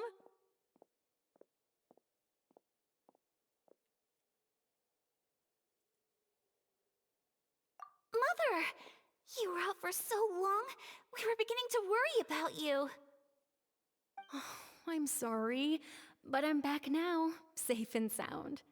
Here, I brought your favorite treat, apple turnovers. Mother, what are those bruises on your hand?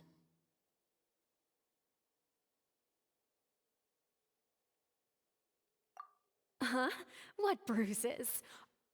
Oh, I must have bumped into something while I was working yesterday. But I didn't notice them this morning. Then perhaps they're from when I accidentally tripped when I was out just now. By the way, did you have fun playing at home? What's the matter, Iris?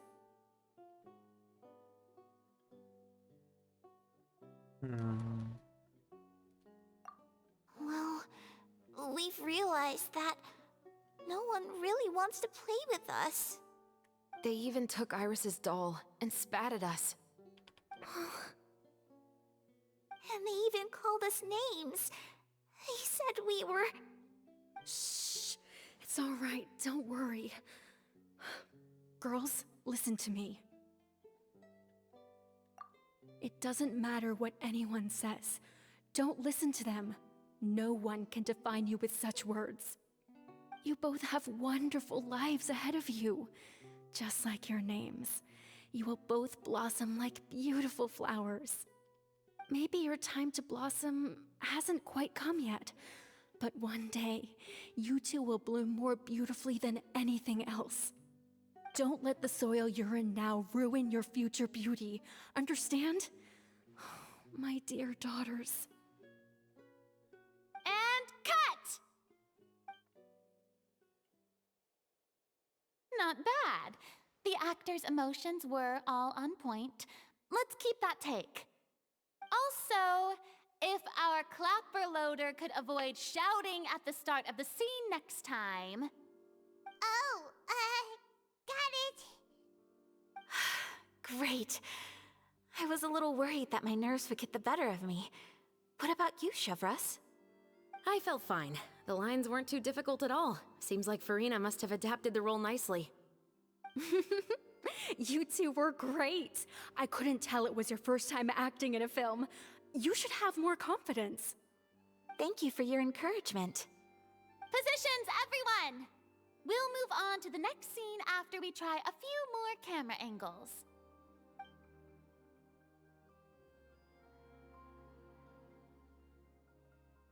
This scene is when our two characters return home, only to discover their mother has been murdered. Ready? Lights! Camera! Action! Mother, we're back! Mother?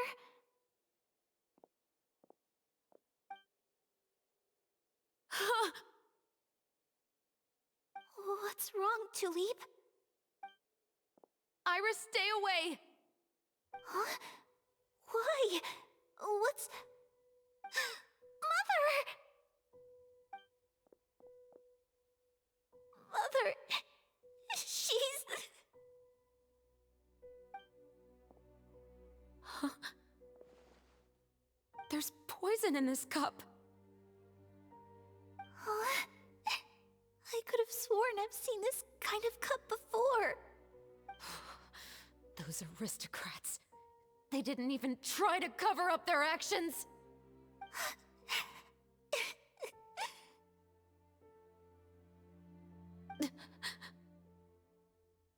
Iris, we need to leave this place.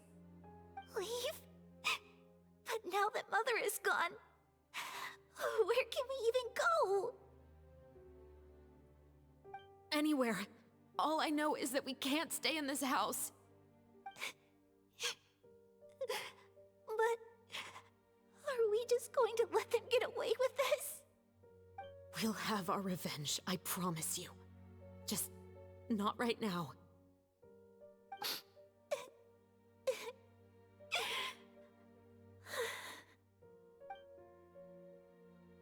Come on, let's go. No, wait. We can't just leave Mother here like this. At least let me leave this rose with her. That's why we went out in the first place. To buy her this flower. All right. Goodbye, Mother. We'll avenge you. Someday. And cut! Beautiful! Great performance! Oh my, you're so amazing, Ayaka! And were those real tears I saw? How did you do it? I was surprised too. Thank you for the kind compliments. Actually, as soon as Director Farina said action, I told myself not to think about anything. I just felt the weight of the moment and became the character. It's quite similar to practicing the art of the sword. You clear your mind and focus only on what's happening in front of you. Ayaka's performance was amazing. Have I discovered an acting prodigy? Pipe down, everyone! We need to move on to the next scene!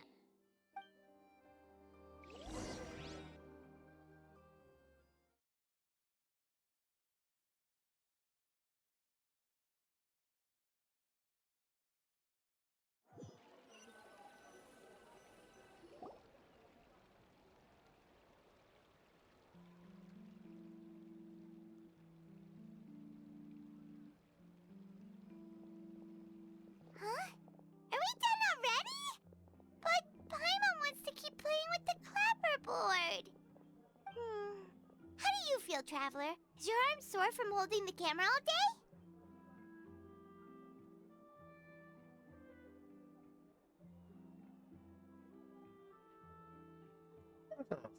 Good work, you two. You too, Shivers. You were quite the actress today. I've read this novel many times before. I have a good grasp of my character's mindset. Anyway, do you remember my request from yesterday? Oh, right! We were having so much fun that Paimon nearly forgot! You have a case where the murders seem really similar to the cases in the novel, right? So, how are they similar exactly? In the story, the main characters grow up to become two musketeers, always using their guns to carry out their revenge. And on each of the victims, they place a rainbow rose as a signal that they've returned. The roses in your case. Yes, that's correct. We found rainbow roses just like in the novel. Seems like you're connecting the dots now. Oh, that does sound pretty concerning. Especially after seeing the script today. Oh, now Paimon can't stop wondering what kind of ulterior motive the murderer might have. What do you think, Traveler? You're smart. Paimon wants to hear your thoughts.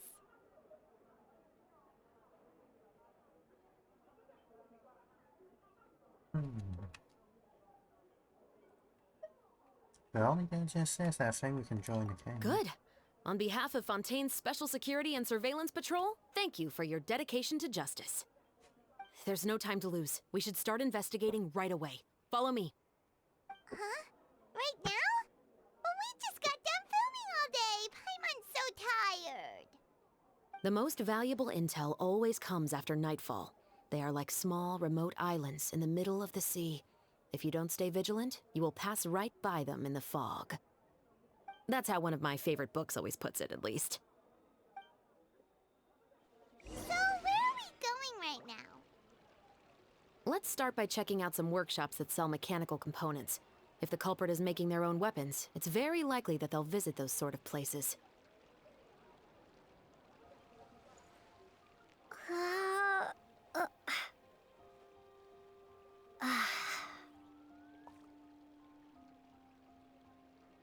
We cannot just rely on the ocean's self-cleaning ability.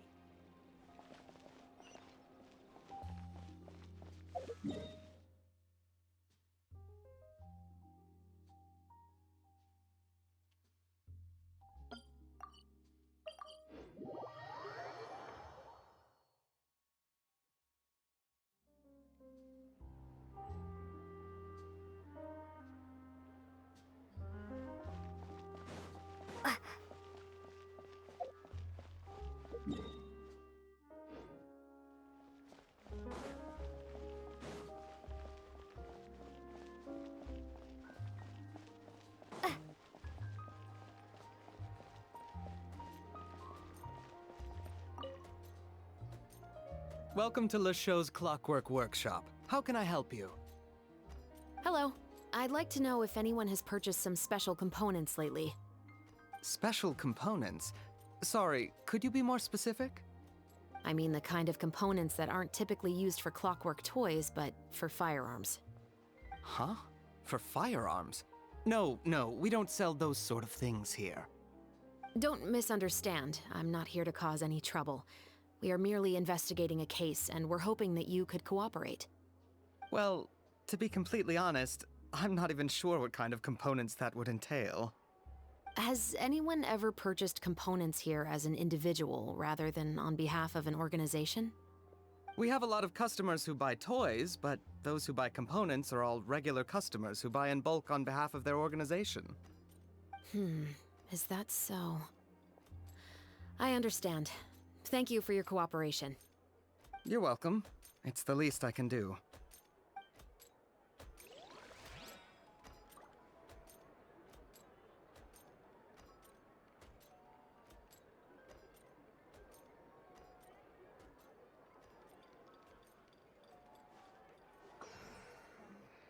So hard to pick the perfect gift. I heard down the grapevine that she and the other two just got some new fireworks in.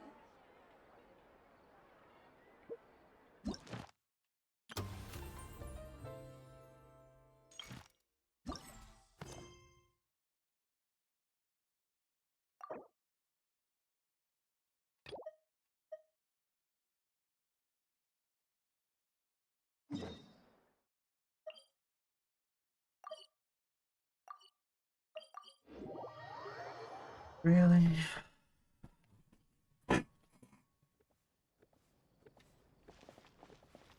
They really need to have an override.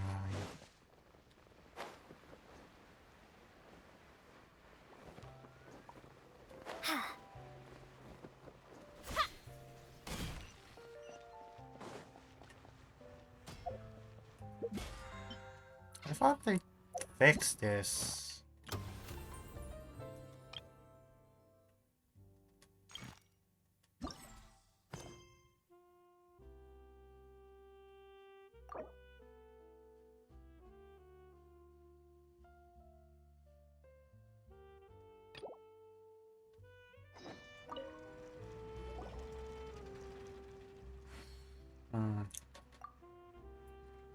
That's the case, there was some...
Smell train sequence.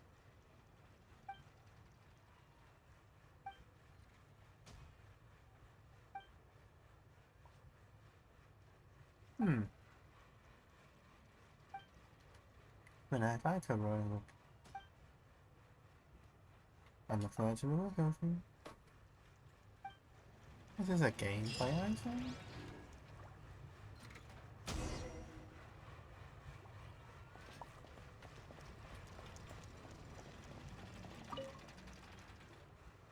Oh, hey, Chevris. You run out of oil for your musket again?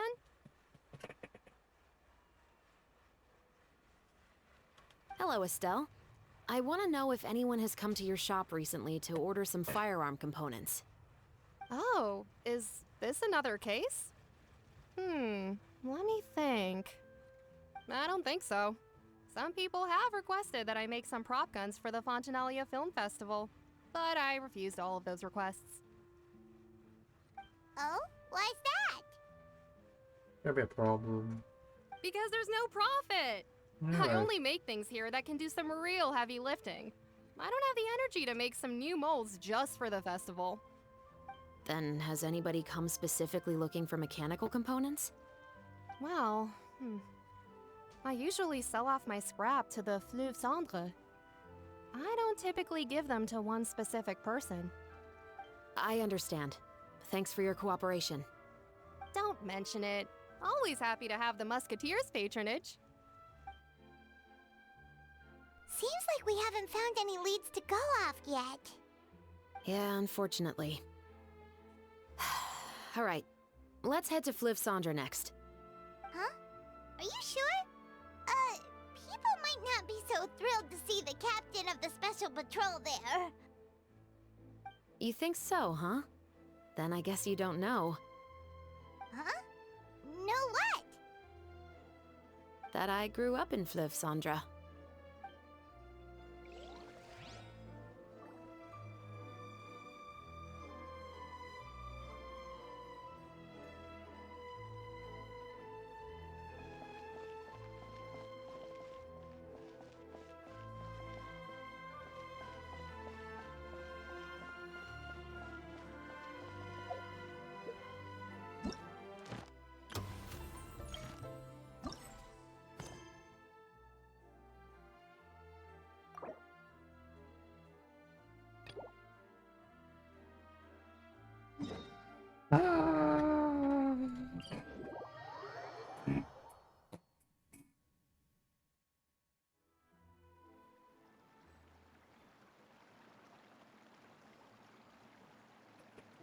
Alright.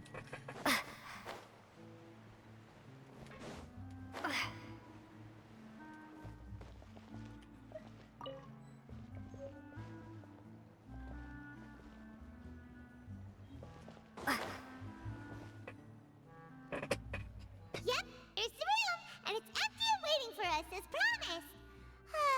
Navia is such a good person. Now that the serial disappearances case has been solved, no one's going to come after us for anything. Even without Silver standing guard, we can just completely relax. Why don't we stay and rest up here for a while? Even machines in Fontaine need to stop and recharge now and then. Stick to where? It's gonna repick some of the pieces. Oh, come on! This place isn't that bad. Besides, how often do we get to stay in an actual base? The truth time on. Oh, fine. Remember that detective story Paimon read before? Well, the author is about to release a new book, so Paimon wanted to buy it as soon as it came out and have a quiet place to read it. Fair enough. Just don't spoil the ending for me this time. Then it's agreed. Come on, let's get some sleep. We'll need to be up first thing in the morning to get in line and buy a copy.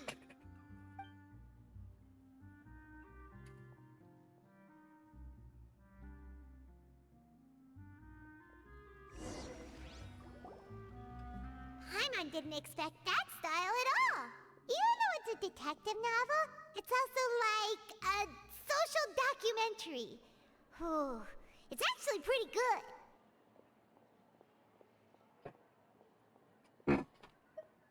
You just finished it? No! Paimon just spends a bit more time sleeping than you, that's all! Excuse me, but do you know if the Traveler and Paimon are lodging here? No. Huh? Who are you? Paimon doesn't recall seeing you before. Wait, you're not here to give us trouble, are you? A blonde traveler and a chatty little fairy. Whew, looks like I found the place. Good thing I asked the Spina di Rosula. Seems they sent me the right way. Hey, what do you mean by chatty? Paimon's always careful not to talk too much. Most of the time, anyway. It's an honor to meet you both. I was sent from the Palais Mermonia. Monsieur Nourilette wishes to see you. It seems he has something important to discuss in person. Nourilette? He wants to see us again already? Huh. We talked so much the last time we met. Has something happened since then? I am not privy to the details. It would be best if you came to the Palais Mermonia and asked Monsieur Nourilette in person.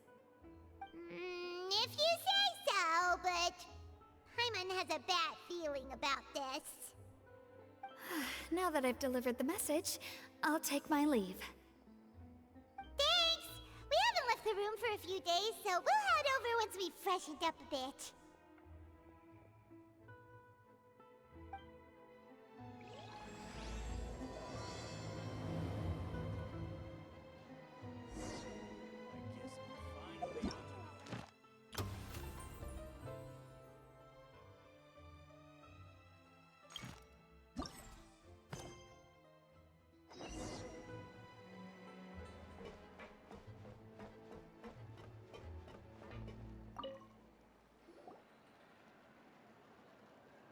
It's been a while, Tetro. Please, just get on with your request. I want to know if you've heard anybody talking about muskets lately. Information isn't free, you know. I've heard that bandits have been extremely active in the countryside recently, and they've been affecting the delivery of goods to Poisson. I can allocate some more manpower to help out with that problem. What do you say? You're still as helpful as ever. One of our men got drunk at dinner about a month ago and lost his gun. 3 days later, it turned up in the corner here. What's weird about that? He just forgot where he put it, right? This is Fleuve Cendre, my friend. Anything of value left in the tavern won't ever make it to the next day. But that gun turned out to be an exception. It didn't get any new wear and tear on it, and didn't even appear to have been fired. We were quite mystified as to what could have happened. I suspect it came back because the weapon was already known to the guards. You mean, a criminal was afraid the Marechaussee Phantom would use the shot marks to track them down? Maybe. But if that's the case, the culprit really took great care to avoid getting caught. I didn't say anything about a criminal. In Fleuve Cendre, knowing who was killed is as easy as knowing what clothes you're wearing today. It's the guy living in the east side, isn't it? I've never liked him. Every time he's here, he just orders a drink and sits there with a nasty look in his eyes. So, who was the one who lost the gun in the first place? Don't bother. Even if you ask, he wouldn't admit to owning a gun to some strangers. Not to mention the captain of the Special Security and Surveillance Patrol. He's right. I know you grew up here, Chevreuse. Even though you're on good terms with the Spina, you've still been gone too long. Not many people know you here now, and a lot of people don't like the Special Patrol. I know. So take my advice and don't show your face too much around here. It's for your own safety. I'll come and go as I please. And I'm afraid I'll be appearing more often due to my work. All right. Don't say I didn't warn you.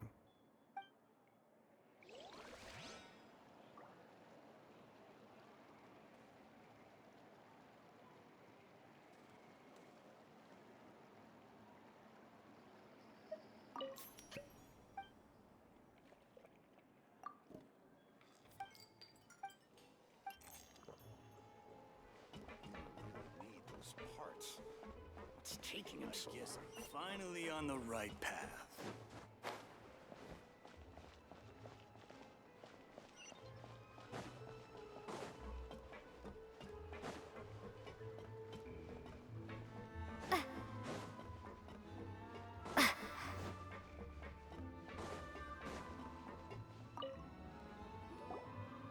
Hello, I'd like to ask some questions.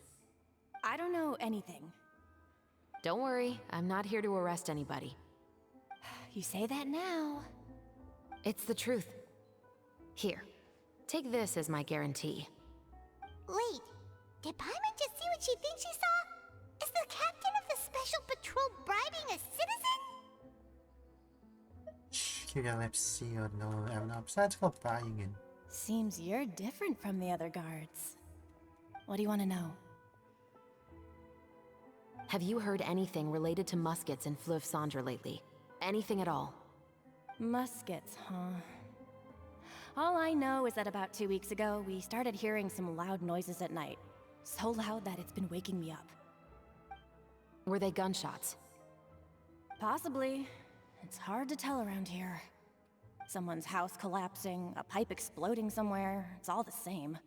But the noises I'm talking about definitely happened after I fell asleep. Do you know where the noises were coming from? I don't remember clearly. Is it that you don't remember, or that you need to think about it some more? You tell me.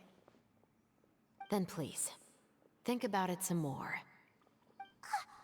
She's giving her even more Mora!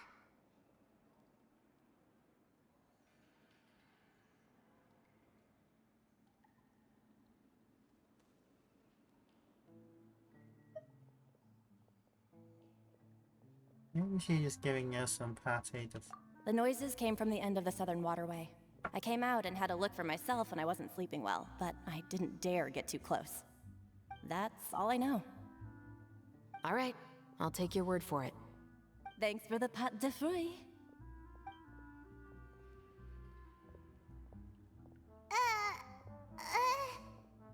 No need to be surprised. I grew up here, remember? I know how to get people around here to talk. I want some pate de... My apologies, I'm all out of sweets. Though I do have some other tempting snacks in my custody. Fries, fried chicken, and even onion rings. But taking care of junk food is my responsibility. You're better off sticking to your normal, nutritious diet. Now then, let's keep going.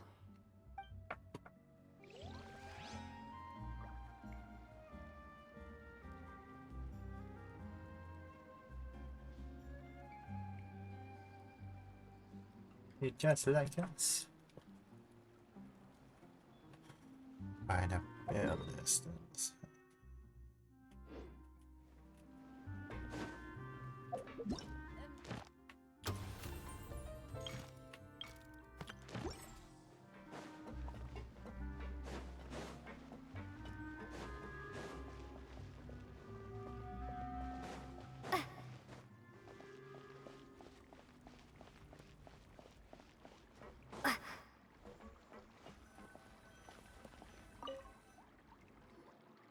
What's all this?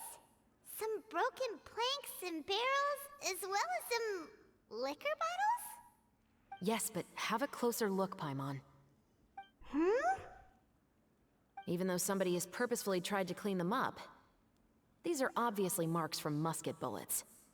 In other words, someone was here trying to improve their shot. They were using the barrels and bottles for target practice.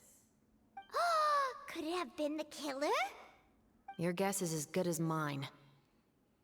Although many people at Fleuve Cendres own guns, few hide the fact from others. And even fewer would go to such lengths to hide markings from practice shots. Anyway, let's go. There might be more to this.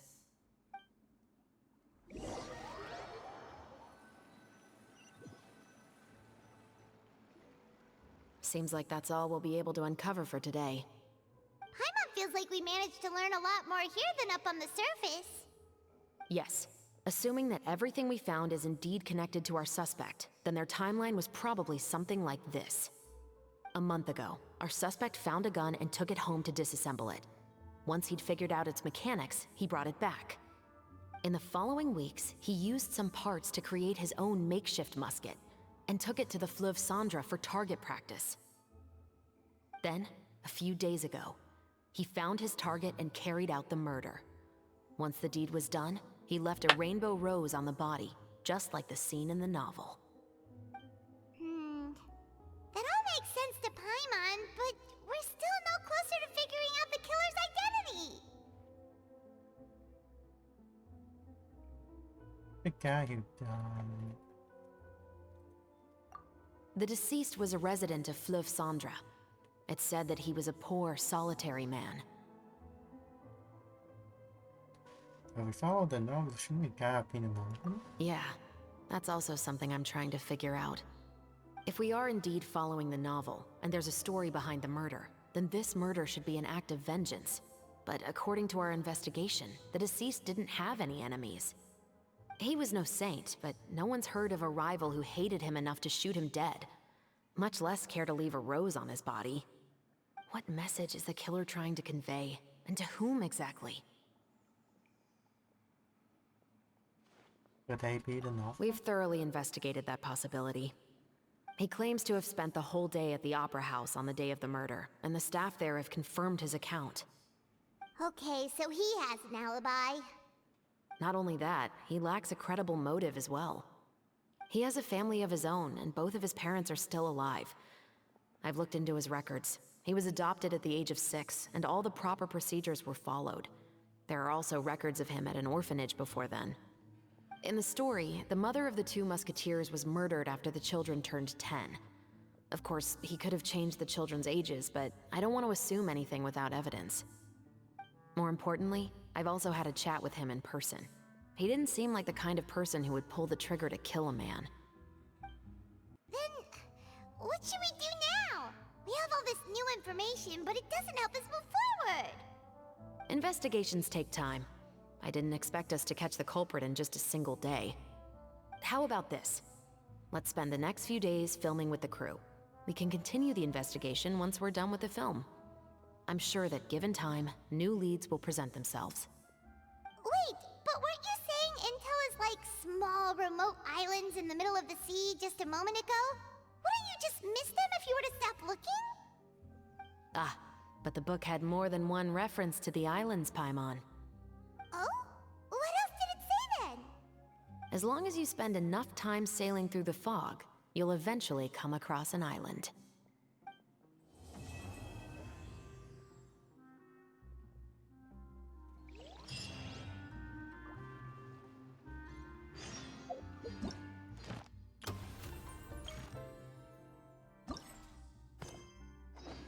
I think it's got time to stop for a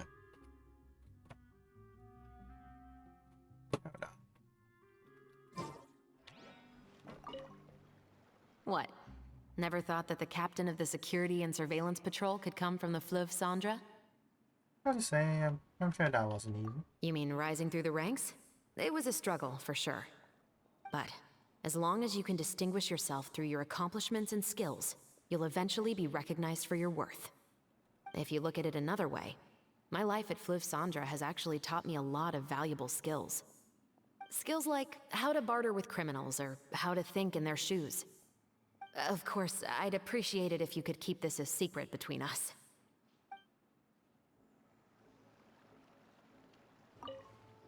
What? Never thought that the cap... Honestly, I'm pretty shocked too. There used to be a time when I thought I would never be able to join the guards. But as long as you can distinguish yourself through your accomplishments and skills, you'll eventually be recognized for your worth. If you look at it another way, my life at Fleuve Cendre has actually taught me a lot of valuable skills. Skills like how to barter with criminals or how to think in their shoes. Of course, I'd appreciate it if you could keep this a secret between us.